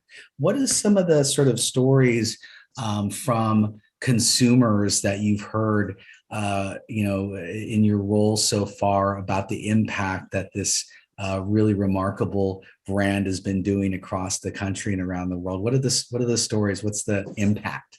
Well, great question. And from a brand perspective, I started in February, at the beginning of Black History Month. The same month we gave away 1 million cards to all consumers across the US. Just gave them away from our new collection, Uplifted and Empowered. And it was in response to what was happening. And I think it's easy to say that what's happening in culture is not impacting us, but as an African-American female, it is impacting us. And we are the they when we think about our writers, our illustrators, they are all too impacted by the culture. So to have an amazing collection bud out of all of the pain, all of the pressure, all of the stress, I mean, it's been overwhelming. Like when we go to activations, we did a Black Excellence Brunch, we did a number of events that were different from what we had done in the past, from a marketing perspective, from an activation, from a being in, service to our community. But it's been overwhelming, and people like saying, wow, this is Hallmark. Y'all are showing up. You really know us. You really hear us. We're reading the sisterhood cards, and sisters are saying from all walks of life, like, that's me. This is how I feel.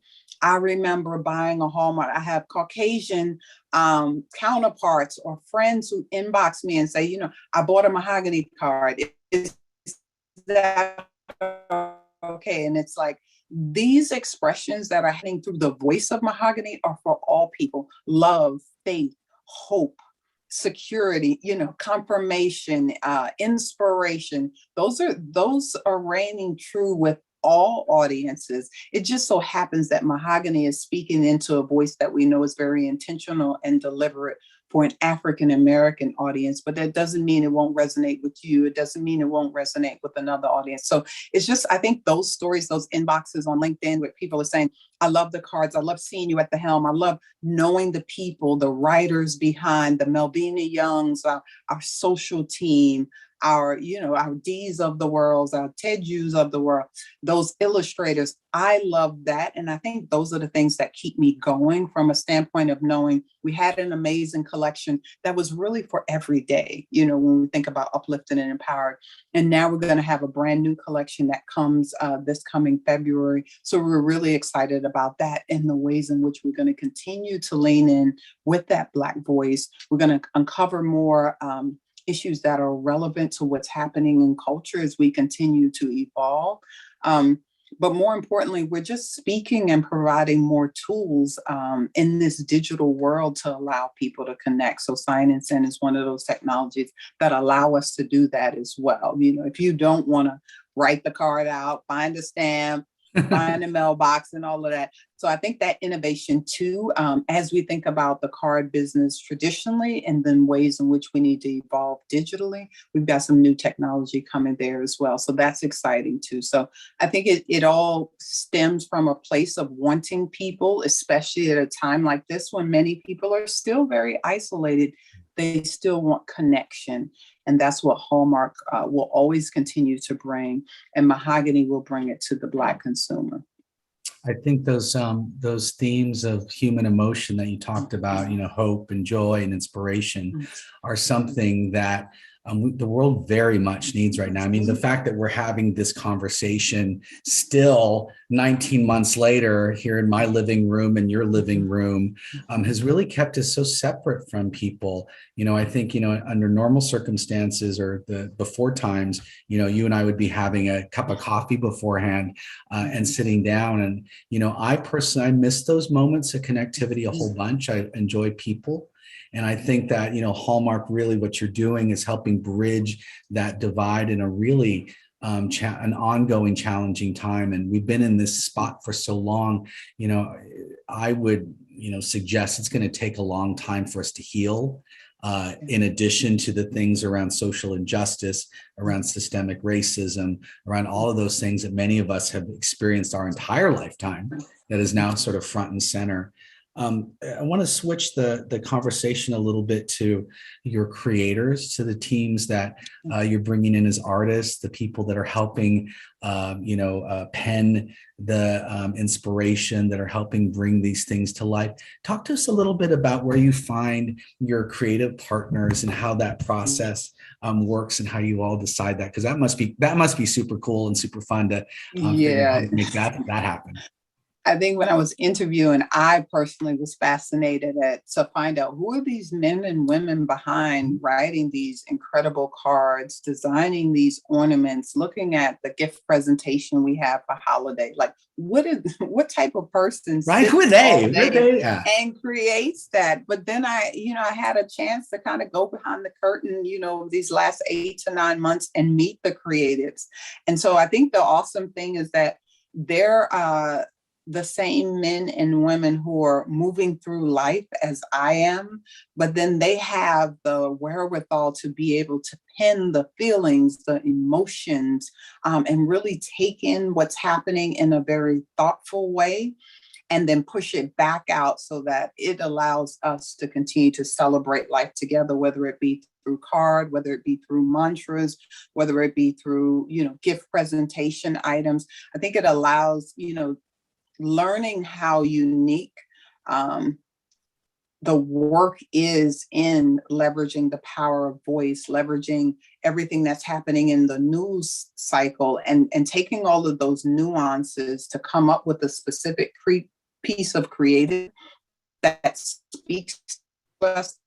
I mean, it's been incredible. And so, when I think about the Mahogany team specifically, it is a broad group of African-American, men and women, primarily women who work for the brand, have worked at Hallmark, in some cases 15 to 20 years, in other cases 2 to 3 years, if we think about some of our younger writers, some of our younger illustrators. But then the awesome thing is that other teams help contribute as well. So not every Mahogany card is written by a person of color, but people who are in culture, who understand, maybe they grew up in certain communities, they've studied the culture. We have done a lot of work, and we do a lot of research internally to really understand what's happening in culture, but then what does that mean because of what's happening in culture? And then because of what's happening in culture, what do people want to say? Right. And so, when you think about the actual cycle and process of actually creating a card, it takes a number of people on a wide variety of teams to really make sure the message that we want to get across and allow people to leverage, again, because the card is written from the writer. When I look at a card, I haven't written it, but I'm reading it and saying, this is a perfect card for you. And then when you receive it, you're like, oh, wow, she knew exactly what's happening in my life. And this card depicts that. And so it's special and personal to me. And so that has to happen to over 10,000 people in those kind of combinations. If you think about cards, you've got to read it. And I was going to say, this is special. I want to send it. And then when you receive it, you got to say, this was written just for me. Yeah. And so it feels very personalized. And so the difference in Mahogany is that it's nuanced for Black culture in some of the language. And it's not just the language, but really in the visual and the aesthetic, and really the takeaway when people, treasure them. That's really the goal. So the writers and illustrators and designers, it's definitely a special skill to be able to curate a collection as wonderful as the ones that we've had over the years. If we think about the audience, Mother's Day is really our Super Bowl. So we tend to sell the most product and cards on Mother's Day, followed by Christmas, and then Valentine's Day. Those cards are amazing. And then Father's Day. There is nothing that feels better when you're in the card section at your local store and you see that one card. I'm like, oh my God, this is exactly what I'm thinking. And I know that when my mom opens this up, it's going to make her cry in a good way, or make her smile in a good way. And I think that, understanding our diverse communities and being able to create messages that resonate require that you have a diverse set of creators around you. And that must be such a joy to be around. I think one of the things that I think about when I think of those folks, those creative people, when I think about people, executives like yourself, is I wonder who has inspired you in your lifetime. Can you talk to us a little bit about maybe 2 types of people that have inspired you, somebody that inspired you that has been part of your personal life, and then on sort of a much broader level, who has inspired you from sort of the historical perspective, either current or past, that you think, that is my North Star in what it is that he, she, or they have said over the course of time. So somebody personal to you that has inspired you, and somebody sort of in the sort of public space. Yeah, so I think personal to me, obviously my parents have always been supportive, but also inspiring. But I think about a previous colleague, Tanya Hallett, and she was and still is a remarkable woman from a standpoint of, she was an executive at my previous job, but also the ways in which she respected people. She was an HR professional, is an HR executive, but the ways in which she respects people and ideas, but also in the ways that she had the gentle pushes to encourage me to explore, to encourage me to lean in, to encourage me to stand in my promise and purpose. And she saw probably 10 years ago, what unfolded today, in reference to my career, but always was a woman who owned the space that she was in, obviously owned her femininity, but also owned the work that she did. And so that was always impressive to me. And with that came all of the beauty of who she was as an African-American woman. And so she never left any of those pieces untouched. And so she came to work being her full self. And I've always been encouraged by that, to know and see a woman who is doing exceptionally well, but also being authentic to who she is and showing up and penning those type of letters that are very clear to she is moving through the world in this way as an African-American woman, and she's still rocking and she's still being herself. And so it begins a conversation of yes and versus you have to decide. And so I've always been encouraged by her. And if I think about a historic leader that I've always admired and respected, I'm constantly thinking of the powerful words of a Nelson Mandela and his triumph, and ways in which he saw the world, and ways in which he took pain and oppression and showed us what beauty, compassion, and love and care were, in spite of all of the injustices that happened to him. And you can see, even after 20 years, 27 years in prison, he still kept his joy in the midst of everything that happened to him, and how he was so transformative in that to change the world and be elevated to a position of presidency and leave such a beautiful legacy. So he's a person, some of his quotes, just the power that he had in his stillness, it's incredible. So I'm always inspired by him, by his words, by his passion and his commitment to always justice, and that in spite of all of the injustice. Yeah, the life that he led and the legacy that he has left behind is absolutely remarkable. And I think of people like that and what they went through and where they still had to go and what they rose to do. And I ask myself, God, could I do that? I don't think I could do that. Why can't I do that? Well, let me figure out at least the pieces of learning that I can take away from that life so well lived. I think that's one of the things that, is so great about Hallmark in so many different ways, is that Hallmark leaves us with reminders of those moments in our life that are well lived, whether it's celebrating the life of somebody, whether it's acknowledging the passing of somebody, or, oftentimes the case of welcoming in to the world a beautiful new baby. When you think about sort of 2022, and we were talking about this a little bit before you joined us, there is, I think, a lot of trepidation about the country going through another election year and sort of what the sort of tribal politics looks like for families and neighborhoods and friends who are trying to find their ways back to each other, literally and physically. Talk to us about what you think the role that Hallmark will play next year in helping bridge the divides and helping bring people together in an increasingly divisive climate where people are challenged to separate from each other in ways that, really doesn't speak to me as a Gen Xer who grew up with barbecues in my backyard and tamales at Christmas with my family and friends. How can we think about looking at next year together as opposed to separately? Yeah, well, I think when I'm always thinking of Hallmark and as a brand, and whether it be, our movies, we own Crayola as well, and our Colors of the World, and ways in which we want diverse communities to connect.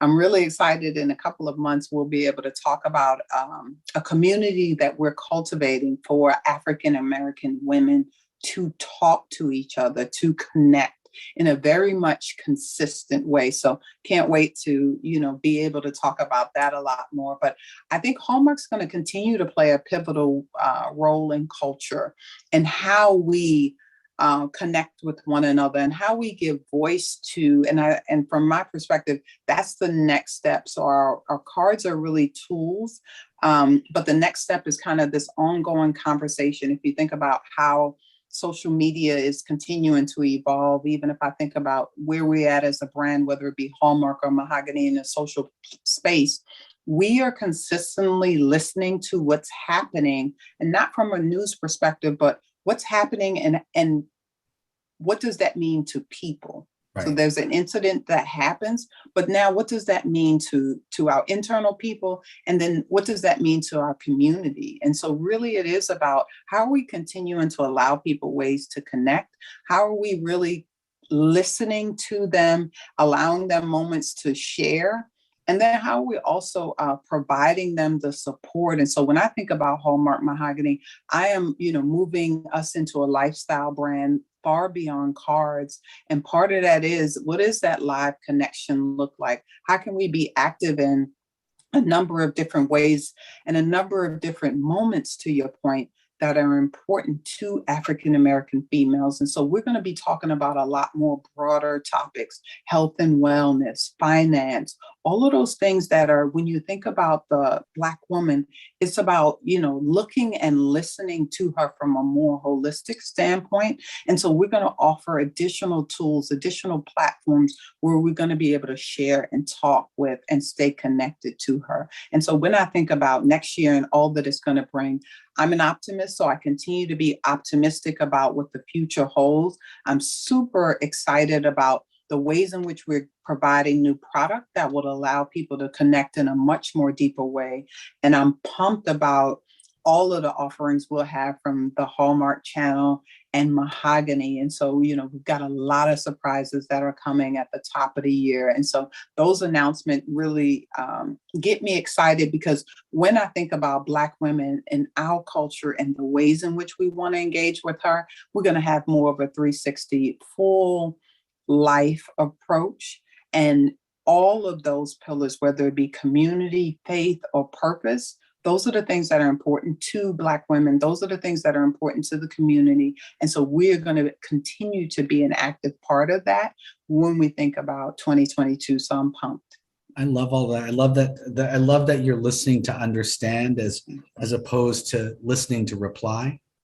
And that is, I think, critical for any brand who really wants to reach audiences. Before the pandemic struck, the largest single group of people driving entrepreneurship, new businesses, were Black women in this country. Yeah. And, that is exciting to know and exciting to hear that Hallmark is acknowledging the presence of such an important part of our fabric of our country.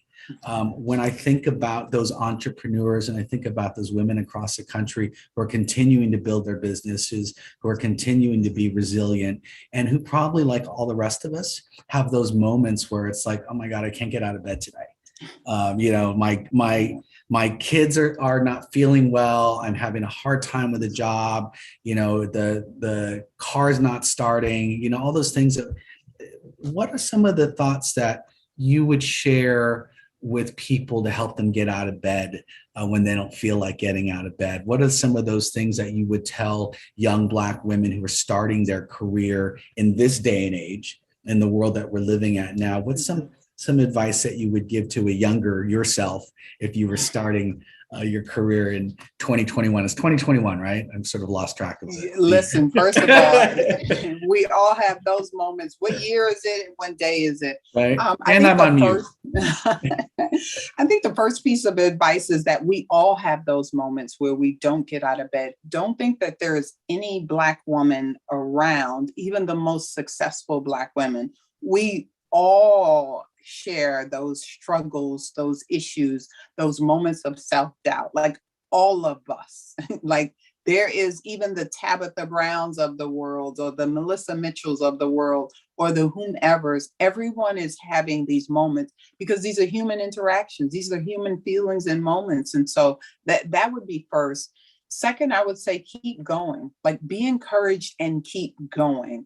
There's nothing you can do when you're in a rainstorm and you're just sitting in the rain. But if you've ever driven through a rainstorm, you realize that there are moments where it is horrible and you're like, should I just pull over? But if you just slow down a little bit and keep your foot on the gas, Right. your eyes wide open, maybe put on a little music, you can make it through. And that for me is like, sometimes there is this superwoman complex. There's this I have to be perfect complex. And I tell my team, we don't have to be perfect, but we have to be excellent in everything that we do. And so sometimes we're chasing perfection. And so it just creates all of this angst, all of this pain, all of this stress. You have to be excellent because you can be excellent. And if you're not excellent today, maybe tomorrow, maybe 6 months from now, but I want you to keep going. And so I would always tell my younger self, what I tell myself every day is keep moving forward, keep progressing. The worst thing you can do is sit in it, wallow, have pity on yourself. No, just keep going. And we've all been, and some still are at that place. They're just showing up with a great base, putting the kids on the bus and what have you, but we all are moving through some type of stress, some type of issue, but we're moving through it together. And so most of the time, women just need to know that we are all moving through it together. So let us keep going. Let us keep going. Yeah, I mean, you're absolutely right about keep going and keep your head to the sun. And if the sun is not there, it will be back there eventually because those clouds and those rain do not stay. I can attest from California, we've had 2 days of rain this year.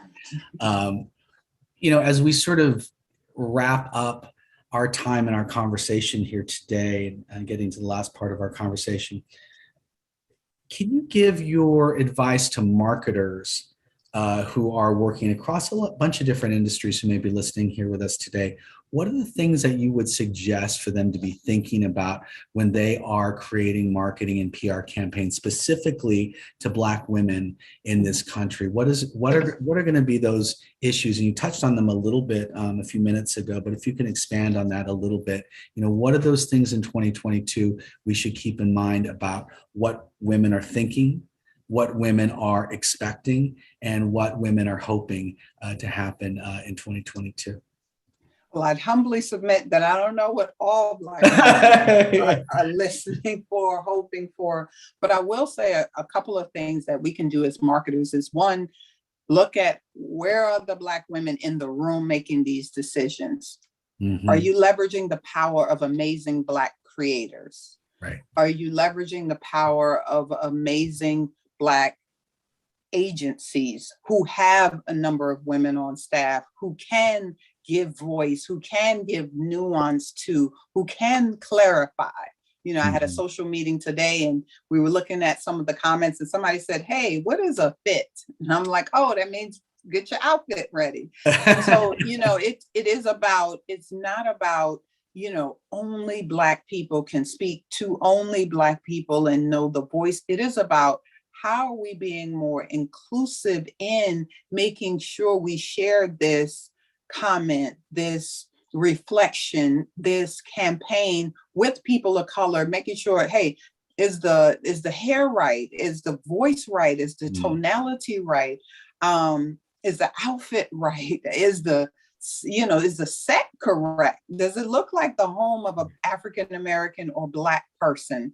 Or does it look like someone else's home? And so I think those are the things that they seem very simplistic, but I tell you, we have seen it all done wrong. And we go back and say, well, who was in the room? And then I will challenge the other piece is not to just have people of color in the room or Black women in the room if you're creating a campaign for them, but the people who are in the room have to speak up. Yeah. And so there's always a nuance that has been missed or could be reflected on or could be adjusted. And so what I will say to the other people who are sitting in the room, who are invited to the room, please speak up. Because that is the biggest travesty to me, is being in the room, being invited to a conversation and not speaking up on behalf of your expertise, why you were welcome, and the table that you're before. We so appreciate you speaking up, and we so value your voice and are very grateful for your words of wisdom today. I want to thank you for joining us today as we come to the end of our session and wish you the very best for everything coming down the pipe on Mahogany. Cannot wait to see what's next. I'm really excited, and thank you so much for the time and this platform. You know, we just continue to get excited about being connected, and you can always find us on mahogany.com. So thank you. And Alexis, we are very excited. We, the people, are very excited for the cards that mail themselves. So we're ready for Yes, that. sign and send. I'll drop a free link in the chat for your first free card. So we'll make that available to all of you. Will Yes, do. drop the link. You get a card. You get a card. Drop the link. First one's on us, and there are lots of Mahogany cards, but our full line is also available. So no, I love it because you look like and sound like a woman who doesn't have time to run and find the stamps in the mailbox, but we've got cards for you too. So we love it. Thank you. And thanks, Stephen. Thank you. Here, guys. Thank you both. Thanks, Stephen. Bye-bye. Have a great one.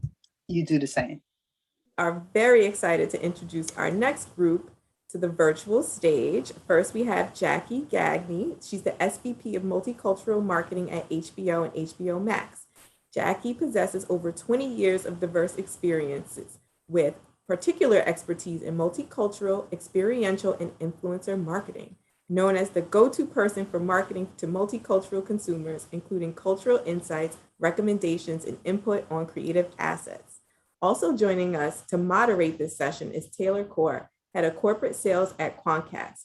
Currently, he oversees a sales channel focused on supporting brands and agencies across the US as they transition to the cookieless future and navigate their digital growth. Welcome, Jackie and Taylor. Thank you.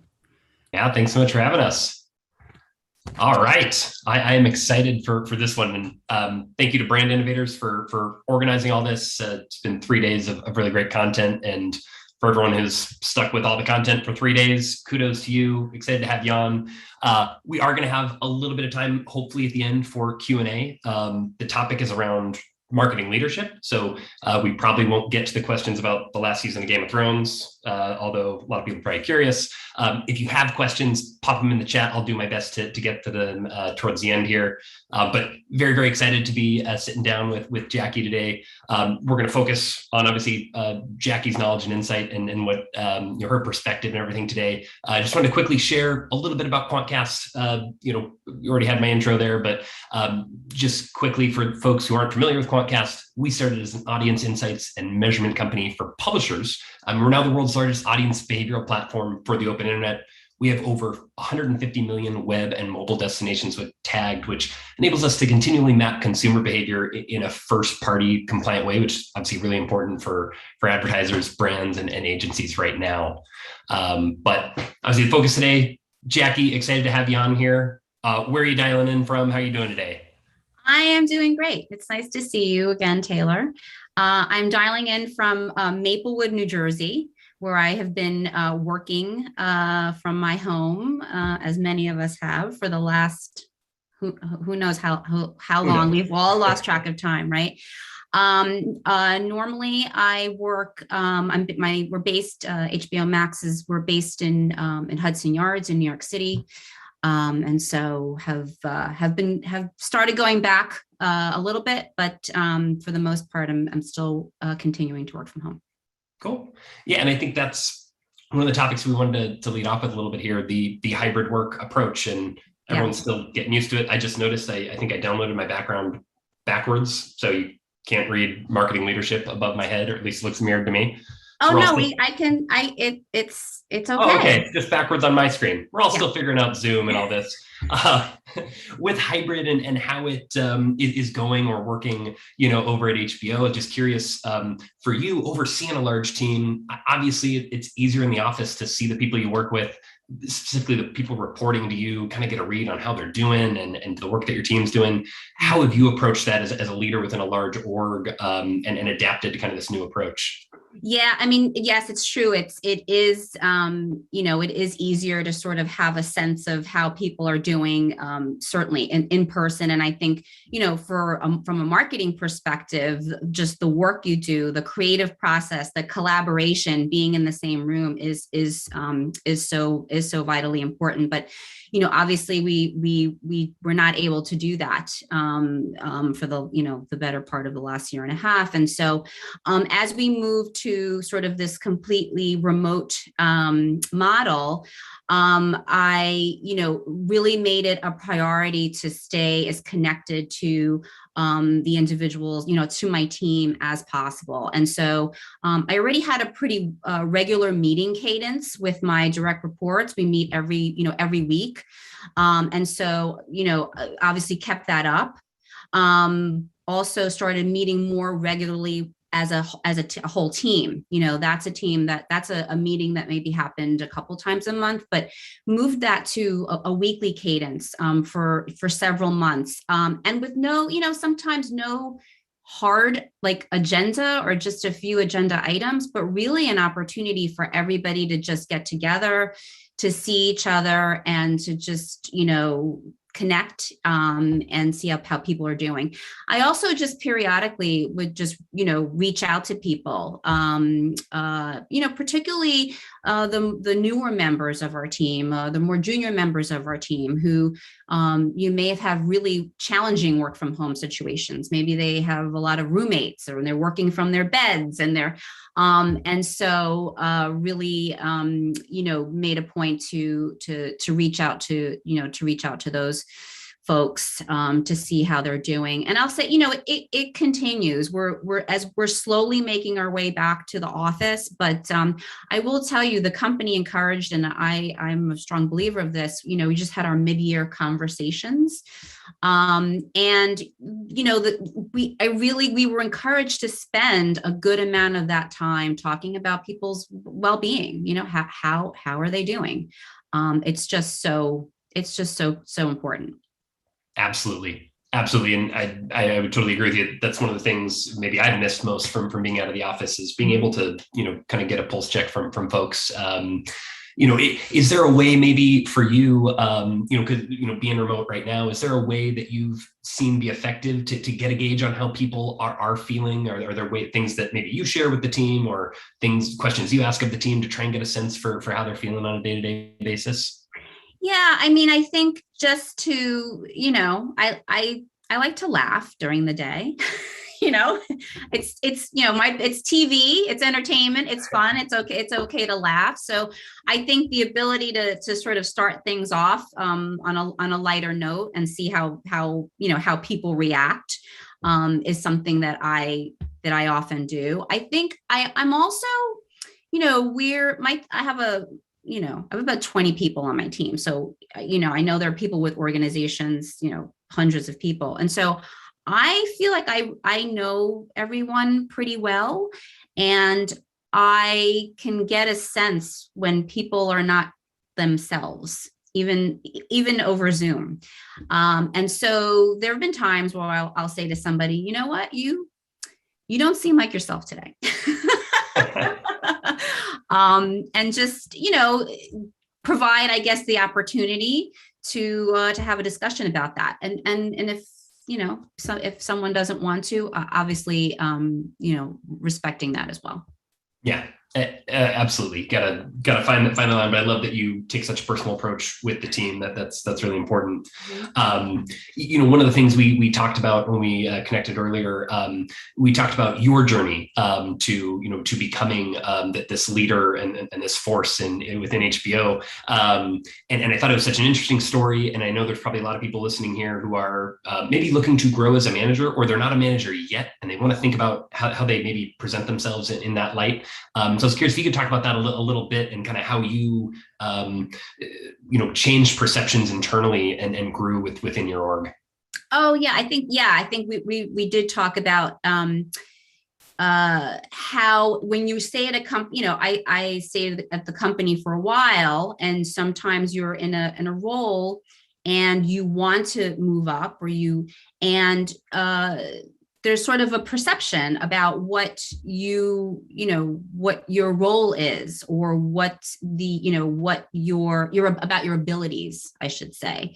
And so, sometimes it makes it difficult to make the next move. Maybe you're considered, for me personally, you're considered a doer, not a strategic thinker. And so there's a few different ways that I personally dealt with that. I think that certainly raising my hand for stretch assignments, that was really important, and I certainly encourage people to do that, anyone who finds himself in a sort of a similar situation. But really, paying attention to, is there an opportunity? Is there, there's that project that you can help somebody out on, that would really, give you an opportunity to demonstrate those skills, or that strategic thinking. So that's certainly something.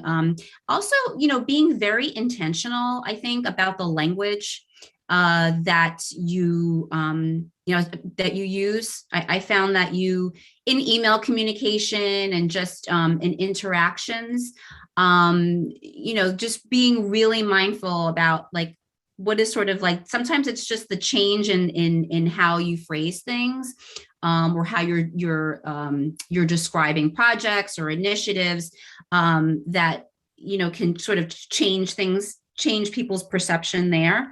And it might be. Is that more confidence, or is that more just kind of the detail involved? What does that look like? I think it's both. I think it's confidence. I also think it's the detail involved, and being, knowing your audience, right? And what is this person really, how much detail are you sharing? Is it appropriate for the situation or for the individual that you're speaking to? So I think you have to take that into account.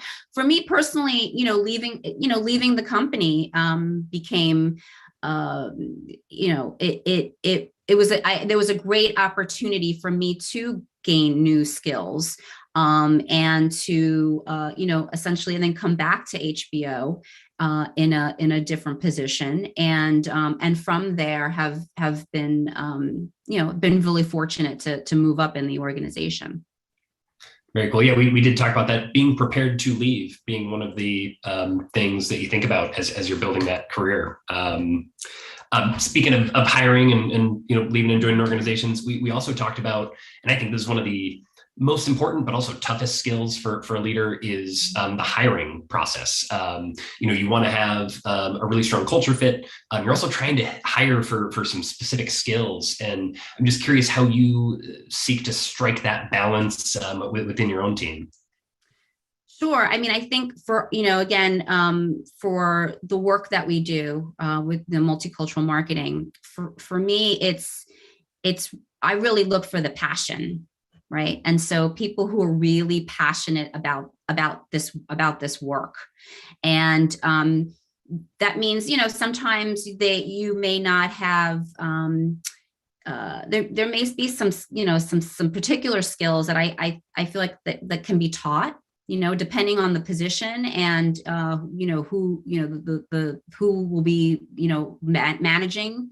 I think some of those things can be taught, but you can't teach somebody, right, to be passionate about this kind of work and to really care about it. Sure. To have a really, again, also for our, the work we do, to really, be interested in culture, connected to culture. That's really important as well. So, there are those things that I sometimes, you weigh a little bit more heavily. Certainly, if you're meeting with candidates, it's like they're qualified for the position, right? It's really about how have they demonstrated their ability to their passion or their cultural fluency, or what other kinds of things have they done or experienced that would really add to the collective work of the team. Interesting. And is that primarily by looking at kind of their prior work or projects that they've been involved in. Because I think sometimes maybe passion can be presented in an interview where maybe it's, not something that they have, but they know they got to present for the role. Do you look for kind of prior experience, prior involvement? Is that kind of on your list? Absolutely. There's certainly people who come to us with multicultural marketing, but sometimes, again, depending on the position, maybe, for a more entry level position, maybe it's someone who, they were really active at their college, in organization and doing this work. It's something that they took on their own, or it's a club that they were a member of, or I meet with some people who they're like in a related field, but not exactly the same. But they just took it upon themselves at their organization to maybe they were really active in a business resource group, or they wanted to really volunteer their time in diversity and DEI efforts. So sort of looking at all of those things, to looking sort of at the whole package, and recognizing that sometimes candidates might you need to open up your sort of thinking when you're hiring for these roles. Absolutely. And we're talking about passion. We didn't talk about this earlier, but I'm curious kind of what sparked your passion for multicultural marketing. And then maybe you could speak a little bit about some of the projects that you've decided to focus on at HBO. I'm sure there's a lot of different things that you and your team could be working on, but you've recently put in place a few really large scale projects. So I'm curious what generated that passion for you initially, and then how you channeled that into some projects here. Sure. So, I mean, I've for me, I think a lot of it's from my personal background. I am, first generation Cuban American. And, I grew up in sort of this, I'm bilingual, I am bicultural, and so have really, spent my life sort of, living in those worlds, and really having an interest and an appreciation for different cultures. And I early on, I've always been in marketing. And I think that what's interesting to me about that is, because I did grow up bilingual, I spent my life as a translator. So I've always been sort of translating either for my parents or for other people. And not just like there's the language, but the translation of ideas and concepts. And so I think generally speaking, in terms of like marketing and the work I do, I think there was a very sort of like natural evolution to doing that. And then I think that for HBO in particular, we had an incredible legacy of diverse storytelling, and highlighting storytellers. But I was very excited by this idea of launching this new sort of group within our broader consumer marketing organization. And that opportunity for me, it ultimately something that ended up growing, being able to grow the department, grow the vision for it, and 8 years later, it's been it's been great. Thanks. Is there anything on tap for Q4 2022 that you're really excited about that you can share with us? Yeah, sure. So we have, as part of our work, we certainly support a number of, we support the programming. So if you're HBO, HBO Max fans, certainly, Insecure is a huge title for us. We have a lot of, about to kick off some pretty exciting work there. And we also recently launched an audience initiative. It's particularly for the Black audience called Seen in Black. We launched that last week. And so just very excited about, rolling out that platform and having the opportunity to particularly like focusing on, particularly in a social space, to really be able to spotlight and elevate the talent and of the talent of color on the platform, as well as just the Black creative community as well. And we did a similar effort for the Latinx community earlier this year called Palante, and so we continue to grow that platform, and use it to leverage it to promote the content on HBO Max.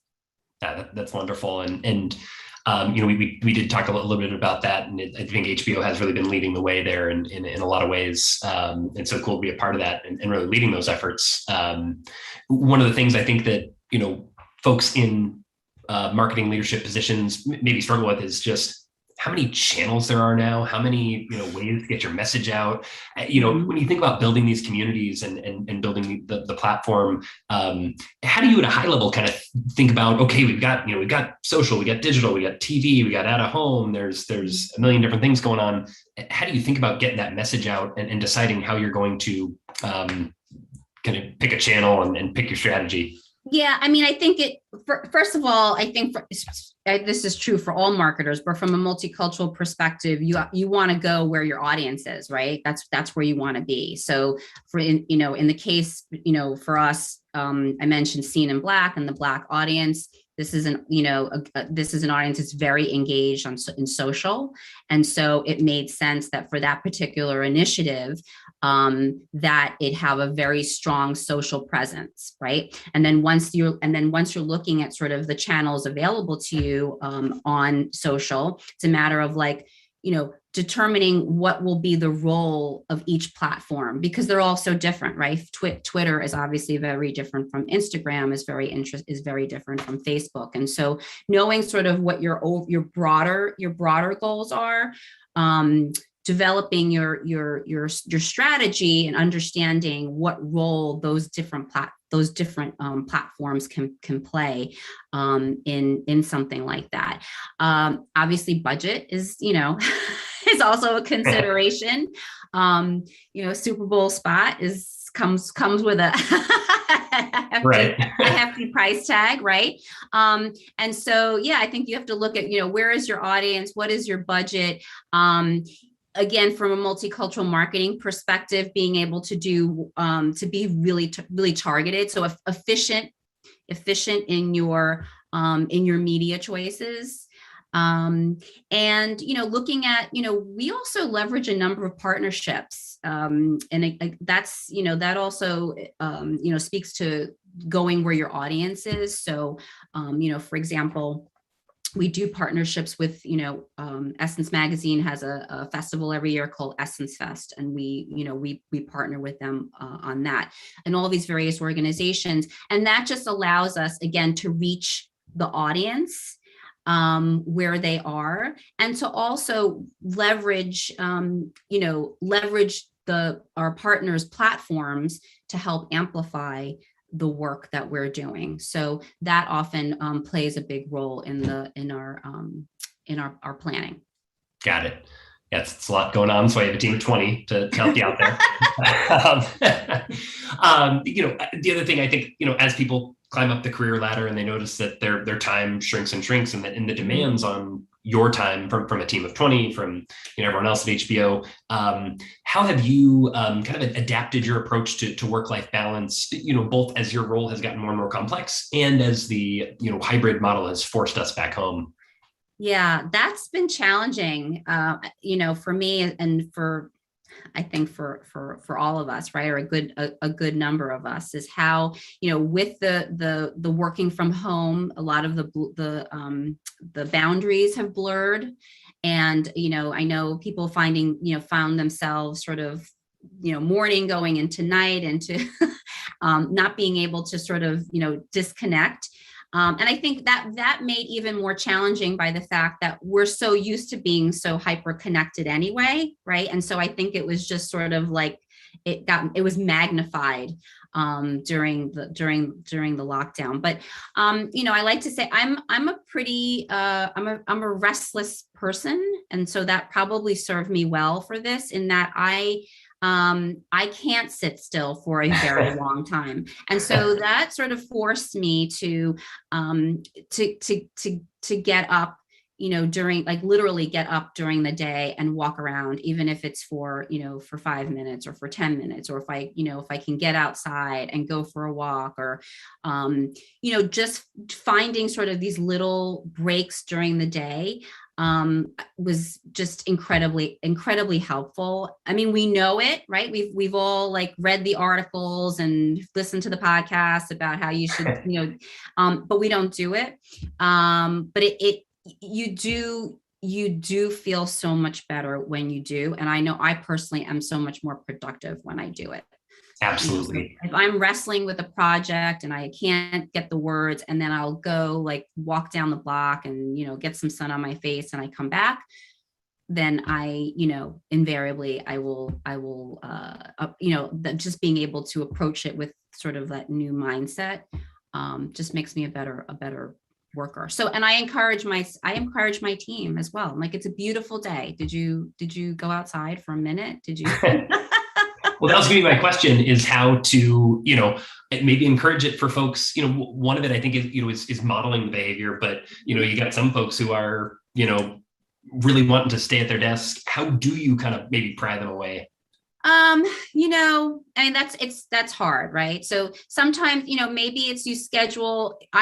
Early on, I was scheduling, we would have our staff meeting, and then there was like this, we'd have a time afterward. I would schedule like an extra 15 minutes.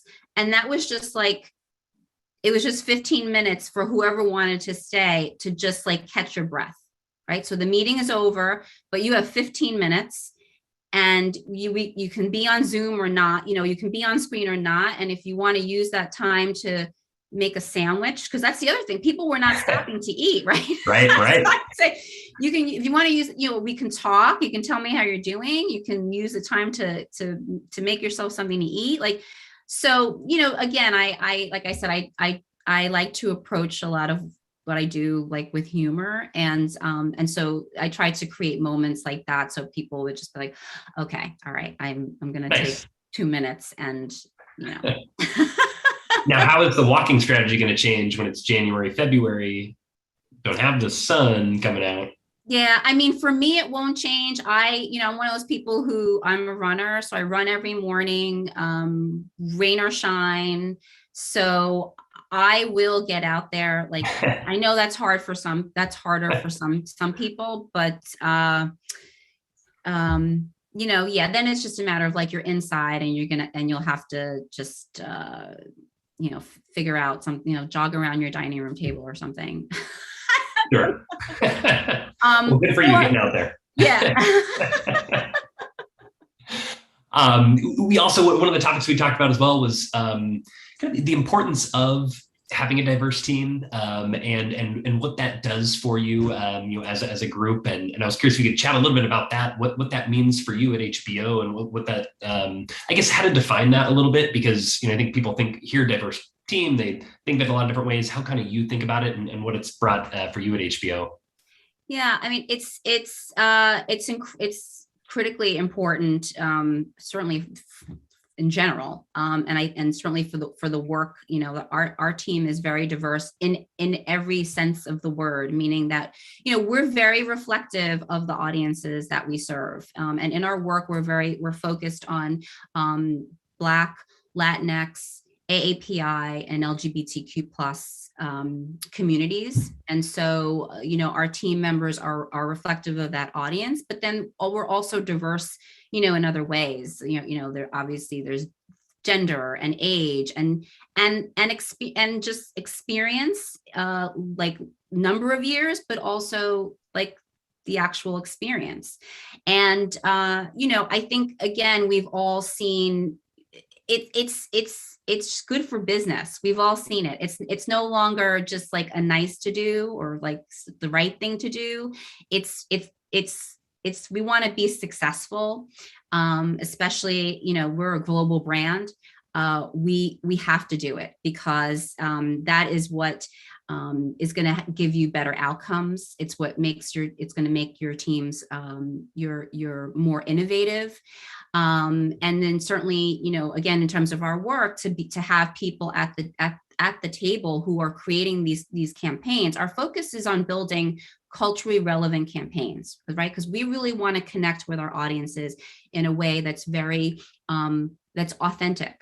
And so that means having people around the table who can ask the right questions and who are, you know, connected to the audience or, you know, who have a particularly, you know, strong point of view about it.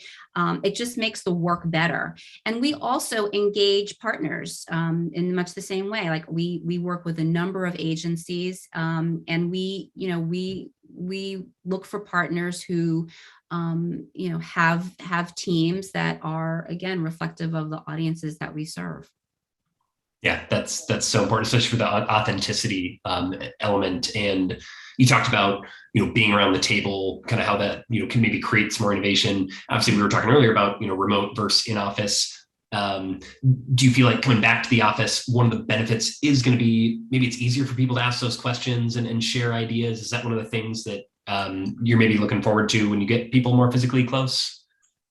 Yeah, I mean, I think for me personally, speaking from personal experience, I think our team, my team, we do a lot of experiential events. We build a lot of brand experiences. So we're used to sort of moving around a lot and working remotely. So we had sort of a certain degree of experience doing that.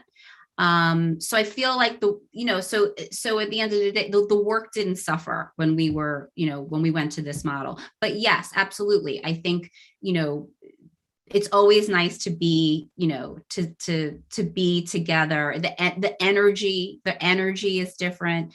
You know, we all have good, you know, it's a very strong, we're a very close team. And so I think just like the physically being together will be nice. Cool. Yeah, I'm certainly looking forward to building that back in a little bit as well. And you know, baby steps.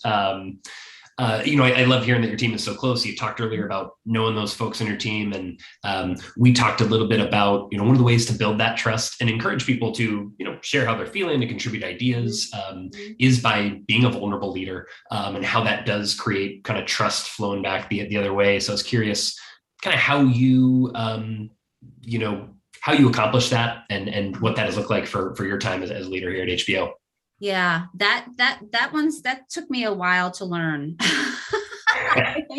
I think, you know, early on in my career, I had a perception of what professionalism looked like. And it was very sort of like, you know, it looked like this. Yeah. And you know, I think you know, a lot of different reasons for that. Again, I think part of, you know, sort of culturally, the way I grew up, being first generation, not having parents who were, you know, necessarily in the corporate world. And so it was very important to sort of have this professional look if I was going to be taken seriously.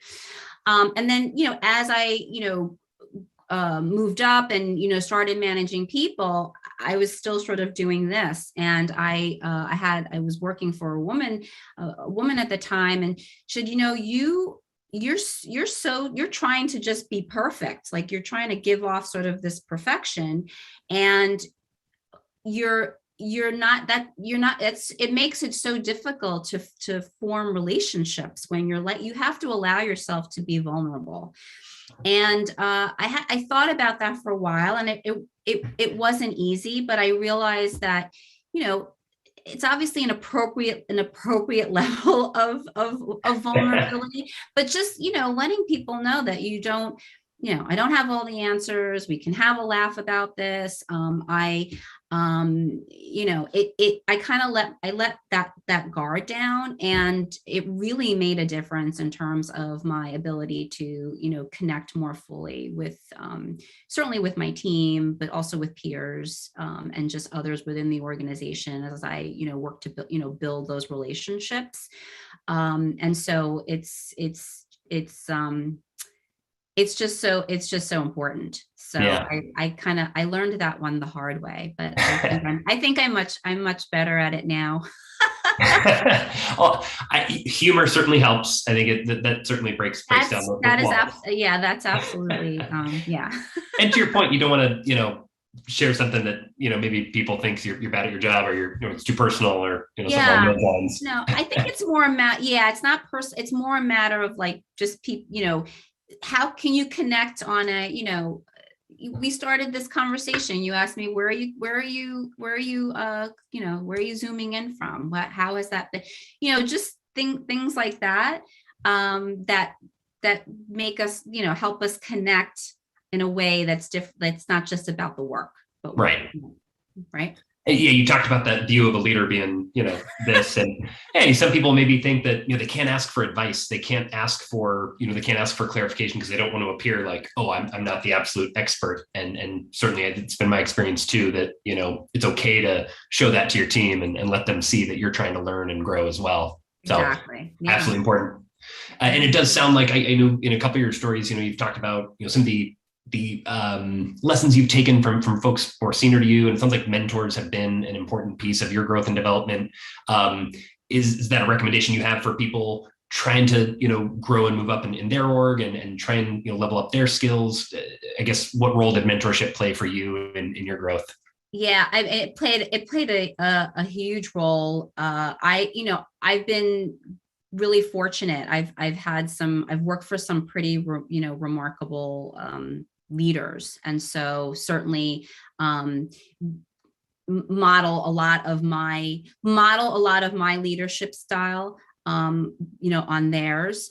The other thing that made them really great leaders was that they gave me very honest feedback.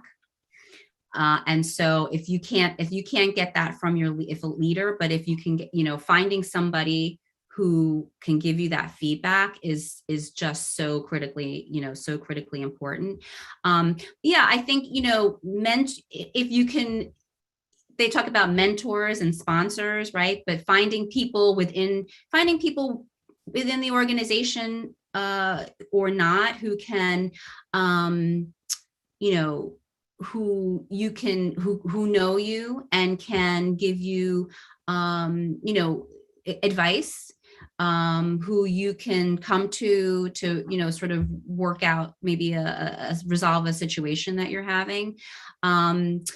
People also talk about having rabbis, right? And so the importance of and that's like somebody who's like just really honest with you. So who's going to like really, and a mentor may not necessarily be a mentor, but somebody who's going to be really honest with you about your like how you're approaching your work, what you're really good at, what you need to work on. So yeah, and having, just having a network of people like that throughout your career is definitely very important. I haven't heard that rabbi term before, but I love it. That's great. I'm gonna steal that. Did you find it was primarily folks who were within the org with you? Was it former peers and colleagues? Was it friends? Was it family? Where did that network kind of come from for you? Yeah, for me, a lot of it was people that I worked with, again, because I'm fortunate in that they were particularly women leaders who I was able to form these relationships with. So certainly within the organization, I also have always belonged to professional organizations. I'm currently on the board of ColorCom, which is an organization for women of color in the communications field. And so being able to now I can tap into the board members and get their take on things, or people, just members of the organization. So I would say if it's not within the buildings of your office, maybe it's a professional organization. It can be friends. It can be people in your town who are in the same industry. Nice. Yeah, there's a lot. I think a lot of people consider, just looking maybe within their management group or someone within their kind of hierarchy, but it can come from so many different ways. I think one of the tough parts as a leader maybe is sourcing feedback from below, and having folks that report up to you be honest with their feedback. I don't know if there's anything you've done to try and source more of that feedback and kind of create, again, that kind of trusting environment that we've been talking about. Yeah, I think it goes back to sort of those opportunities that I'm very intentional about creating for people, the more junior members of the team to give me feedback, to feel that they have access to me. And I think it's also part of our team culture in that making sure that everybody feels that they can contribute their ideas, and that there's obviously a level of respect and trust. And I think, all of those things combined will, hopefully, make people feel comfortable enough to give you that feedback. Yeah, it's all tied together. Mm-hmm. Are we getting the Oscar music, Toya, or?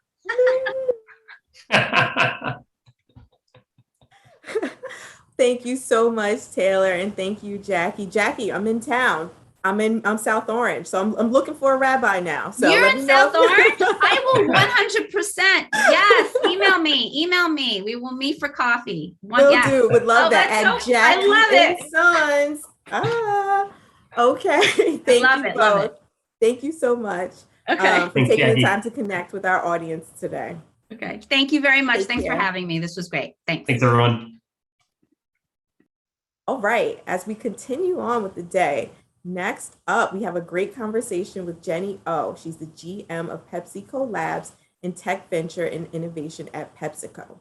Jenny draws on her 20 plus years of experience in strategy, M&A, finance, innovation within the CPG space, including 15 years at PepsiCo leading in strategy, innovation, and M&A across multifunctional teams. In 2019, she began leading Pep Labs in North America, which aims to drive innovation through partnerships with cutting-edge startups and solve critical business needs for PepsiCo.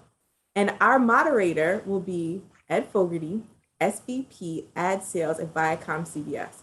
He's been an unwavering advocate for Viacom CBS's LGBTQ employees, having served as executive champion of the Emerge ERG for the last 7 years. He gives back to the community by serving on GMHC's board of directors. He's also one of my favorite people in the world and should probably moonlight as a travel influencer. Please welcome Jenny and Ed. Thanks, Toya. Thank you. It's great to be Hi. here. Hi, it's great to be here as well. Nice to see you again, Jenny. Hey, Ed. How are you doing? I'm well. How are you? Everything good on the West Awesome. Coast? Yeah, things are all good. Well, thanks. We have beautiful California weather here today in New York. So Oh, brilliant. perfect. So I'm really looking forward to this conversation because here we are with brand innovators. And Pepsi is one of the most innovative brands in media, but especially the PepsiCo Labs division.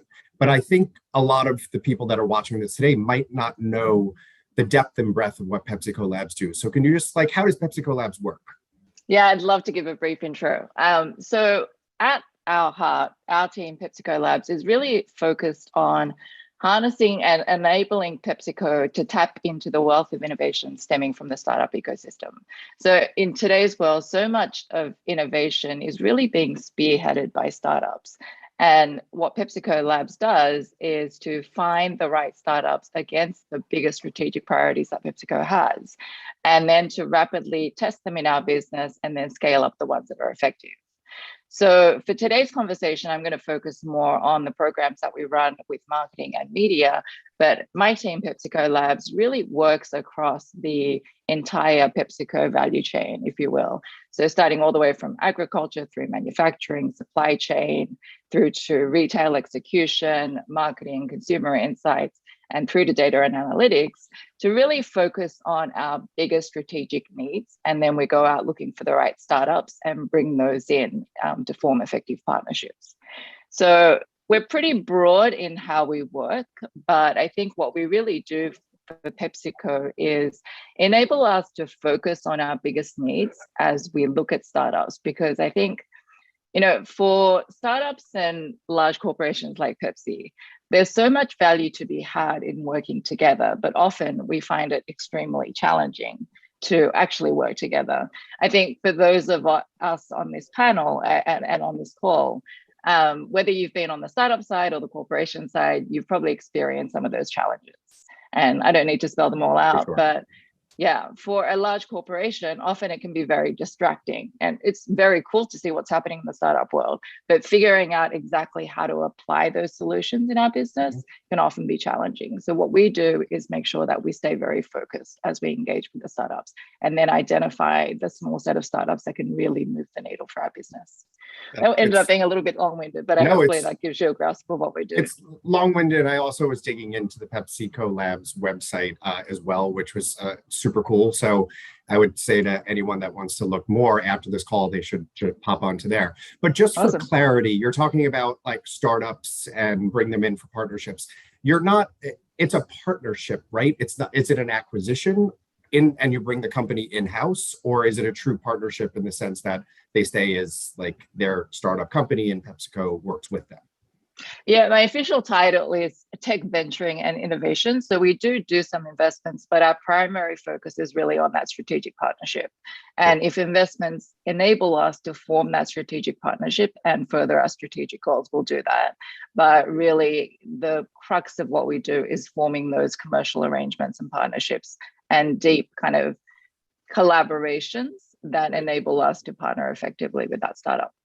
That's cool. So you talked to part of the conversation just then was about brands. So let's talk about Pepsi brands. With the depth and breadth of brands at PepsiCo, like each having their own goals, their target audiences, their ROI, how are the brands integrated into the labs process to select the company to work hand in hand with? Does it start with the brands? Does it start with corporate and then it kind of fits in like a big puzzle? Like how does that whole work? It's a little bit of that. So it's really two ways. So, you know, the way we work with the different functions, what we've found particularly effective is to partner super closely with our global functional leads. So for example, in marketing and media, we partner hand in hand with our global media innovation team, who are deeply wired into our geographic sectors as well as all of our brands. So as we go through that exercise that I was describing of really focusing on our strategic priorities, we get all the input from the brands on what their key strategic priorities are, what they're trying to achieve with their brand and with different types of campaigns.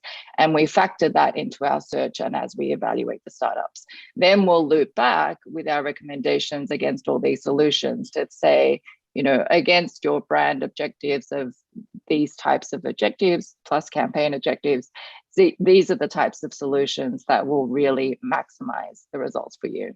So it's a little bit of a two-way process. We have some recommendations, but it really comes from the needs that the brands have. And it's a true global initiative, a true global footprint, it is. Correct? So it is, totally. So this whole work from home or working remote was easy for you to pick up because you're probably dealing with your global counterparts quite often. It means a lot of early hours and late hours, but it truly is a global program. And we've got sector representation across all of our geographic sectors. And, you know, I think that's the other key thing. So as we work with these scale-ups, we're really trying to find the opportunities that we can scale up across our brands and across all of our geographies as broadly as we can. Because otherwise it's really not going to move the needle for us if it's a niche opportunity with one or two brands or if it's only in one geography. So it's a truly global program and we're really looking for the opportunities that we can scale across our entire system. That's really interesting. So in sticking with brands, because it is the majority of people here say are in the media or marketing sector. So Pepsi is involved in large scale partnerships across the industry, from the NFL to our own MTV Video Music Awards. It seems like large scale partnerships are in PepsiCo's DNA. How is Labs involved in, say, measuring effectiveness of these large scale partnerships? Like, how are you involved there? Yeah, I mean, I think there are a few areas where we've brought in solutions and formed partnerships that are relevant to this space. One that is exactly in that area is really on a partnership that we formed with a startup that enables us to really try to get to the ROI of some of these key sponsorships. You may be aware that Pepsi, I mean, we're pretty visible in the sports and music scene, but we are one of the biggest sponsors in sports with over, I think, 100 partnerships across professional and college sports teams.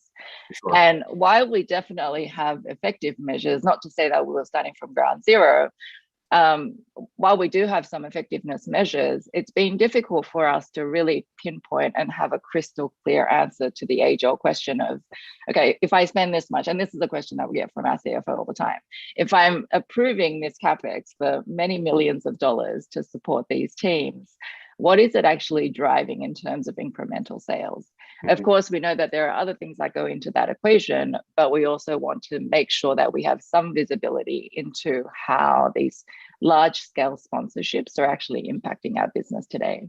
And so we've been able to work with an innovative solution that gives us some visibility into this, which brings in a key piece of the puzzle that's been a bit of a gap before, because of course we look at long-term brand equity measures and strategic other strategic considerations, but we also need to, and now are able to factor in that kind of more concrete ROI analysis as well.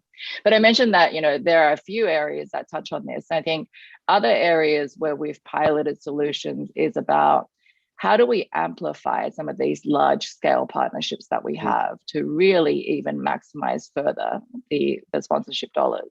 Sure. So whether it's engaging with fans in different channels in different ways that are more emerging, you know, I think as media fragments, people are consuming sports and music in different ways. Sure. And we're really trying to be at the cusp of, you know, things that are happening to test what are the most effective ways for us to really amplify these sponsorships. And then lastly, I think the one thing that I wanted to touch on is how sometimes we're bringing startup solutions together to then co-develop new solutions. So, you know, as we work with different startups, whether it's the startup that's delivering ROI measurement or another startup that's looking more into kind of content integration, we see the opportunity to potentially bring these capabilities together into our systems. And, you know, this is a case of where we think 1 + 1 can equal 10 with PepsiCo in the piece of the puzzle as well. Sure. So I think those are the areas that I wanted to touch on as we spoke about kind of big partnerships and how we are trying to drive greater effectiveness. Of course, and then it's also about collecting data as well and figuring out what consumers are going to buy the product and where you would like to put, say, your ads or your marketing dollars towards. That would lead me into kind of the audience targeted buying. It's like moving that way where you are really trying to seek out the audience, say, for instance, like within Viacom CBS and our Vantage product, which is all audience-based, our audience-based buying vehicle. That seems like something that would be a natural kind of marriage here, is really seeking out the audiences there. Does Labs get involved to that aspect, to that depth and breadth as well? Yeah, absolutely. And that's been one of our priority areas for this year's program and ones preceding as well. I think, you know, across every single industry, across every single company, data and consumer shopper data is becoming more and more important. And it's no different for PepsiCo. We are making a big push to build out our databases, but at the same time, we have to know how to leverage that data, you know, manage that data and all of that internally, but then how do we maximize the usage of that data? So we're looking at various solutions that enable us to, you know, personalize, provide value to our consumers and shoppers, and then also to speak to consumers in ways that are relevant for them. You know, traditionally, we've been very much brand focused in the way we planned our media and activated our media. And I think with the increasing depth of data and visibility that we're getting into consumers and how they engage with brands across our whole portfolio, it really creates the openings for us to be more audience first in the way we think about our media even, and then go ahead and plan and activate against those. And it seems like the industry as a whole is going that way as well. I mean, we saw in the upfront this year a lot of people trending towards audience-based buying, away, say, from traditional Nielsen demos. So when you put all of that together, your large-scale partnerships, your data-driven, targeted, it's like it just shows how innovative and forward-thinking PepsiCo is. And I love that you are looking for these startups to bring in to enhance what's going on behind the scenes. Like we see what's happening at PepsiCo once they bring it out to the street. But you're really, it's like this, the labs is really almost like the heartbeat within the company of advancing it in forward as rapidly as you are. I'd like to think so. And I think we have a good balance between really building and enhancing our core capabilities. So things like audience first approach, performance marketing, competitive intelligence, and then also having a pulse on, especially in ad tech and martech, there's so much happening. And it's just, being abreast of everything that's at the forefront of culture. Because, as you probably know, Pepsi places a lot of emphasis on being culturally relevant. And so we want to speak to consumers in ways that they're engaged in today and in the places where they are today. So we want to make sure that we're always kind of have our finger on the pulse, but at the same time, really building on our core operational capabilities in marketing and media as well. Well, you touched on a really great thing. So culture is very much on the tip of everyone's tongue these days. So it's especially with everything going on for work from home, it's hard sometimes to keep the culture moving when you're at home. So one area within culture is really diversity, equity, and inclusion. Like it's on the top of everyone's mind. Like here at Viacom CBS, DE&I is in our DNA, in our DNA. And as me being a member of the LGBT community, it's a passion point of mine. So what we've talked about leading up to here is kind of what makes sense for labs from a tech point of view. How does DE&I fit into labs? Like it might not be the obvious kind of like, oh yeah, DE&I fits into the fabric of it, but how might DE&I be realized in the labs world, in your world? Yeah, I mean, I think we still have a ways to go, but I'd like to think that it fits into the fabric of what we do. And I think it's awesome, by the way, what you guys are doing at Viacom. And so kudos to you. For PepsiCo as a corporation, we are definitely weaving in DE&I into the fabric of everything that we do. So if you look at our corporate-wide goals of being faster, stronger, and better, so faster in terms of accelerating growth with a view on the consumer, stronger in terms of enhancing our capabilities and really transforming for tomorrow. The better pillar, which is equally the third, is really about weaving in our values into everything we do. And, whether that is sustainability or whether that's DE&I. So it's in our overarching corporate-wide goals and really the mandate, and I think it should be. The requirement is for us to think about DE&I in every aspect of what we do. So with labs, I think there are two specific ways that I'd really like to, push the thinking as we work with different businesses. One is, as we look across startups and start forming partnerships, we do have a focus on finding startups with a minority representation, whether it's ownership, management, board representation, et cetera, to make sure that, we are diverse in how we're incorporating different thinking into our solving our strategic priorities. And then I think the second area is finding startups that can be an enabler for PepsiCo as we try to further our DE&I goals in the marketplace. So, an example would be enabling our brands to easily get out their DE&I messages and achieve their objectives.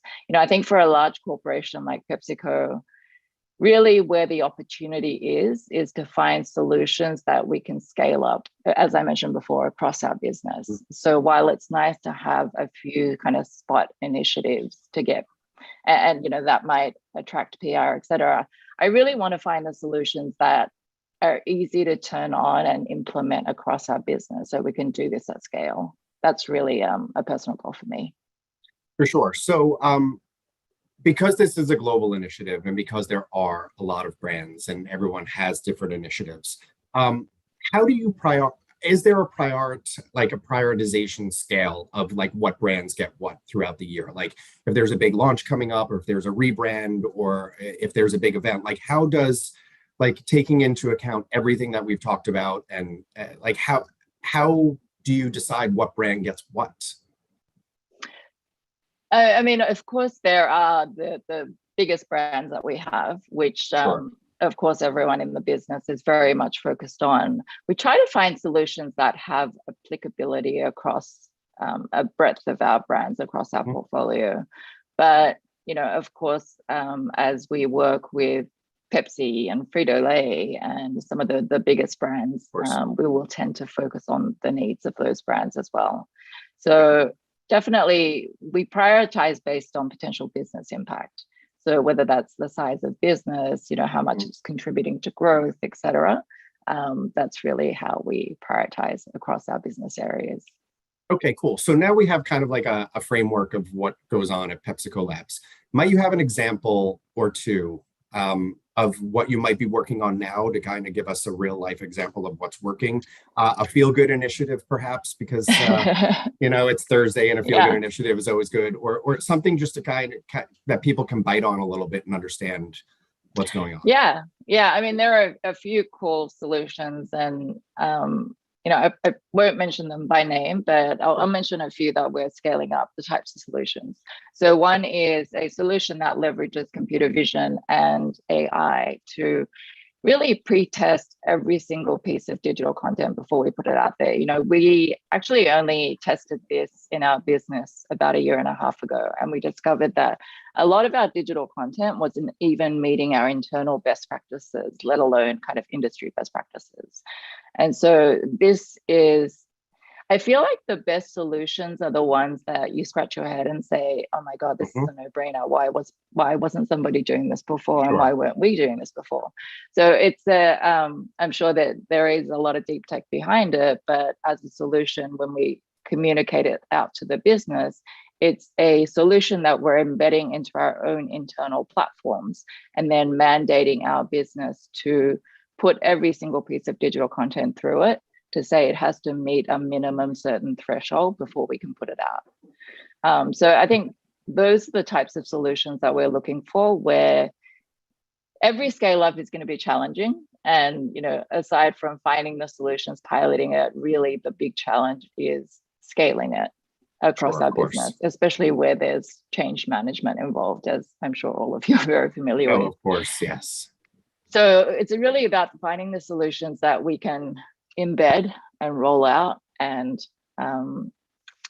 drive that change management across our business. Totally. So that's one example, but happy to give you others.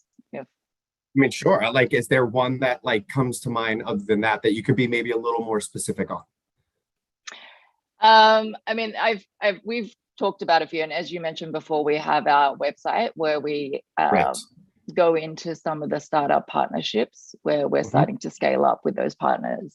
Another one is in the area of content integration, and I'm not sure how much we want to go deep into this one, but it's really about enabling our brands to appear in front of consumers, as I mentioned before, in ways that are relevant to them in the right moments with the right message. So I think personalization at scale is top of mind for everyone as we try to leverage all the masses of data that we're collecting, of course, and trying to turn that into value. And there are so many different solutions that target personalization these days. So we're looking at across all of those and seeing which ones really drive value for our business. Well, and of course, and also value for the consumer ultimately, because that drives, I mean, we have to provide a bit of a value exchange if we're really trying to drive our business. Right, of course, and it's also the organic integration of brands into content, because like at Viacom CBS, we're content creators and we're always trying to figure out, okay, let's get brands into our programming. It's not sometimes a brand comes in and you're like, okay, that really doesn't make sense. Like this, it's not going to work. And it's the authentic, it's not just throwing like a Pepsi can into something without it having meaning in some way, shape, or form. So I know we had spoken earlier about different ways and different companies that you're working with to do product integration into programming. There's one that came to mind, and I would love if you could just talk about it, because you were very passionate about what was working with that company, with Miriam. Yeah. So I mean, we're really excited with this partnership because one thing, I mean, aside from the core of what they do is, which as you mentioned, is post-production content placement. And it's really about finding the ideal situations to place our brands, logos, content, etc. I think the exciting thing in working across all of these startups is finding new opportunities to co-develop together. And as I mentioned before, in the area of personalization, looking into kind of dynamic placements to see whether we can differentially serve up different content to different people, depending on what we know about them and what their context is, what they're watching, time of day, etc. Or thinking about how to amplify some of our sponsorships in live events through placements. I mean, all of those are really exciting areas and really cool to think about what's possible. Well, because also it's sometimes brands aren't just ready to integrate during the production cycle. So for instance, with us at Viacom CBS, Bubbly integrates into RuPaul's Drag Race. So we have enough runway to get the product into the show. What's interesting about this is like, okay, a brand comes in, they find out their objectives. Unfortunately, the show has been shot. So it's trying to figure out, how do you still strategically get that brand into it? And it's great that there are ways now that you can do that. And Pepsi, of course, is on the forefront, as usual, of doing that type of a partnership. So yeah, I mean, I think there's room for both, right? There's probably like those big integrations where it's really incorporated into what's happening into the content. And then there are other areas where there could be benefits, as you mentioned, logistically and everything else, of doing it post-production and much more dynamically. And also not having it in perpetuity, as it goes through reruns and various other things, you can switch out brands and products, etc. So I think there's room for both. And I think that's the way we think about it. I don't think it's necessarily replacing in every sense traditional content placement. It's really what avenues does it open up through this new technology. It's complementary. It's not replacement. Exactly. So, because I mean, authentically getting in it in the beginning, even sometimes scripted into storylines or what's going on, that's the most impactful, is getting the brand in from the ground up and building a story around it with the creators, because the creators are they're very into what they're creating, as PepsiCo is very ingrained in what their products are putting out. So that's the best marriage, is to do it from the beginning if you can. But so another thing that I'm just curious about is you touched on culture. So PepsiCo culture, just dealing with PepsiCo and over the years that I've dealt with the team via OMD and all of that, Pepsi is very culture centric, very much like Viacom CBS, where it's bring your complete self to work. I know we touched on DE&I on how it relates to labs, but just in general, like talking about culture, I'd love to just get into a quick conversation about that, because culture is so important in today's day. So how do you bring your complete, like yourself to work every day? Because we are on Zooms, and you are dealing, I know you had said you were dealing with Tel Aviv and you're dealing with different places. Like, how does Jenny represent herself and bring herself completely to work every day? You mentioned, I think you mentioned at the beginning in the intro that I've been at Pepsi a long time. So now it's actually been 16 years I've been at Pepsi. And I would say I've had a lot of cool roles during that time, strategy and M&A, partnerships, etc. This is probably the most fun role that I've had. So I think that really helps in bringing my whole self to work, because it's such a fun role, and we get to see not only what's happening at the forefront of culture and like cutting edge technology, but I really feel like my team is focused on the biggest strategic opportunities and critical priorities for PepsiCo. as a whole.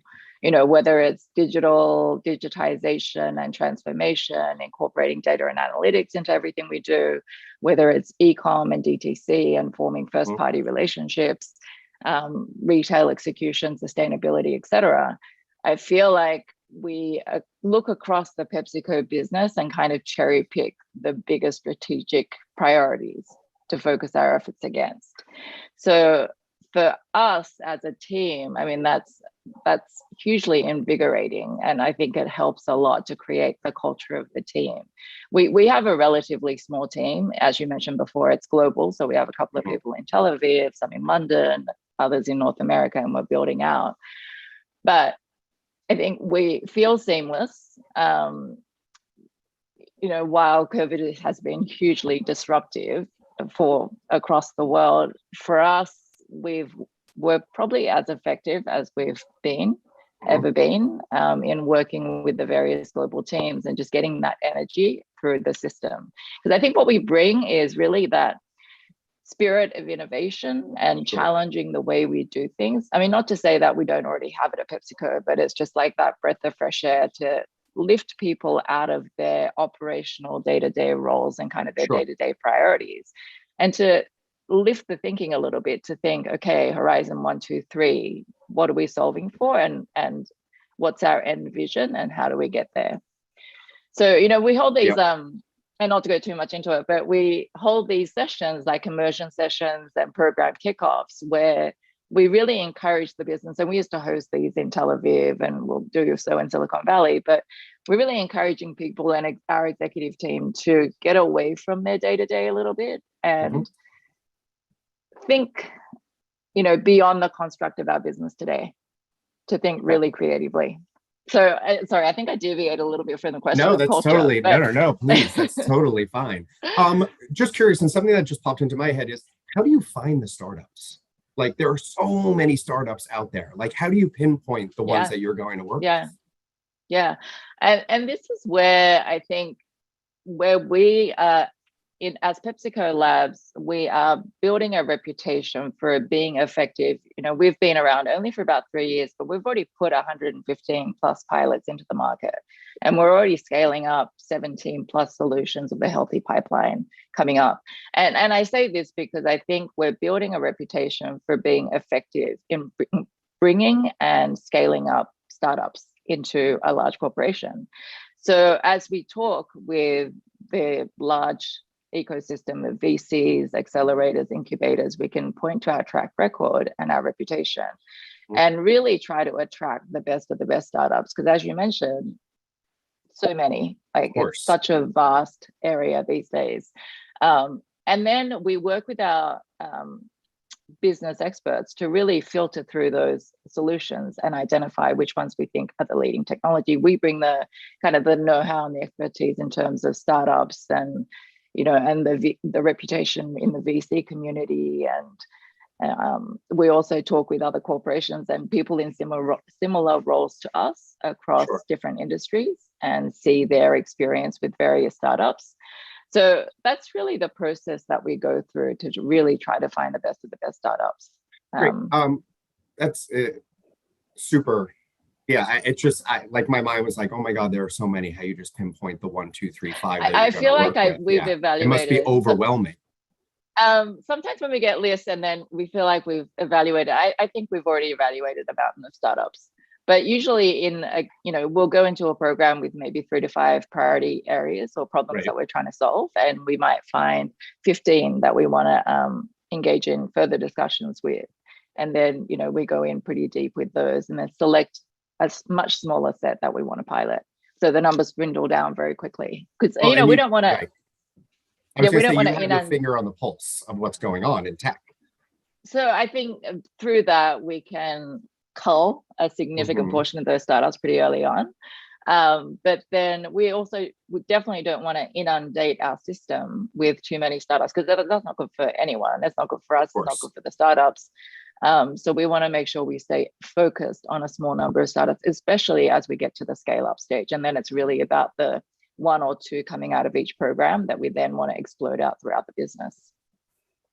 Makes Total sense. So I just wanted to remind people that are watching, if they have any questions, to throw it in the Q&A section on the Zoom, and we can get to them in a few minutes. We're a few minutes out of questions. So one question I have, because it seems to always come up when we do these types of things in general, is, look, you've been at PepsiCo for a long time. I've been at Viacom CBS for 19 plus years now. Oh, wow.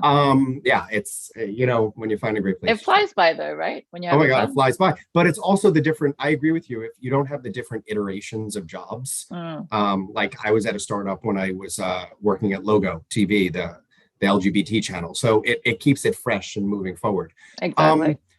But mentorship is something that comes up. And when you work, say, within a smaller group of PepsiCo or with labs, how does mentorship play into your world? Like, it's important for a lot of people, but you're out there trying to find tech and do all this kind of stuff. How does your team engage in kind of like the global world of PepsiCo beyond labs in maybe the mentorship world? Well, I think the thing that's also been a key element of our success is that we're so embedded with the business. So I think often in large corporations, the groups that work with startups tend to be a little bit on their own and very external facing. I would say we're equally, if not more, internal facing as we are external facing, because it's one thing to find the solutions, but then another completely different thing to wire them into our business, especially with a large organization, as you know, with Viacom, it's heavily matrix. You have to know how to navigate the system. A few of us on the team have been at PepsiCo a while and know the different areas of business. So we are deeply anchored into all the different global functions, as well as the executive and the C-suite. So I think that opens up so many mentorship opportunities for us to stay closely connected. And especially because we are working on such kind of high priority areas, it enables us to stay very closely connected with the leadership teams. So I think that's how we stay very anchored in with the business and develop those mentoring relationships. I will say one other thing on that topic. I think, the other thing that we can offer startups, I think for startups these days, really, they're not necessarily looking at corporations as an avenue for money, because there's just so much money out there, and there are VCs and other people who are much better at investing than we are, because that's all they do. But they're really looking at corporations as a way to get industry expertise and that kind of mentorship, as well as access to scale. So as we form these partnerships, we make sure we match them up with the right industry experts that can really help drive these startups forward in the industry as well. So I just wanted to add that on the mentorship point. That's super cool, because I was just thinking like in the world of mentorship or touching like the executives and saying, Labs is in a fortunate position because you touch all aspects of the business. So there are a lot of people at companies where you're siloed in your division. It's like, for us, you're in ad sales, you're in marketing, you're here or there. But in Labs, you truly are touching all of PepsiCo in some way, shape, or form throughout the year. So you're touching the media and the marketing people at one, touching probably distribution in another place. So it puts you in the unique position where your team has multiple touch points of mentors around, which is a nice place to be. Yeah, and I think on that point, it enables us to be a bit of a connector as well, so that we can connect different people across the organization. And just because, I think so many problems these days span across traditional functions, and I think the old approach of trying to solve a problem within a function, and we, as with every other large corporation, can tend to be quite siloed, especially in large geographic areas like North America. So being able to be that connector also adds value to what we do as well. That's super cool. So I'm going to flip to the Q&A portion of this now, because we have a bunch of questions that are populating in, and as I'm reading them, they're really interesting. So let's start easy. What is the top lesson that PepsiCo has learned coming out of COVID about how to do business differently? I think with every other business, it's about flexibility and agility. So being able to adapt. I mean, of course, things and also speed. Oh my goodness, the rate of change has accelerated so much. Things that we were anticipating to happen in 2 to 3 years are already here. So, you know, us building these strategic 3 to 5 year plans, we've got to make that happen tomorrow. Right. So agility, adaptability, speed. And I think the way we've laid it into Labs, the other part of what we do at Labs is try to enable PepsiCo to move more quickly. So it's great to be able to work with startups, but as I mentioned before, often there's a cultural divide. Startups want to move fast and corporations have their processes and things that take a long time. So we've adapted our processes to enable us to move much more quickly as we work with a startup and put that initial pilot into market and then work towards scale up. Really? So I think that's a key learning from COVID and one that we're integrating very closely with just fundamentally how we do things at PepsiCo Labs. So if COVID hadn't happened, do you think you would be that far advanced with all of that? Like, did COVID actually COVID in a weird way help propel that more rapidly? In a way, yes. In And a way. also it's put a lot of focus into finding solutions against problems that we need to solve now. Sure. So because like even in marketing and media, the landscape is evolving and just in terms of the new things that are emerging, it's happening so quickly that it puts a lot of emphasis on us finding the right solutions and partners with each of our programs. So it's probably given, again, we may have lucked out to some degree from the disruption of COVID. Yeah. And Sometimes probably given us a disruption is few good. tailwinds. Yeah, Yes, for sure. yes, Sometimes. agreed. So next question that popped up, what's a marketing challenge that you feel needs to be addressed in the next year or two? Like whether through the work that you do or otherwise? I mean, that audience first approach. So audience first, personalization, I think there are many, many solutions against this. But in terms of really driving effectiveness in this space, I'm not sure if anyone's totally cracked the nut. So, you know, providing that value to consumers in a way that's actually valuable for them. Sure. We've tried a number of personalization at scale solutions, and I don't know whether we've fully yet demonstrated that the additional cost of doing so is bringing the required benefits. So I think while personalization is at the tip of everyone's tongue, I don't think anyone's got the 100% proof plan of how to exactly execute against that right now. Okay. So That's think fair. one big That's area. yeah, for sure. I mean, I think we've made No, great of course. progress. Don't get me wrong. Absolutely. But I think there's still a ways to go to really leverage all the data that we're collecting and putting so Definitely. much value on, right? Sure. So then another question that popped up by a different person was, do you think that social data and insights are a good source to guide your innovation and strategy moving forward?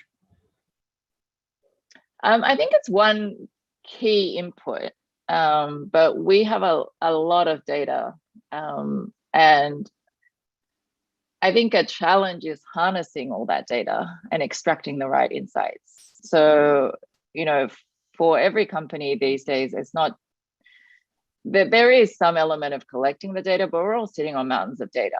So social, I think all of that is critical input, but there's so much else that really needs to be factored into driving innovation. So I'm, you know, we work very closely with our data and analytics team as well. And it's about like, how do we manage our data? How do we make sure that it's providing a cohesive view across all the different sources of data? I mean, these are all key challenges that we haven't really fully solved yet.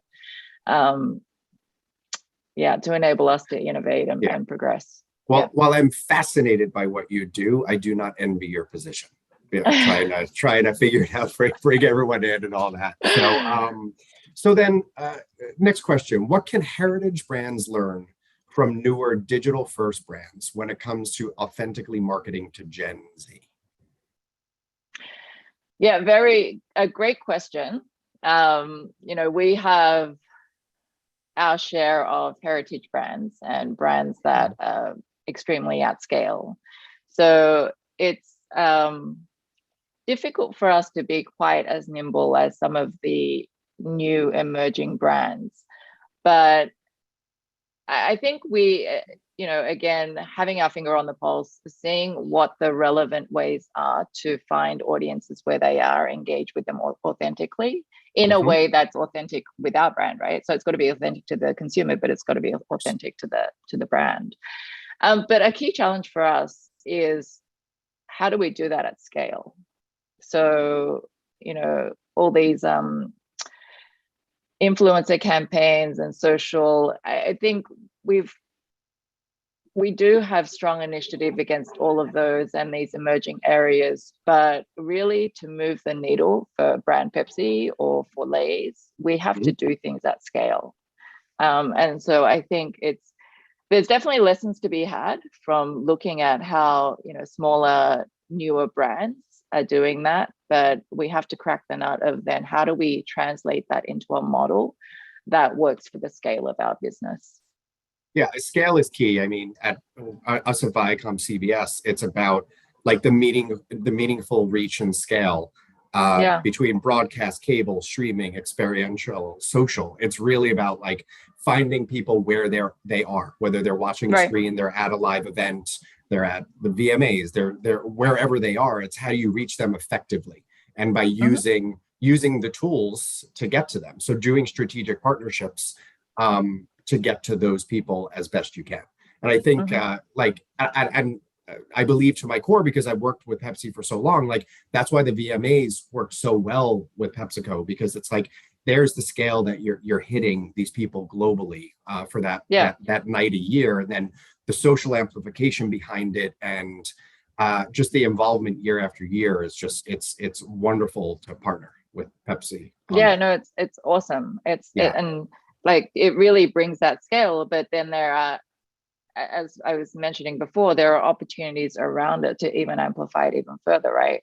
So and engage in ways that are innovative and really pushing that sponsorship into new areas. So for sure. It's not looking back, it's looking forward. So it's looking to see where we can take it. So staying on the Gen Z world. So what effect do you think the Gen Z generation will have on corporations and brands as a whole as they move into leadership roles in the next 20 to 30 years? So, when they take our jobs. I mean, I think we're starting to see that, and I think it's transforming the culture of the business. So challenging how we do things today, and really kind of taking a fresh perspective at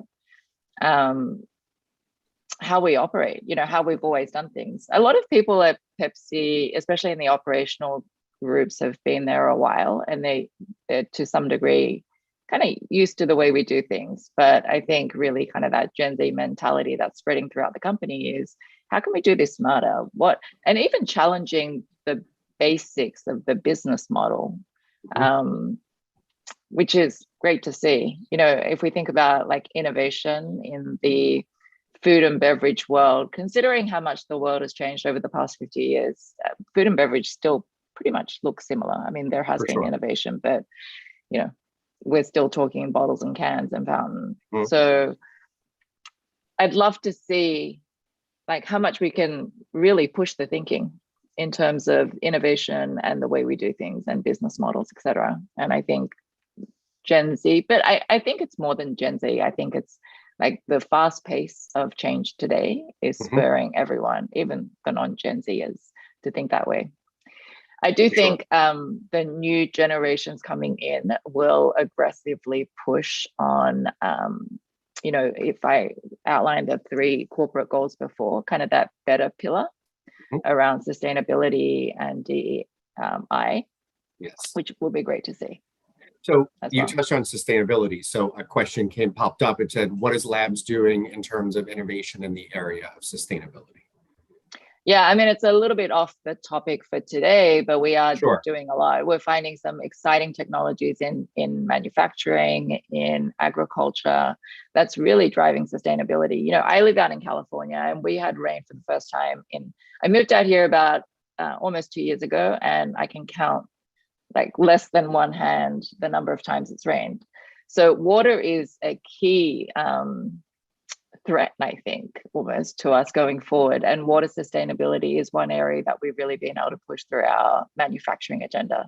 We found some AI solutions that really have saved us millions and millions of liters of water across our business in our manufacturing plants. I see Toya coming back in, so I see Toya. I'll give her a chance to speak. Hi, Toya.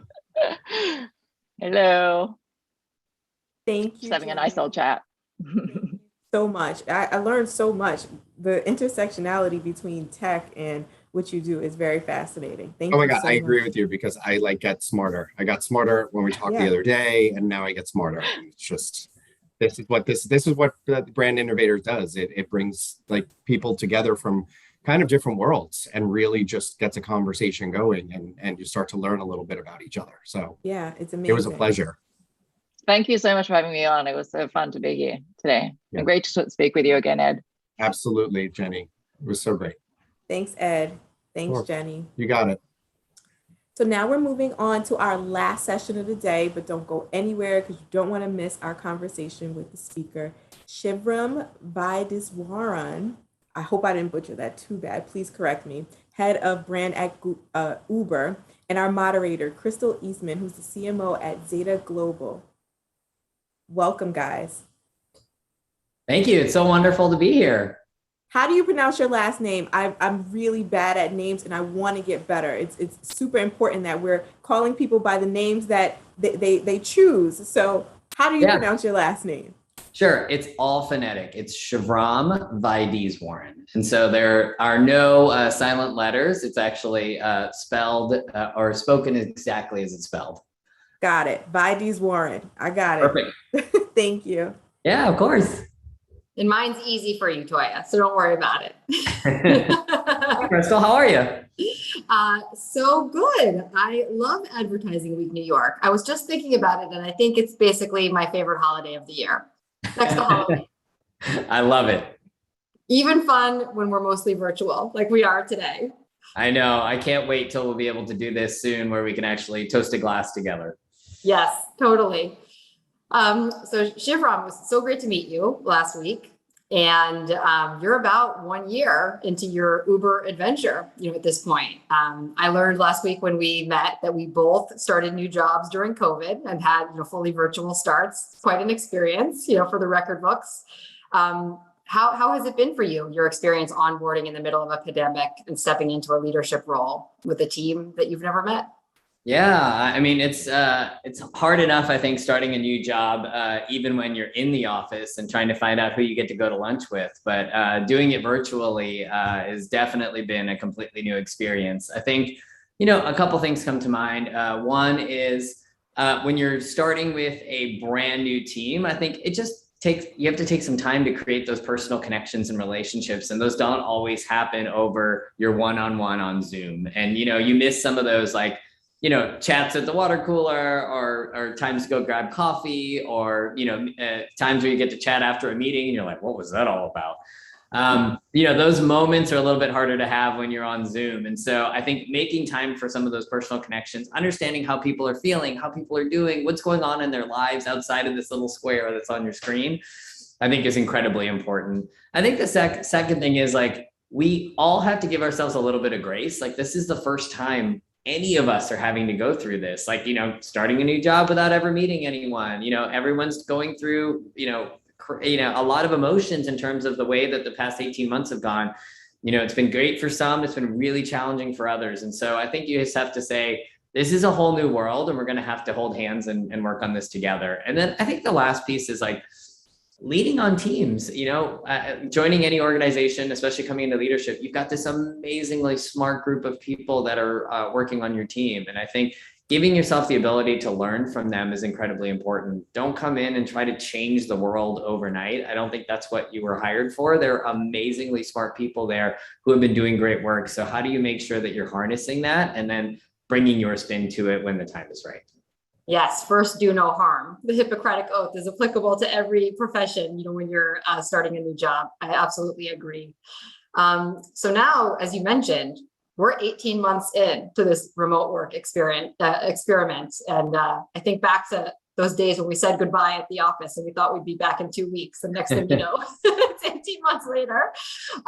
So looking back, at this whole time period, how would you now compare what you're seeing for your team's productivity, both in just general productivity levels and also like effectiveness, quality, creativity, what they're able to do remote versus what you were able to do in person? Any difference? Yeah, I mean, I think number one, the teams have been so productive. I mean, when you think about now having this opportunity to potentially give up some of that commute time, and people were spending, 30 minutes, an hour, sometimes 2 hours each way, getting to where they need to go, and now have a little bit more of that think time and focus, like you do see more productivity. There's good and bad to that, because sometimes it also leads to like a little bit feeling like you're always constantly working. So finding that balance, I think, is incredibly critical. I think the second piece is effectiveness seems to be really strong. And we're seeing just amazing work come from the teams and better collaboration, because you don't have that opportunity where someone doesn't feel like they're in the room. Now, thanks to this more remote world, especially working on global teams, everyone has the opportunity now to be together, and we're able to speak the same language, and we're all in the same room, and it doesn't feel like someone's being left out, which I think is something I would want to make sure that we can continue as we move forward. Yeah. And, another thing that's different is with us all being mostly home, we're connected a lot more, away from our desks. We're, on our devices, we're consuming a lot more content. Is there anything you're seeing about how your team is just different, like you're different, I'm different, that you're feeling like is actually an advantage for a marketer above what we used to be like in our day-to-day? Yeah, this is probably an area where I would say, I don't think there's an advantage in this world, but I'm going to caveat that because the whole world had to stop. And so we're all kind of in the same place and trying to figure things out. But I do think as marketers, it's really important to get out and see the world. You have to be in market. You have to understand what consumers are doing. Because no one has been doing anything for 18 months, it's allowed us all to get, bring a different level of creativity to our work. But I think as we get out and hopefully start to see some of that change happen, I think it really is important to go understand, like, what is your consumer doing? Like for me, I want to see, talk to drivers. I want to see, spend more time in restaurants. I want to be able to go understand, how our business looks around the world. And that's really hard to do and understand when you're only doing it through a Zoom presentation or a slide deck. Yeah. Shivram, if you ever need a customer point of view, you can always call me, because I'm arguably overusing Uber services. No, I love it and I appreciate it. And I'll slide that 20 over later. That's great. Okay, so I'm actually recently back to work. I'm in at least 3 days a week now, which is a big adjustment, even though it used to be 5, and now 3 really, has been a big change. How are you and the team at Uber, thinking about starting to bring employees back to work? Yeah, we've got, we've created a hybrid approach that we're looking at, and we'll all be going back to the offices in mid-January as of right now. And I think, there's been a clear understanding that our team is looking for flexibility. They appreciate the opportunity to be able to spend more time at home, get a little bit more flexibility with families. Having the ability to travel, potentially even work from other places is really important and gives people more of a chance to explore, I think, the world, but also feel like they can do their jobs, which is great. I do think as we start to move forward and as people start getting more comfortable coming back into the office, it is going to be important to probably set some, small ground rules in terms of there may be a day or 2 a week where it makes sense to bring your teams in to help foster that collaboration. If everyone's coming in on different days, it might be a little bit more challenging, but as there are big meetings and brainstorms and things like that, I think teams are really smart and people are really great to be able to say, yeah, these days make sense. We should be able to come into the office. And then any other time, like, use your own judgment and bring that flexibility to your life. I think we're all adults and we need to be really smart and capable people. And, you're doing great work. Awesome. I don't need to have my eyes on you at all times. At least that's my personal opinion. Yes, everybody's certainly proven they can do the job virtually. There's Totally. no longer a question. Totally. So what about you personally, Shivram? Like, we both have kids. I learned, last week when we spoke, when you go back to work, are you thinking of doing differently with work-life balance, if any? Yeah, I think a couple things. One, I have really appreciated having more time with my kids. I mean, I think it's been nice that I'm able to like drop them off at school or pick them up when necessary. I tried to block out some time in the afternoons to take them outside and play basketball or just go hang out in the backyard. Even if they're just running around the house, it's just nice to see them and I get more time with them than I think I've ever had before.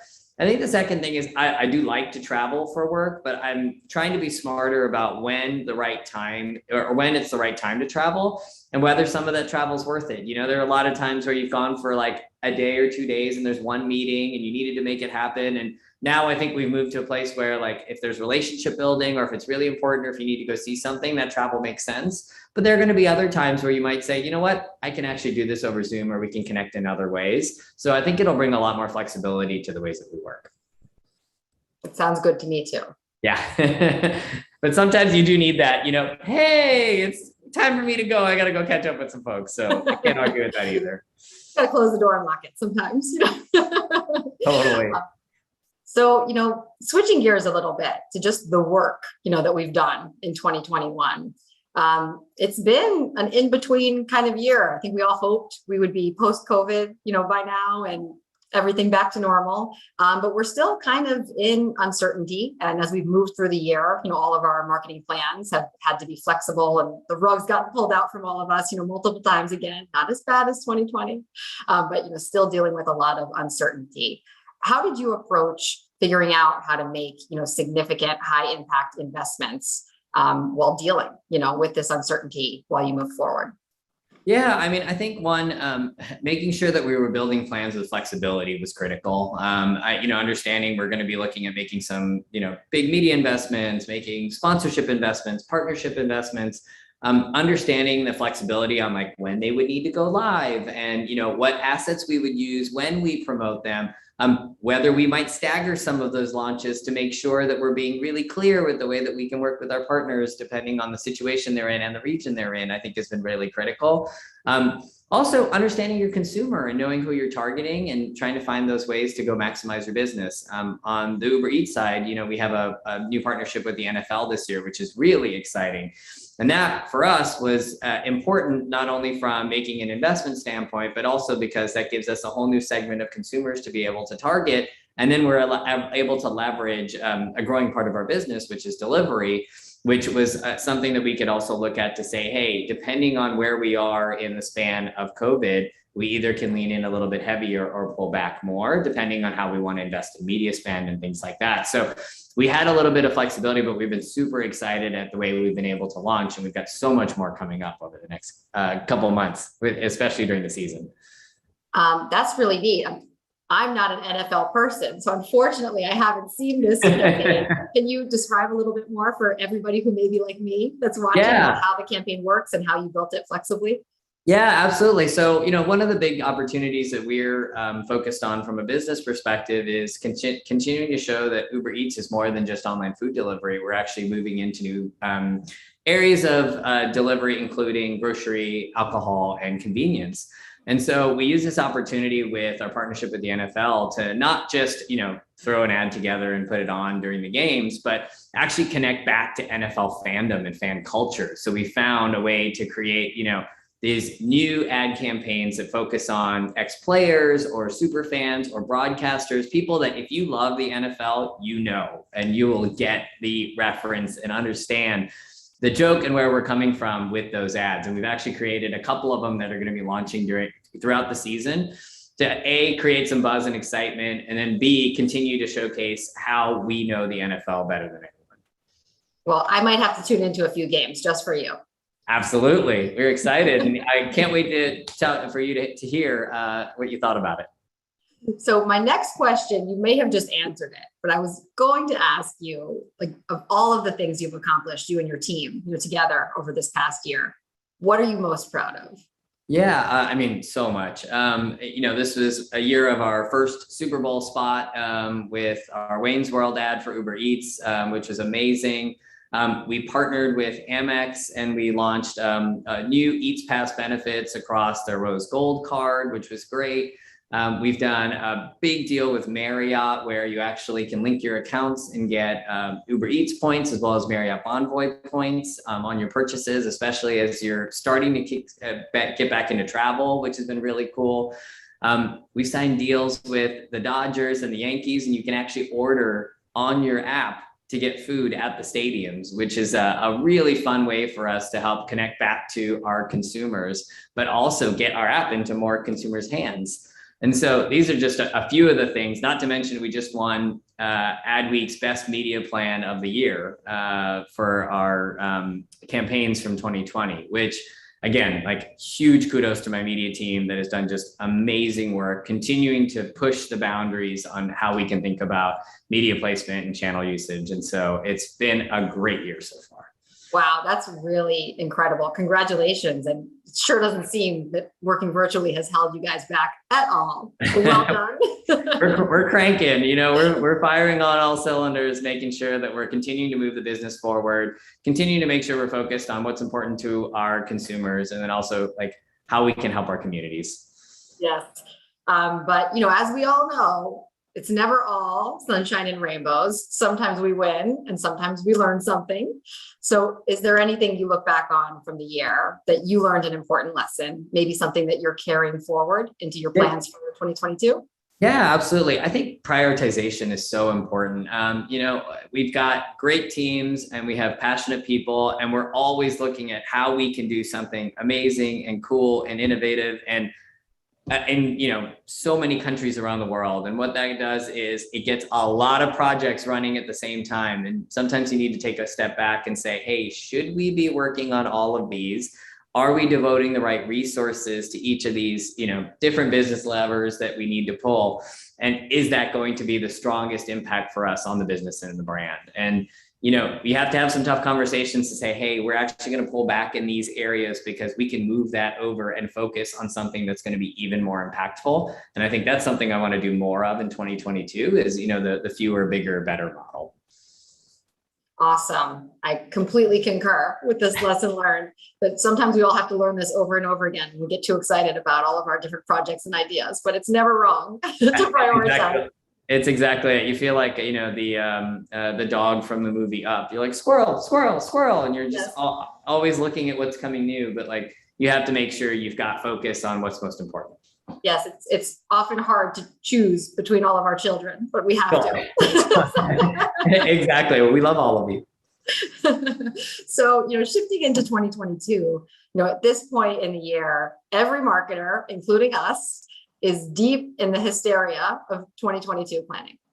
So this is going to be our second year kicking off the whole process and going through it completely in the middle of a pandemic and, you know, facing all of this, you know, uncertainty as we've been discussing.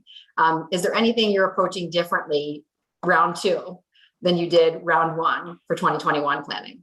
Yeah, I mean, I think one, I'm watching my gray hair a lot closer this year than I did last year.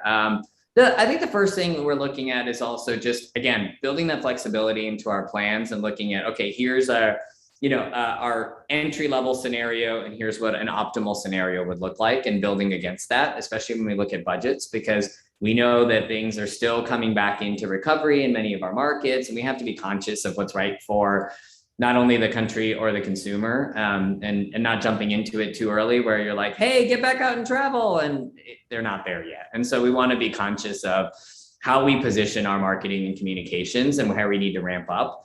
I think the second thing is you're starting to see, right, the shift from a lot of traditional media methods to more digital media methods, and like how we think about our media spend and being a lot more conscious of like where we're investing those dollars as we move forward, I think is going to be really important. And then the third piece is, right, how do we leverage our product and our technology? I think we've got an amazing product, and like the more that we can showcase those innovative features and like why you need to use them and the benefits of that through our communications and marketing, we'll continue to showcase like the reasons why you need to choose hopefully Uber Eats over anyone else. Yeah, and I loved what you were saying about being so thoughtful about the readiness of consumers for different types of messaging, you know, across all of the markets that you serve, since, you know, your job is global. At Zeta, on our marketing platform, we can actually look across what consumers are doing in the wild web, what they're searching for, how they're booking, purchasing differently. And we're definitely seeing a tale of two cities, developing as well, with the US consumer very much, shifting over to some kind of a YOLO mentality where, they've just waited long enough. They're starting to throw money around all over the place, making like very significant, travel purchases, lots of intent for next year, lots of intent signals for holiday shopping, much more, than last year. Tell me a little bit more about what you're seeing for the Uber customer. Yeah, I think for us on the Uber side of the business, very similarly, we're seeing, there's a few countries who have basically said, we're ready to move past this idea of the pandemic, where don't talk to us about it. I don't want to see commercials talking about how challenging of a year it was. We've been through that. We're ready to start having basically the conversation around what this new normal looks like as we move forward. And then there's a set of countries that is still, unfortunately being very much ravaged by the pandemic and is not ready. And, we want to be very conscious of how we have our communications in those markets, because the last thing you want to do is feel disingenuous telling people to now go out and move or, to participate on the platform when they're still trying to figure out, can we get vaccines? Are we feeling safe? Is it the right thing for us to do to move? And then there's other places where, we've seen where they were able to fare through the pandemic pretty well and we're able to balance and manage over the course of time. And so it's almost like looking into a crystal ball of what the future might look like. So how do we leverage those markets to help gain insights that are going to help push us in the other regions? Yeah, and I didn't touch on this earlier when we were talking about managing global teams, or what you're explaining about needing to empathize differently with consumers in different countries based on what they're going through. It's also, something that's important for us to keep top of mind when we manage global teams. Yeah. At Zeta, we actually established our own vaccine in office. We've been giving vaccines in office in our India offices because we realized that our employees here were all getting vaccinated and it was much more difficult for our employees and their families and our partners in India. So we've been trying to do what we can for both our customers, and, our employees. And it's important to manage both constituents. Absolutely. Especially, even just thinking about the return to office, different countries are in different places as a part of that. So you want to make sure people feel very safe and comfortable being able to come back in, depending on the situation. And to your point, like vaccination rates and availability and, safety in each region. Yeah. And so what about budget levels as you think about 2022? We all went to zero. It was devastating. All of our babies got canceled that year. It wasn't even in our hands, to choose. This year, most of us were working with less, than usual as a way to navigate through the uncertainty. How are you approaching 2022? Yeah, I think we're taking a conservative approach to 2022 and basically being able to say, look, we know we need X amount in many of our regions in order to be successful. And we're picking and choosing a few places where we're going to say, you know what, we actually need to double down on our investment here because there's a huge growth opportunity depending on the region or the country or the market and the business line. And so, being smart with our dollars, I think, is what's the most important thing. We've learned over the course of the past 2 years, really using measurement on what's effective and what's not, and getting smarter with the way that we invest. So that's one piece that I think has been incredibly important. And then the second is, moving past this idea that having big media budgets and dollars are the only way to do marketing, And I think being good stewards of the business, we have to look at how do we make sure that we're investing and always driving that top line awareness for our brand, but getting really smart with our own channels, especially as we have millions of consumers around the world that are using the platform. How can we make sure that we're leveraging those mediums to be able to have much smarter conversations, especially when you think about CRM and segmentation and understanding who we're talking to? We can do we can play a huge role in that space, and then make sure that we're maximizing the breadth of our platform with our own consumers. So if you were comparing your channel mix to 2019, you say you're doing significantly more in owned channels as a result of everything we've learned over the last 18 months? I don't know if I would say significantly more, but I think we want to. There's a huge opportunity for us to think about, from our brand perspective, we have people who are riders on the platform. We have people who are eaters on the platform. We've also just had, new acquisitions as a part of our group, including Postmates, including Drizzly most recently, and Corner Shop. So how are we looking at our consumer as like a one consumer lens and starting to think about, hey, if you ride and don't eat, how do I make sure that I'm connecting those two and showcasing to you the power of Uber Eats and the platform? If you use Uber Eats and you use Uber, how do I get you to become a member? And how do I get you to think about membership as a benefit to now having everything in one place on a super app? So those are the kind of conversations that we can have to continue to have internally, and then make sure that the consumer starts to see those benefits on a broader scale. That sounds great. So would your 2022 plan have greater investments in marketing technology to help you achieve this vision? Or do you feel like yesterday's technology has already got you in a good place? No, I mean, I think, luckily working for a tech company, we always have to be investing in marketing technology. And that comes from, I think, a couple different places. One is always looking at like our own internal tech stack and understanding what are the right places for us to be able to invest. The second is in our app and making sure that we've got the right product features that are continuing to innovate and make our consumers' lives even easier. And then the third is going to be on measurement. Like, we're investing more money, so we need to make sure that we understand, are we actually generating that return on investment and that value out of it? And what are the right ways for us to tie that back to either our brand health trackers or through the funnel? Can you describe a little bit, Shivram, how you set up like a test and learn discipline across your team to make sure that everybody is thinking about continuous improvement?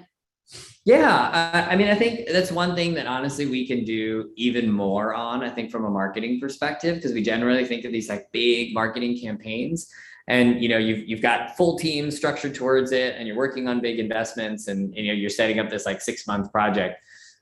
What we're trying to do now is look at, okay, for these new areas that we're looking to get into or new technology that we're looking to bring into place, how do we start thinking about some of our regions or some of our markets as test beds for us, where we might do faster test and learn opportunities, take a smaller team and basically make it like a strike team that's working on, you've got 6 weeks, let's try to build something out and work on this quickly. Let us remove any obstacles from you and then also take away some of your like day-to-day work, so you can create focus on this. And if this is successful, then let's use this model very quickly across 1, 2, 3, 70 countries and be able to scale. So I want to be able to do more of that in 2022. And that's what we're looking at, how we think about our planning process to include time, budget, space, and capabilities to be able to go do more of that testing. So we've gotten in a few questions from our very engaged audience. Yeah. I'm so happy, to learn more about you and your team. So I've got one about sports. How important is the sports consumer as part of your overall marketing plan? And if it's important, particularly for Uber Eats as mentioned, how do you plan to reach this coveted audience? Because lots of people, are going after this audience. Yeah, I think, one, I would say sports plays a role in 2 ways. One, which is on the media side of things, it's one of the few places where people still watch live. And so when you're watching live, that means you have that audience that you can reach out to that is in real time, as opposed to many of our time shifted methods of media that people use today. The second piece is it's also an opportunity for us, especially as we're still building awareness and trial in our category in many of our markets around the world, to get those first time users to our platform. And what we've seen is in a lot of our league partnerships, as well as in our team deals or stadium partnerships, we're not only looking at this as sponsoring a team, which is a nice benefit out of it, but also being able to find those ways to incorporate our technology into those stadiums so that you need to take an Uber to get to the stadium. And then once you get in the stadium, you get to use Uber Eats to order your meals. Like, we become a much easier one-stop solution, and it helps introduce our brand to new consumers that haven't been a part of the platform before. So both of those things end up helping us in major ways to help reach new consumers and get them to try our platform and see those benefits. So hopefully you got your Dodger dog in LA and then with Postmates, and then you came home and you ordered Postmates, as soon as you got back to your house. Nice. So question about the competitive environment for Uber. How much of you and your team's mind share do you spend, watching what the competition is doing, how they're running promotions, pricing, et cetera? There's a lot going on. So talk Yeah. to us a little bit about how you approach that. Yeah, I mean, I think what I would say there is like we have to be focused on our own game most importantly and understand what we're trying to achieve from a strategic standpoint and a business standpoint. That doesn't mean you can ignore what's happening in the marketplace, and you need to understand it. I like to use the opportunity to basically like blunt the competitors where we can. So when we understand that like, hey, we own this marketplace, how are we going to make sure that we're holding on to our share? That's a lot of the work that we do. Or getting into places where we might say, hey, if you are not the leader in the market, what do you need to do in order to take that market share, and how do we need to invest? I think one of the great things for us with the Uber brand and the Uber name is like we've done a really great job building that credibility and equity. And now it's figuring out how do you continue to leverage that, especially as a platform brand in our markets around the world. Fantastic. So we've also got in a follow-up question on measurement. Okay. So you've talked a little bit, about how your team, uses measurement at the core of all you do, right? To drive continuous improvement. But more specifically, how do you measure the effectiveness of all the awesome media work and partnerships? I love that. And it's true, some things are easier to measure than others, as we all know. So maybe talk to us a little bit about how you make the KPIs matter. Yeah, I mean, brand marketing is different than performance marketing. And on the performance marketing side, it's very clear, right? There's ROAS targets and cost per clicks and things like that, where you get these like very nice math problems that you can figure out. Brand marketing is a little bit different. You have to look at causal measurement studies for campaigns. We also look at like brand health trackers, as well as how we've set up our KPIs for the year and understanding whether our marketing continues to hit on that. If my vision is I want to make sure that consumers see I'm the most reliable brand in the country, then I need to make sure that my advertising is focused on that and that we're doing the right research and measurement afterwards to be able to showcase that those metrics are moving. We're seeing a rise in, consideration. Are we seeing a rise in preference? Are we seeing a rise in selection, et cetera? So, understanding one, what are the right KPIs that you want to measure? Two, building out the right frameworks to be able to do that. And then three, knowing that they don't happen overnight. Brand metrics don't move, with the flip of a switch like you can with performance. And you have to make sure that you're building in a little bit of time, which as marketers, we know we have zero patience for, to be able to see how that progresses. Because as you invest money, there's always going to be the question of like, well, how's it doing? And how's it working? And like, are we making an impact? And so not only does that have to come from our measurement studies, but then at the end of the day, how's your business performing? Yes, and it's not just us that are impatient; it's them. Yeah. Right? Oh, totally. Yeah. It's like you're like, oh, the campaign's launching tomorrow. You're like, how'd it do? And we're like, it hasn't launched yet. Well, I need a metric. An hour. Yeah, exactly. So, for brand metrics, what do you find is the right time horizon to set for how often we go back and check how we're doing? Yeah, I mean, we've seen basically like especially for like media campaigns, you need to be on air at least at a minimum of 6 to 8 weeks to be able to start to see that. We track a lot of our trends on a quarterly basis. And so that helps us at least get a few months of campaign work under our belt where we can start to see the impact. I think anything shorter than that, unless you have a very specific metric that you are looking for and you are investing a ton of money into it, it's a lot harder to tell. Yeah. And then what about how you manage metrics across your global markets? Do you find that you're able to be, consistent and unified in what you measure, or are there compelling reasons to differentiate the scorecard in each market? Yeah, I got to shout out our research and insights team. They've done an amazing job, actually, even just as we've gone into this quarter, creating a very standardized methodology for how we look at our campaigns around the world. That was something where each market felt like they were looking at something a little bit different. And then the biggest challenge there was it's hard to come back and look at, okay, what was more effective? And like, are there any learnings that we can take more than anything else? It's less about saying, well, this market did better than this one. It's actually like, well, if this market did better, what can we use from that? We've got, X amount of countries that we're working in around the world. Why not be smart and take the best practices and bring them around? So we've created a much more standardized method. We just did our Q3 reviews, and it was awesome to be able to come back and see, wow, when you rack and stack these 10 campaigns that we did in each country around the world, this is what actually works. So we're building now a best practices list that we can share with our marketers, because we want everyone to be able to see, look, if you're trying to drive consideration, here's how you do it, and let's get smart about it. Let's not have 10 different countries try to figure out and reinvent the wheel 10 different times. Yeah. And how do you make sure that your team, all of your global team, has the platform to showcase their work and kind of take their own little victory laps, when they're the ones at the top of the leaderboard, as you just described? Yeah, traditionally, like if you're in an office place or things like that, there's meetings and all hands and things like that where you make it a little bit easier. We've been trying to do that, at least on my team, I have a monthly all hands where I make sure like every month we bring up like a new host. So someone from our team to host the meeting rather than hearing me drone on for a long time. And then what are the key initiatives that people want to hear about? And so giving the chance to the team to be able to showcase their wins.